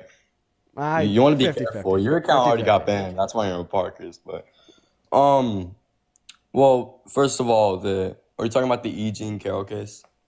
Yeah. Okay, well, she's also accused like a dozen other men, and the circumstance of when it happened. Really, name three of them. What? I don't know what the three names were, but they're. What? Then how do you know she accused 12 other men? Cause I've seen it on like news articles. Okay. I just don't remember. What are the names? What? What are the names? Why do I have to? I don't know their names. You can look it up. Well, I can look it up. I think I have. I think that she has accused one other man of raping her. All right, so if you have, believe it or not, I think that it is the case that a woman can be raped by more than one man. But once again, you are saying that she's accused 12 other men of raping her. So name 4 of them. Why do I have to? Just give me any evidence that she has. How about that? Okay, so you're white. Name every white person. Like what? That was a big flop. What? What do you mean it's a big flop? How about I'm just using what you're saying. I mean, so typically, you know that you sound dumb right now. Typically, analogies have to have some conceptual relationship to the point that you're attempting to make. So if you want to make an analogy to demonstrate the absurdity in me asking you to just name 3 of the other men she's accused of raping her, saying that and because also, I'm white, I have to know the names of any other white person is like not conceptually related to the question. But like, how about this? Let's just reframe the question. Give me any evidence. Well, I was she's gonna accused 12 other men of raping her. Pro-life, but one thing. No, not a one thing. Give me evidence that she's accused 12 other men of raping her. It wasn't grape. It was sexual abuse. And we'll go over that after you give me any evidence of her accusing 12 other men of raping her. Because it's a fact. You can look it up. So what is the evidence for this fact? I'm not going to do your homework for you, piss boy. You got to be able to give me the evidence yourself, my friend. Oh my gosh. And you're also lying. You're saying that's grape when it was sexual abuse. I'll happily embarrass you on that too after you give me any evidence that you're able to give. Sound worse. I will happily prove you wrong on that too after you could give me evidence that she accused 12 other men of raping her. Why are you fighting so hard against justifying your claims, piss boy? Because you brought this up. You say, ooh, he's a rapist. Piss boy, you're the one that said she accused 12 other men to dispute her. Yes, she did. Piss boy, give me the evidence. You want me to go online, find a news article? Yes, I want you to give the evidence, piss boy. It's gonna take a little while. Do it. You can do your own research. It's your claim, my friend. If I was your 11th grade English teacher and you were submitting research paper to me, the bibliography wouldn't be look it up. No, it would be the sources. Thank you Look so it up. much. Disgusted Veteran, thank you for the $10 over on YouTube Super Chat, saying, call me crazy, but it seems the facts over feelings crowd overuses the phrases I feel and I think. They just present nothing as substance. It's just a trend that I've noticed. No, they do. That's why it's so funny to just ask them for resources. As well as Eugene Lucy Carroll with a says- $1. I appreciate you so much Oh, for it the was love. more than a dozen. It was actually a dozen flipped. E. Jean Carroll says Trump is one of the 21 hideous men in her life. That's a quote from her, by the way. One of the 21 hideous men. Do you think that can happen? So you think that if a woman says she has hideous men in her life, this means that the woman is necessarily saying that all hideous men have raped her? I mean, I hate to be that guy. There's many more ways that a man can be hideous to a woman than raping her. I'm pretty sure those were all the 21 were actually she did accuse of rape. Okay, and how do we I know? don't think it just means hideous men as men who treated her wrong or whatever. How do we know this? Well, I'm going to look through the news article. This is why I looked up. While you're looking through that news article, I'm also going to go ahead and roll a clip of Donald Trump admitting to sexually exploiting naked adult women and naked teenage girls. But you know, it's the kind of thing you worry about later. You tend to think about the conflict a little bit later on. question is, how can it not be construed? No, I mean, some of these foreign girls, Mr. Trump, in my country, we say hello with vagina. And Well, you could also say, as the owner of the pageant, it's your obligation to do that. So you have done that. Now, I'll tell you the funniest is that I'll go backstage before a show. Yes. And everyone's getting dressed and ready and everything else. And, no men are anywhere. And I'm allowed to go in because I'm the owner of the pageant, and therefore I'm inspecting it. I'm inspecting. I want to make sure that You're like a everything is doctor. good. You're there. Yeah, the dress. Is everyone okay? They're standing there with no clothes. Is everybody okay? And you see these incredible-looking women. And so I sort of get away with things like that. Yeah, so in our minute and a half intermission, while I was playing you the clip of Donald Trump admitting to sexually exploiting naked teenage girls and naked grown adult women, were you able to find any more resources on the 21 men that Eugene Carroll's accused of raping her? Well, I was actually laser focused on what you're playing since you decided to do that, but let's see. Man, I don't have the time to do this, bro. Can we actually debate on what I was gonna do, pro-life policy? If you concede the claim, we can move on. Oh my gosh. You don't move on, do you? I wasn't even trying to debate on this. I said we I can was trying move to on debate if you on pro-life. concede. I was trying to debate on pro-life. Can we do this or not? I'll just repeat what I already said. If you Dean is concede the not claim, we being can move on. compatible. And he lies about kicking his guests. All right, wait, what were you saying again? Something. I said if you concede, we can move on. She accused 21 other men. Okay, Yep, I so can we see it. can't move on. All right, let's move on. So now that you recognize that that's not something that she did, why did you say Well, that it she is did? something that she did. So you don't concede? Well, she quoted it. No, I well, thought that I I'm already just responded to the telling quote. I'm telling the truth. Yeah, you responded to the quote in a lie. Those 21 other men supposedly did the same thing that Trump did. Okay. What's the evidence? The evidence, you can find it. I've already found it, but I'm not going to read the whole article to you. That's going to waste my So time. you don't want to share the evidence? Aw, poor You can look it up. I'll give you. Aw, I'll give you the. oh, You want me to- no, I'm so sorry that I'm making you share your evidence. Oh man, what kind? I'm such a terrible person for making you I'll give share you- your evidence for a claim that you made on a debate live.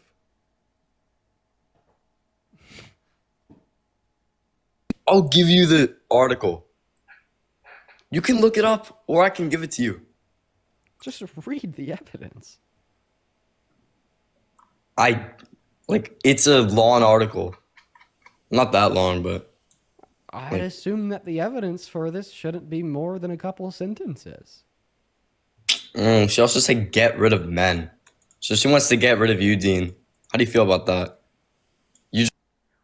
Yeah, unlike you, let's assume the worst. Let's assume the worst. She said get rid of men. We're going to assume the worst.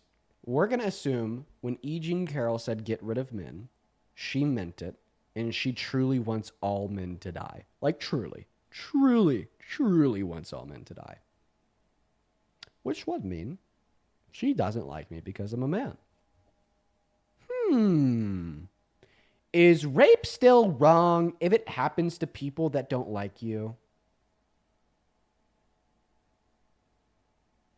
Wait, so you invited me to turn on my microphone, and right when I did, you muted me again. Why? What do you say again? Is grape still wrong if it happens to people that don't Yes, like grape you? is wrong, but the thing is, Wow. she's lying What a about it. fucking loser. Why would she accuse him 20 years later? He still had good status. He owns like over 100 hotels. She could have accused him then. Why did she wait now? Right? 60% of women that get raped never report it to the authorities in their lifetime. Why do 60% of women that get raped never report it to the authorities in their lifetime? All right, you tell me, man. I've never seen that statistic. Yeah, because of people like you. Especially people like you. That You think I'm a rapist? That's crazy.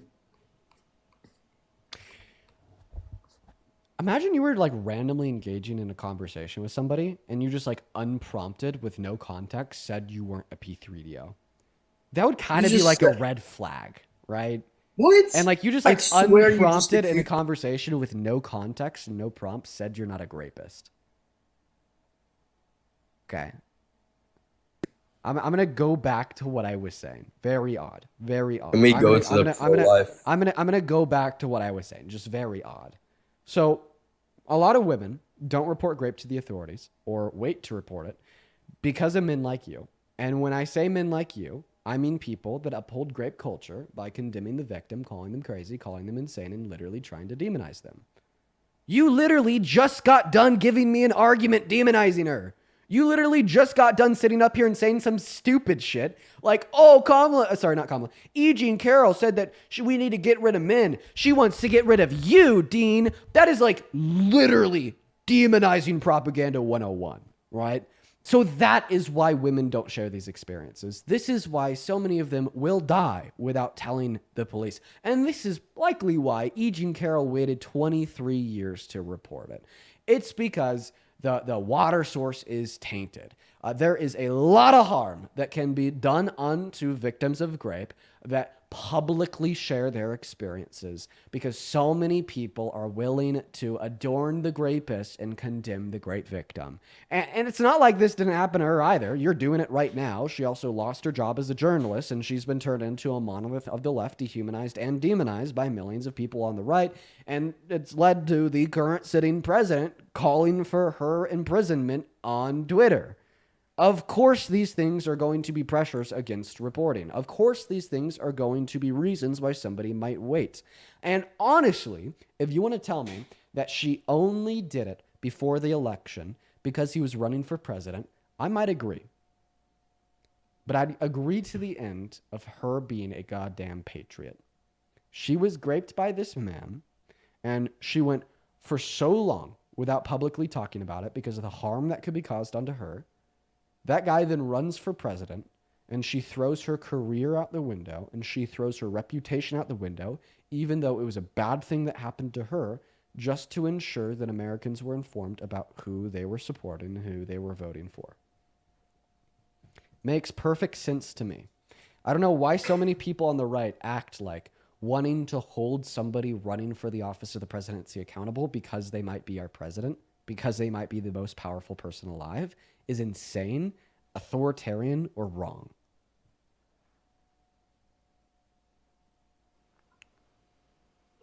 Yo, let's do the pro-life debate. Get pushed. Ooh, or Yo, Cordelia, thank you so much for the... You got pushed out of your home by your brother. I did. That was good. Cordelia, thank you. That's pretty good. Cordelia with the $10 on PayPal. Cordelia with the $10 says, just a little thank you for having her back, Steen, from All Sentient Women. I appreciate you so much for the $10 on PayPal. Thank you so much for the love, Cordelia. Show some love to Cordelia down below, as well as Natalie with a $5 saying, please listen to quote unquote grandpa was a liberal on Spotify. I love it and everything in you. Thank you so much for the love. As well as Barbara with a $1 over on Venmo, and then Kai with a $7.77. Thank you so much. Yeah, no, I was totally pushed out of a home that I lived in by my brother because he was a MAGA fanatic that thought I was literally Satan for caring about other Nah, you're people. just making too much noise. Yelling at your guests. I'm literally repeating what he said. He literally said I'm Satan. I'm not even trolling. All right. It was just a joke. I don't know why you're taking this so seriously. Wait, do you know Hayden Rodia? Yeah. He's been on your lives a few times. Yeah, he got cooked. No, what? You literally ended your live because of him. Buddy, I don't know why all the Trump supporters decide to cope. No, I don't.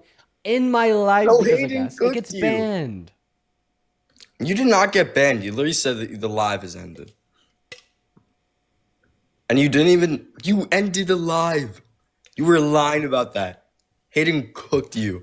And your whole chat Then is why so won't he come back? disrespectful. Why would he come back to cook you again? No, you should come back. And tell him to come on. I bet. Let him come back. Ask Hayden to come back and debate him. So Because he cooked you. Yeah, I mean, I don't know, man. I don't think that's true. I don't know, man.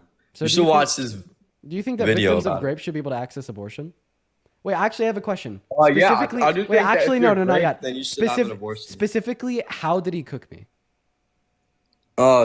He made you end your live. No, but like what point? What point did I make that he was able to defeat? One point was that you said that when you brush your teeth that you're killing millions of bacteria, which is a stupid point because there were some not living human organisms. Okay, so what context was the point that I made in, and what was his response insofar as how it cooked me? Dude, I don't got like the quotes on my phone, bro. More unsubstantiated claims, little bro. I'm not a journalist. Oh, he cooked you. He cooked you. He cooked you, dude. did. I Watch can't this video. tell you how he did, but he Not did. disrespectful to woman. Whoever just said that in the chat. I just said that grape is a probable. It's justifiable for abortion. Okay. If you get raped and you want to have an abortion, then you can. So do you But think? I only think do you think that abortion should be banned in elective circumstances? Well, grape and when the mother's life is in danger, are like only like the Not the 2% question I asked of you, abortions. piss boy. What? Not the question I asked you, piss boy. Okay. Should women You be able got to kicked access out of your abortion in house. elective circumstances? What's the? What? Yo, Why do you? you can call me dumb, but what is an elective circumstance? Okay, you're dumb. Yeah. So what? Are you gonna answer my question, piss boy? Why are you? Oh, now you're stealing my jokes. Yeah. I'm not. What you gonna do about it, Dean? I'm not the one. You gonna dox me? You gonna dox me? I'm not the one with the mental acuity of people that do wear diapers, referring to 3-year-olds. Piss boy, I'm piss in older the than you, bed, dude. piss in the diaper, not calling you a 3-year-old because of your age or how many times you've been around the sun, calling you a 3-year-old because of your intelligence, mental acuity, and emotional Okay, but regulation. wait, Dean, can I ask you a question? All right, so do you think that it's justifiable for a mother to have an abortion if, let's say, she wants a baby girl over a baby boy, and she gets a baby boy? Do you think that she should have the right to abort that baby boy just because it's not the sex that the kid was? So I think that the abortion in of itself is not morally wrong because there'd be no indication insofar as why it would be wrong. Okay, but do you think that However, that's would not you answering allow me my to finish? question? Would you allow me to finish speaking? Got you, bro. Okay. So I think that the abortion in of itself would not be morally wrong, but like maybe the intention would be.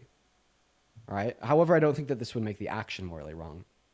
I'm just saying, in this context, if a woman wants to have an abortion because she didn't get the gender of the baby I thought that she I wanted, just answered the question. It's not morally yeah, wrong. but like can, the action yes in or of no? itself of the abortion.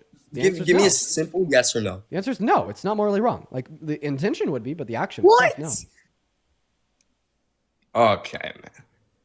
And like you realize that over 50% of your chat also said that it's fine if she gets. That's messed up, Dean. To say that she can have an abortion if she doesn't get the gender of the baby she wants, that's messed up. I'll give you a You description. could have gotten aborted if your mom wanted a girl, bruh. I'll give you a description on why this is the case. Why we make a separation between the action and the intention here. I think that intentions can be integral to the morality of actions in some circumstances. However, in most circumstances, I'm going to value the impact much more than the intention, especially when we're trying to draw clear lines of what should be legal or illegal, right? And I'll give you an example here. Let's assume that there's a firefighter, right? And this firefighter lives in like a county in like rural Kentucky that is like 99% white. Okay. And the only reason this person became a firefighter was because he's literally a Nazi that wants to preserve the white race, right? And his intention every time he's walking into a burning building and saving little boys, little girls, men and women is because they're white and he wants to preserve the white race. Would you say that the literal action of saving like a 5-year-old girl from dying in a house fire would be wrong because his intention for doing so is that he wants to preserve the white race? I say that again. Wait, so not the whole thing, but like the last part. Would you say that this firefighter, like the action of this firefighter literally saving a 5-year-old girl that is like dying in a fire in her apartment building would be wrong because his intention is to preserve the white race? Well, it's good to save a 5-year-old. No, that's messed up. That's so messed up, man. It's That's good so to that's save so a that's so 5-year-old. messed up that like you're okay with like people just, you know, have possessing this intention of racism. See my point? See my point, right? The obvious response there would be no. There's not anything wrong, right, with the actual action of saving that 5-year-old girl from dying. That's what I was. But there is that's what I'm something saying. wrong with the intention of being a white supremacist and quote unquote wanting to preserve the white race. And this is how I would look at the example of abortion that you gave me of like wanting to abort a fetus because of their gender or even their race. The action in of itself is not morally wrong because there's no facts of the fetus that would make it morally valuable. However, the intention of the action is something we could recognize as morally wrong. I'm speaking like specifically the intention because, I think the action of abortion is wrong. You don't think it is, but since we share Katrina, thank you for the $10 different- over at Venmo. I appreciate you for that love, Katrina. Show some love to Katrina down below. Yeah, fake donations. Katrina says, just showing support, keep showing up and showing out. You're appreciated. Have a good rest of Let's your go. day. Thank you, Katrina. Go. Since we have So different now why do you views think the on- abortions are morally wrong? Because you are unaliving living human organisms. It's a mass G-side. I can't say the actual word. But I don't think that like killing humans that are alive is essentially wrong. what? Well, yeah, in self-defense. But if you don't have a probable cause for it, and their probable cause is that they just don't want to raise a kid, you can put it for abortion. Oh, you can put it for abortion? Yo, let's fucking go. Pro-life, bro. Pro-choice king. Pro-choice king. Let's go. Got a concession. 3 words in. Okay, now listen. You're telling us that abortion is wrong because it's killing a human that's alive. Okay. So do you think that that's what makes it murder? Because you said it was a G-side. Murder We're is saying it's constituted a mass murder. So G-side is constituted a mass murder. You called it a G-side, therefore you think it's murder, right? Well, yeah, because it's happening. Kai, like, thank you for the everywhere. $2 over at There Venmo. are I appreciate you for the love, Kai. Thank you millions so much of for the 2. abortions every year. So you do think that and abortion's only murder? like 2% of those are from either grape. So you or do think when that a it's murder? mother's, like- Just fucking, dude, come on. Snap. So you think Right, abortion's murder, yeah, right? sure. Why not? Okay, so you think like the intentional killing of an innocent human being is murder. Okay, so when an IUD like intentionally kills a single-celled human zygote by preventing its implantation into the uterine lining, is that murder? Bro, I don't know. Oh, now you don't know if killing humans is murder or not. What Wait, the fuck say it- happened? You say that conceded your again. argument in like 2 words. Can like comprehend what you're trying to say, bro. No shit, piss boy. All right. Well, No, repeat it. you're a piss boy. No, you're a piss boy. You got kicked out of your house. Right. You're getting kicked out of this live after I slam dunk on you. Whoa. Oh. Slam dunk. Oh, let's talk about how Donald Trump also said that Oh, let's Michael talk Jordan about was a the pivot? GOAT. No, he said that he was the GOAT of basketball. Okay. And once again, my refutation to your position is very simple. You told us that you think that abortion is murder because it's killing innocent humans.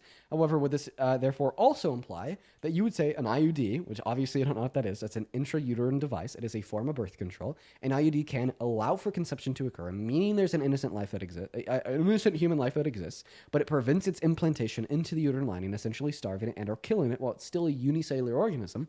Would you say if there's a woman with an IUD that knows they kill zygotes, that is still sexually active and kills a zygote, is she a murderer? Well, if you're gonna have SMECs and you don't want babies, then yeah, use birth control. So wait, so if now you're that's endorsing murder? Well, no, if that's that's not murder. So then why is it murder to kill a fetus but not a zygote? It's not intentional. Oh wait, I specifically preluded to the claim that the woman would know that the IUD kills zygotes, and she still decides to engage in intercourse. This is like knowing that a gun would kill somebody and still deciding to pull the trigger. Zygote, like Michael Jordan. Shut the fuck up and respond to the claim, piss boy. Yo, I mean, like, what you're saying is like kind of irrelevant. Oh, okay. Wait, so if it's irrelevant to understand if killing a zygote is murder or not, then why is it relevant to understand if killing a fetus is murder or not? Because fetuses are humans. Are zygotes They are not? human. Well, that's a different stage of human, right? Oh, yeah. okay. So it is. So now if you're telling us the different stages Well, of birth human control development, probably shouldn't be used. now You you're should telling probably us just now you're not telling have us if the different stages of human development are relevant to determine if it's murder or not. Why can't I just say that the specific stages of human development that would be relevant to determine that it is murder to kill it would occur after pregnancy, such as birth? Well, just don't have or SMECs, consciousness? bro. Don't have SMECs. If you don't want to have a baby, then don't have SMECs. I don't think you got to worry about that part. You can have it anyways. Now, I don't understand what this is Well, doing I to actually respond to my can, claim. but I can't give birth since clearly. Hey, what if I was a trans man though? Okay. Well, you're not a trans man How do you know that? because you said, "What if I was?" implying. Well, that that doesn't really make a claim that I am or am not. I'm just saying. Yes, it does. What if I was would imply that the scenario in which you are is not of reality because it's a what if. I'm not implying it though.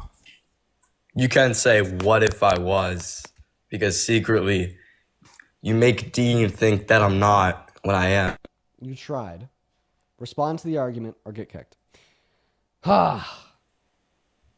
All right, what's the argument again? Holy fucking shit. Memory of a goldfish. You know what? I said if you should get pushed. Scott, thank you for the $10 over on PayPal. I appreciate you so much for the love, Scott. You are fantastic. Thank you so much. Scott said, dude, keep cooking. The last few have been insufferable. Dude, yeah, they have. Thank you, Scott. ADA, thank you for the $5 as well, saying I love you, Dean. You're awesome. I was watching you while I'm lifting. Yo, let's fucking go, ADA. Have a good pump. All right, this next guest is going to be the last. We're at 4 hours, and I'm going to hop off of the day.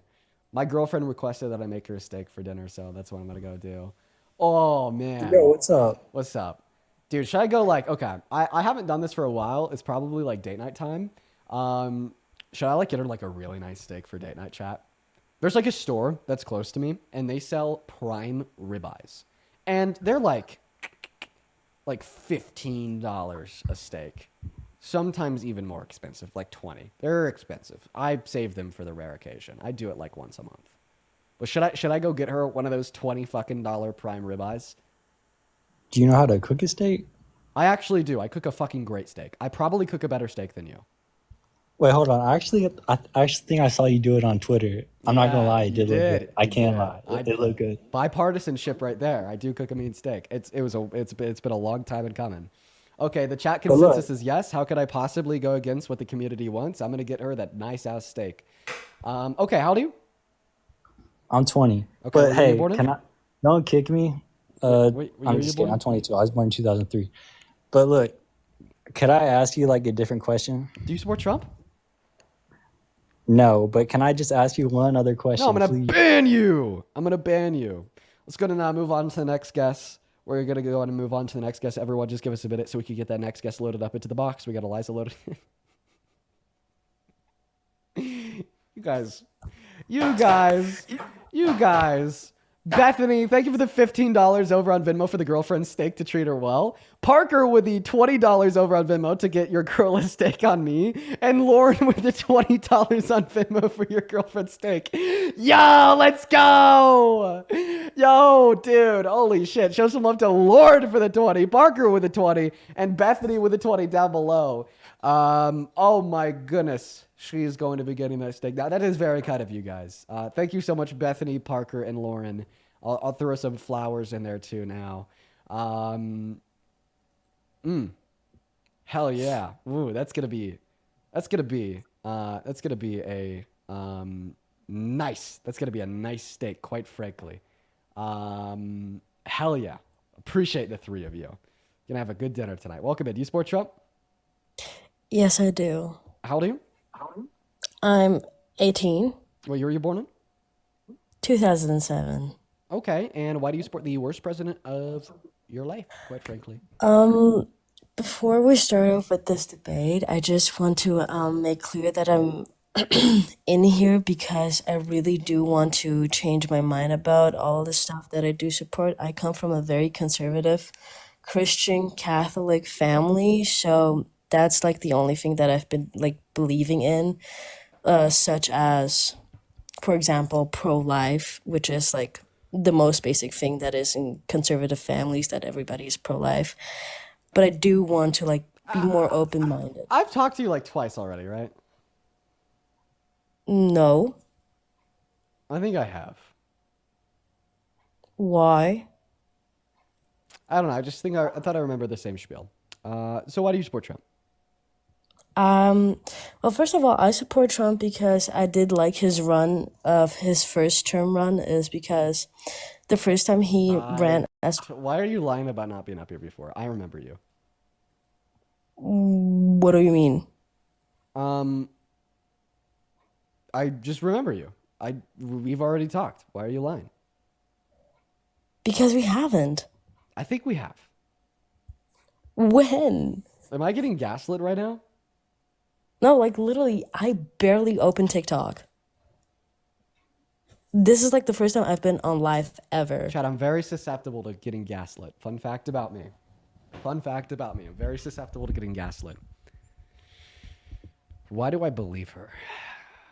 I mean, I have heard about you, like from friends. They said if you really like want to change your views, like debate this dude on TikTok. But like the last time I opened the app was probably in January. Like I barely opened it. I have a way to test this. I think on my YouTube VOD yesterday, somebody was in the comment section keeping track of when all of the actual debates joined. We're going to take a look at the last 2 days of VODs. This should be like relatively quick because like I said, somebody in the comment section keeps track of the guests. Let's see. This view since I'm like a Christian and all that stuff. I've been raised evangelic, not Catholic or something like that. Like I've been raised evangelic, and ever since I was being like raised, I was taught like conservative views such as like abortion is wrong, for example, that or that my family supports that.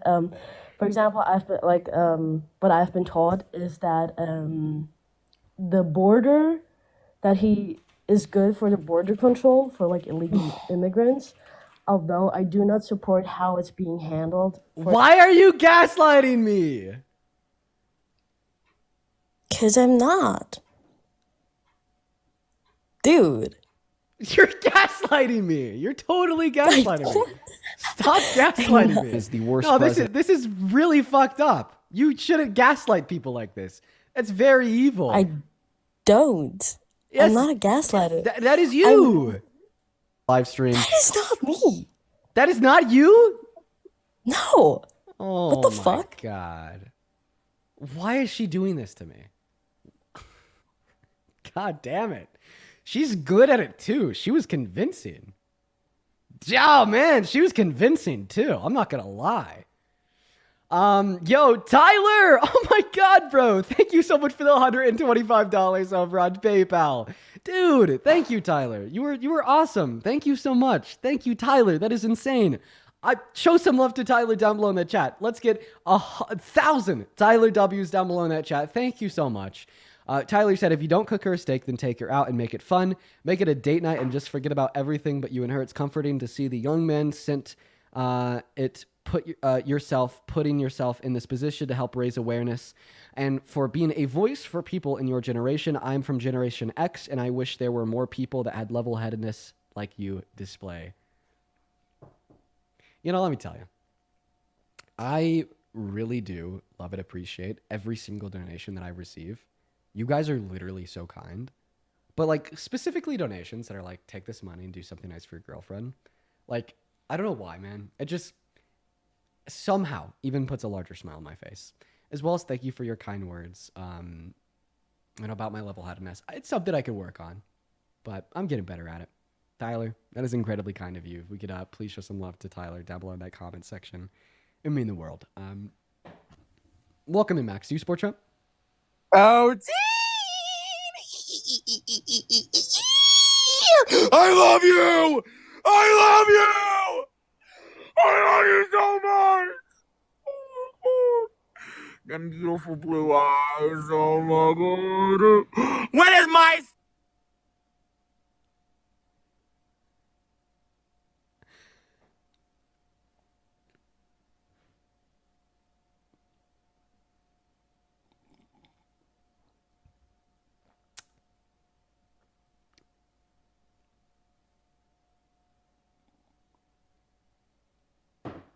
Okay. Hi, Joe. Yeah, what's up, Parker? Hey, what's up? Hey. Hey, Joe. Do you You support blushing a Trump? little bit? That last one was a little crazy, huh? Do you support Trump? I do. All right, Joe, you're going to be my last debate of the night. Is there any way that you could like turn off your fan and disconnect any like headphones or Bluetooth devices you might be talking to me through? Yeah, can you hear the fan right now? I can. Okay, hold on. Better? Much better. By the way, I just thought I'd put it Okay. out there. Chat, ever since I got this new chair, I felt really good. Like right now I've been live for like 4.5 hours. I could like continue on for like another hour if I wanted to. I'm just going to get off after Joe so I could go make my girlfriend dinner. But like, I'm being serious. Like I used to like hit that 4-hour point and feel like shit. Oh my God, I'd feel like shit. My whole body would be in pain. But like now, I feel so good. Let me tell you. Anyways, hey. Dog, are you trying to sell a chair? Well, actually, no. I did have the opportunity to. Some company reached out to me named like Human Scale or whatever, and they offered to send me like a $3,000 chair for free as long as I promoted it. And like low key, shame on them for like never getting back to me, even though they reached out. Because if they did send me a chair, I would fucking chill. I would promote the fuck out of that goddamn chair, right? Yeah, I wouldn't blame you, man. I would too. Shoot. Right. But they never got back in contact. So I mean, no, I'm not promoting this one. Anyways, take it away. Why do you support Trump, Joe? A lot of reasons why I support him. Here, let me ask one question though. Why do you support Trump? Why don't I? Why do you? Oh, I don't. I think that Trump is terrible. Well, he's your whole format. He's your whole fan base. Without Trump, you wouldn't have the following that you have. So why do you support him? Okay. Well, I agree that the fact that Donald Trump has been such a terrible president is just a descriptive reason why I have close to 10 million followers on all of my social media accounts. However, it's important to understand that my social media accounts exist as a reaction to his terrible leadership, to his terrible presidency, to his terrible policy. And if they weren't so truly terrible, and if I wasn't able to articulate how truly terrible they are, well, then people wouldn't tune in. They wouldn't hit that follow button. They wouldn't donate to me on Venmo and PayPal. And what I do is really beneficial to society because it raises social awareness around these things that matter. It promotes critical thought, and it definitely wouldn't yield the conclusion that I support Trump. That's well put, well said. So the main thing is I really probably couldn't keep up with you on sitting here and debate, and I do support him. But as you should know, a lot of people that support Trump, just like a lot of people that support Biden or whatever, they can't be swayed very easily. You know, you can't change a whole lot of people's minds. What your opinion might be as a great president may not be another person's opinion as a great president. Although I may not be able to get on here and just quote out a bunch of policies like I probably should if I was maybe better educated. I still do have my reasons.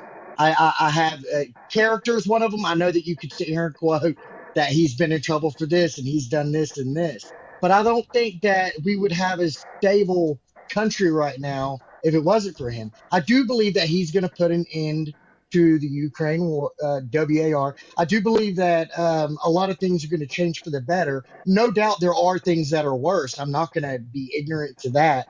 But ultimately, it's going to depend on, does the good outweigh the bad? I wish it could all be good, but there's not a chance of that happening with any president, Democratic or Republican.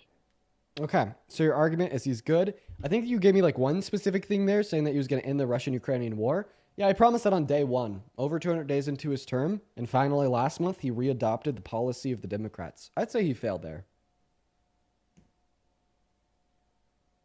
He what now on the Democrats? I'm sorry. He I lost you. readopted what the Democrats ran on, of like funding Ukraine, giving them money for aid and weaponry. He resumed all that funding last month because it put more international pressure on Russia to end the war. The Democrats were right all along. And then you also brought up the idea that you think we have a stable country. I don't think anything is stable about the reaction that we've seen from many good-hearted Americans to the fact that the Trump administration is having their secret police rip hardworking mothers and fathers away from their families, sending them to torture centers in El Salvador, and deporting 4-year-olds with brain cancer. Yeah, and I'm not by any means saying that everything he's saying. That's pretty rough. But I'm not saying by any means that anything that everything he's doing is great. But I do think that we're. So he's only been in there how long now? Less than a year. 215 days. Okay, so you give time for Biden to get things on track. When he first started, things were freaking awful. He blamed it on the previous administration. Right, but the argument was like even in that time he was passing good policy. And we just had to wait for that good policy to take effect. What good policy has Trump passed in the last 200 days? America first. I think that is one of the best things that he's running on. Bro, is America first. Okay, he's not America first. Nothing he has done so far has put our country first. Violating the Constitution placed it last. Shilling out to Israel placed it last. Mass deportation hurts our economy places it last. What else has he done? Fascist. So there's no proof. There's no proof that with given time that his tariffs is gonna right now it may be causing some friction and stuff, but there's no proof that it's not going to eventually stabilize. Stabilize? Well, I mean, I think that like something can cause an issue, the issue grows, and then the issue stabilizes, but the issue just persists to exist. So you think that it will stabilize for a time, and then it's just going to persist and get worse again? Well, like when you say stabilize, all that I'm saying is that it is going to increase the cost of all products imported into this country. We will say the rate of inflation raised because of that. But then after those costs are increased, we will then see the rate of inflation like stagnate. But we'll still have those higher prices that we wouldn't have had if he didn't impose the tariffs in the first place. But with the tariffs in place, so this is and I could be wrong, and you may be able to educate me here. The way that things have been as far as tariffs go, if we've been paying other countries taxes, a tariff way beyond what we should consider compared to what they pay when they bring goods in. Yeah. Now, am I wrong on that?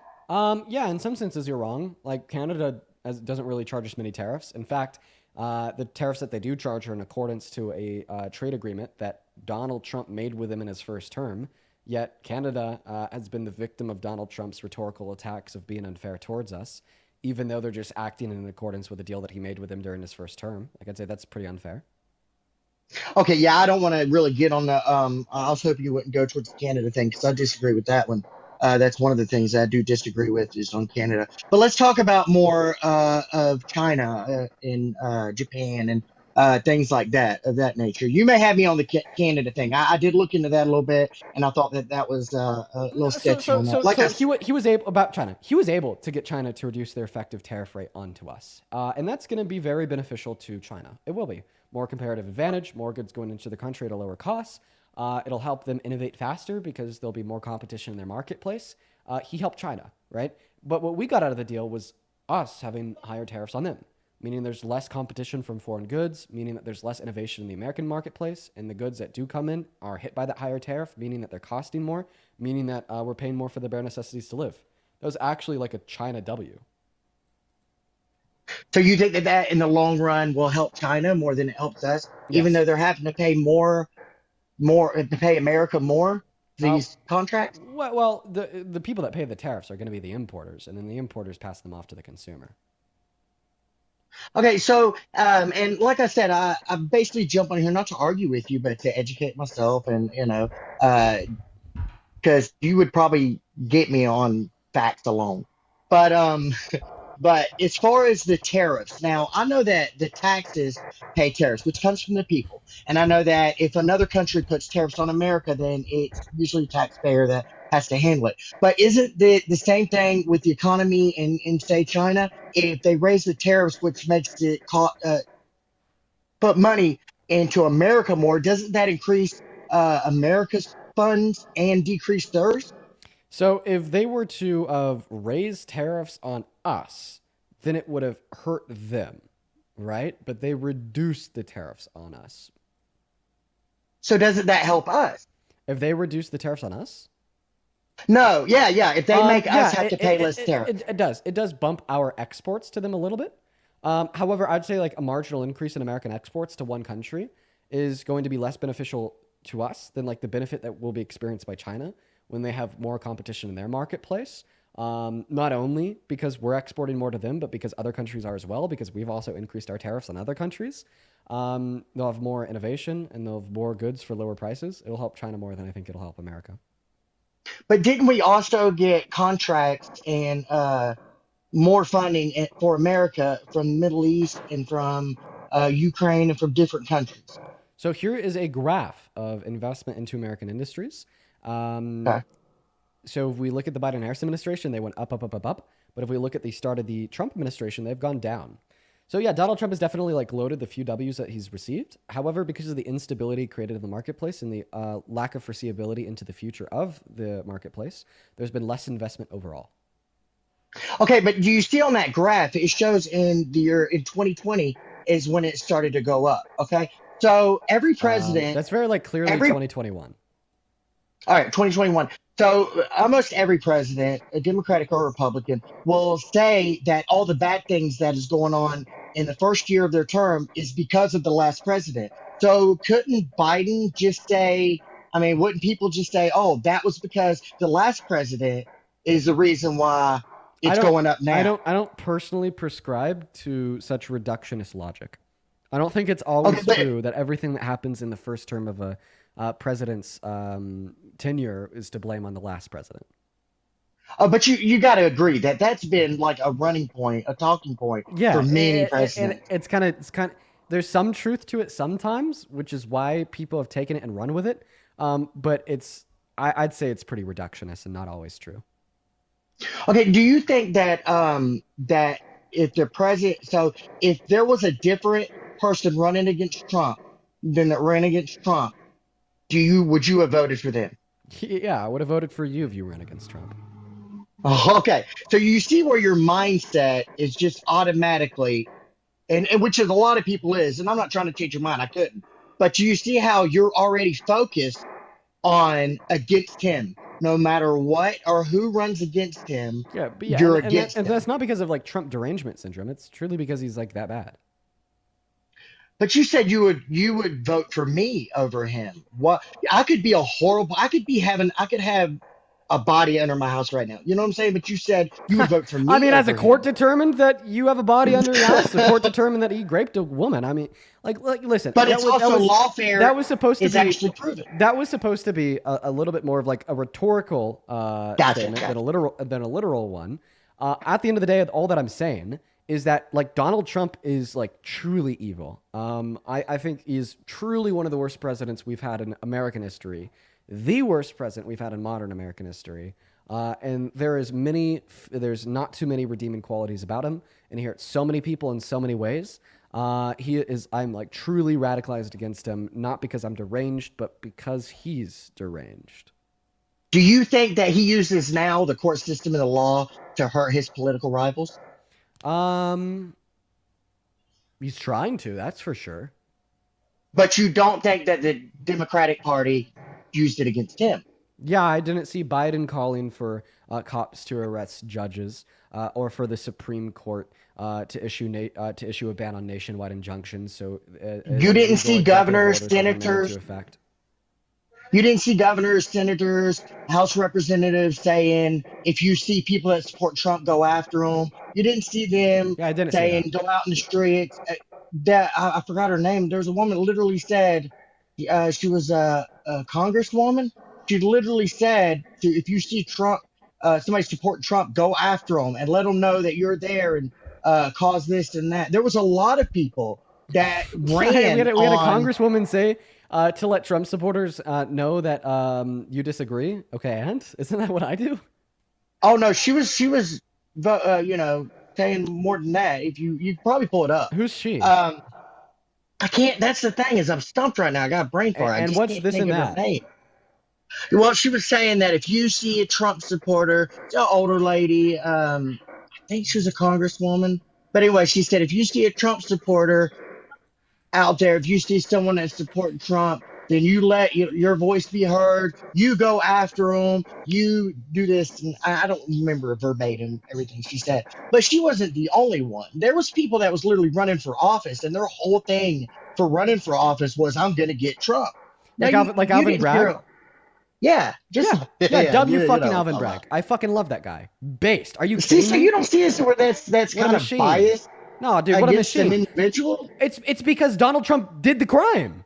Nobody was prosecuting him for it because everybody was scared. So then we finally Maxine had Waters. So then we finally had big ball Alvin Bragg, okay? The BBAB step up, right? Run for the run for a prosecutor role in New York and bring the gavel down swinging and got him found guilty for his crimes. Let's fucking go. Sorry, I was muted. The name that I was thinking of is Maxine Waters. She was the one that went out and was saying, I can't say it. I don't know everything she was saying, but she was saying some pretty Wait. rough stuff. I want to ask you a question real quick. If Donald Trump did commit those 34 felonies, then would you see anything wrong with somebody like Alvin Bragg running to be a prosecutor to find him guilty of them? Ooh. Okay, so yes, yeah, I would understand. Okay, listen. Okay, here's what I'm gonna say. It's hard for me to definitively say what he did and didn't do when people hate him so No. much. I'm just saying if Donald Trump was guilty of those 34 felonies, then would there be anything wrong with Alvin Bragg running in a race to be a prosecutor to find him guilty for them and to hold him accountable for them? If it wasn't someone that everyone hated, if it wasn't someone, if it was somebody that I could definitively say. Is your answer, dude? This is the new best question. This is the new best question, chat. I'm never going to live this one down. I'm never going to live this one down. Oh my God, this is a good one. How haven't I thought about this already? How have I not thought about this question already? If he was actually guilty, then would you have an issue with somebody running for a role of being a prosecutor explicitly for the reason of finding him guilty and to hold him accountable for his crimes? You're telling us that you would have an issue with that, dude. You literally want him to be king. You want him to run around, destroy the country, no accountability, not be held accountable for his crimes, but then you'll turn around and you'll tell us that if somebody commits a simple misdemeanor of undocumented entry, they deserve to be separated from their family. But if a rich billionaire white man running for the presidency commits 34 felonies, then you take issue with anybody even just trying to find him guilty in a criminal court. Come on. No, you got a new gotcha point, and I don't. do. I It absolutely sucks do. that it's on me. It really sucks that it's on me. No, what I'm saying is it's hard to determine whether he really committed these crimes when people hate him so much. But you're changing the question that I'm asking you. If we knew for a fact that he was guilty, then would Alvin Bragg running for the role of being prosecutor explicitly of the reason for finding him guilty be an issue? If there was a video recording of this man doing these crimes, just like anybody else, yeah, then I wouldn't find an issue with somebody running and saying, Right. hey, I'm going to get this guy for doing these crimes. Yeah, well, guess what? We didn't have a video recording, but we literally had the checks. We had the ledger entries. We had the bills. And if you hate somebody so much, you're going to do everything you can to prove them wrong. I'm not saying that's true. It's either here or there. I don't know for a fact. And yeah, okay, your gotcha point is if somebody was proven that they did something, I would understand someone running against Lola, thank you so much for the $10 over on PayPal. I appreciate you for that love, Lola. As well as Naughty with the $10 saying a prosecutor running on the basis of prosecuting somebody. The audacity. So real, Naughty. I'll never get their hate against Alvin Bragg, especially because he was found guilty. If Donald Trump was found innocent or got out on appeal for his 34 felonies, then I bet everybody would be swarming to be boo Alvin Bragg authoritarianism. But because he was found guilty and his appeals didn't go through. Like, come on. But it's proven that lawfare is a real thing. Come on, you know it is. It's Okay. people will use All right, the Joe. law in. All right, Joe. I'm gonna go to end the stream for the day. I gotta go make my girlfriend some dinner. All right, You man. It guys was good good? talking to you. Yeah, that conversation's done. Jeff, thank you for the $10 over on YouTube. Super chat saying weekly donation for your cat after I donated enough to demand the rights to pet the kitty. Also to tell this guy to shut up. Oh, I'm going to go spend some time with Momo. That sounds great. Hey, for everybody watching, I am going to go to an end because I got to go make my girlfriend some dinner. Oh, they're going to be so good. Let me tell you what I'm going to do. I'm going to go get 2 prime grade ribeyes. Okay? I'm going to take them home. I'm going to set them out. I'm going to put my seasoning on them. All right. Then I'm going to reverse sear them in the oven at 200 degrees until they reach 119 internal. Then I'm going to take them out of the oven. And then I'm going to get a good and nice sear on them. Oh, shit. I need to... Oh, fuck. I don't have a good pan for that. I had a cast iron pan, but it got fucked up. So... God damn, okay, I'll have to figure that one out. Then I'm going to do a good, nice sear on them. And then I'm going to let them set with some good garlic and herb butter for like 5 to 10 minutes.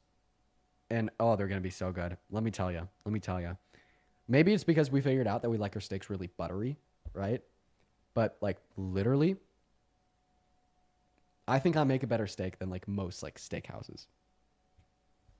And maybe that's just my personal preference. I think it's my personal preference. Just my preference. All right? It's so good. It's like a euphoric experience digging into one of those bad boys. Tyrell, thank you for the $10 on Venmo, saying Sony just announced that the prices of all PS5 consoles are going to increase by $50 starting tomorrow as a result of increased tariffs. U.S. citizens are going to be the ones paying for the tax, for the huge tax cuts for the rich, though, through blanket tariffs and the revenue generated from it. It's plain evil. Love you. Yeah, guys. Oh, shit. All the gamer bros that are in that alt-right pipeline are now going to get fucked over hard. Anyways, I'm going to go to an end. I love you all. See you tomorrow as per usual. And have a good rest of your night. And yes, to answer the question in the chat, is Parker going live? He should be live on this account, actually, in around an hour and 20 minutes. Maybe I'll call him and try to see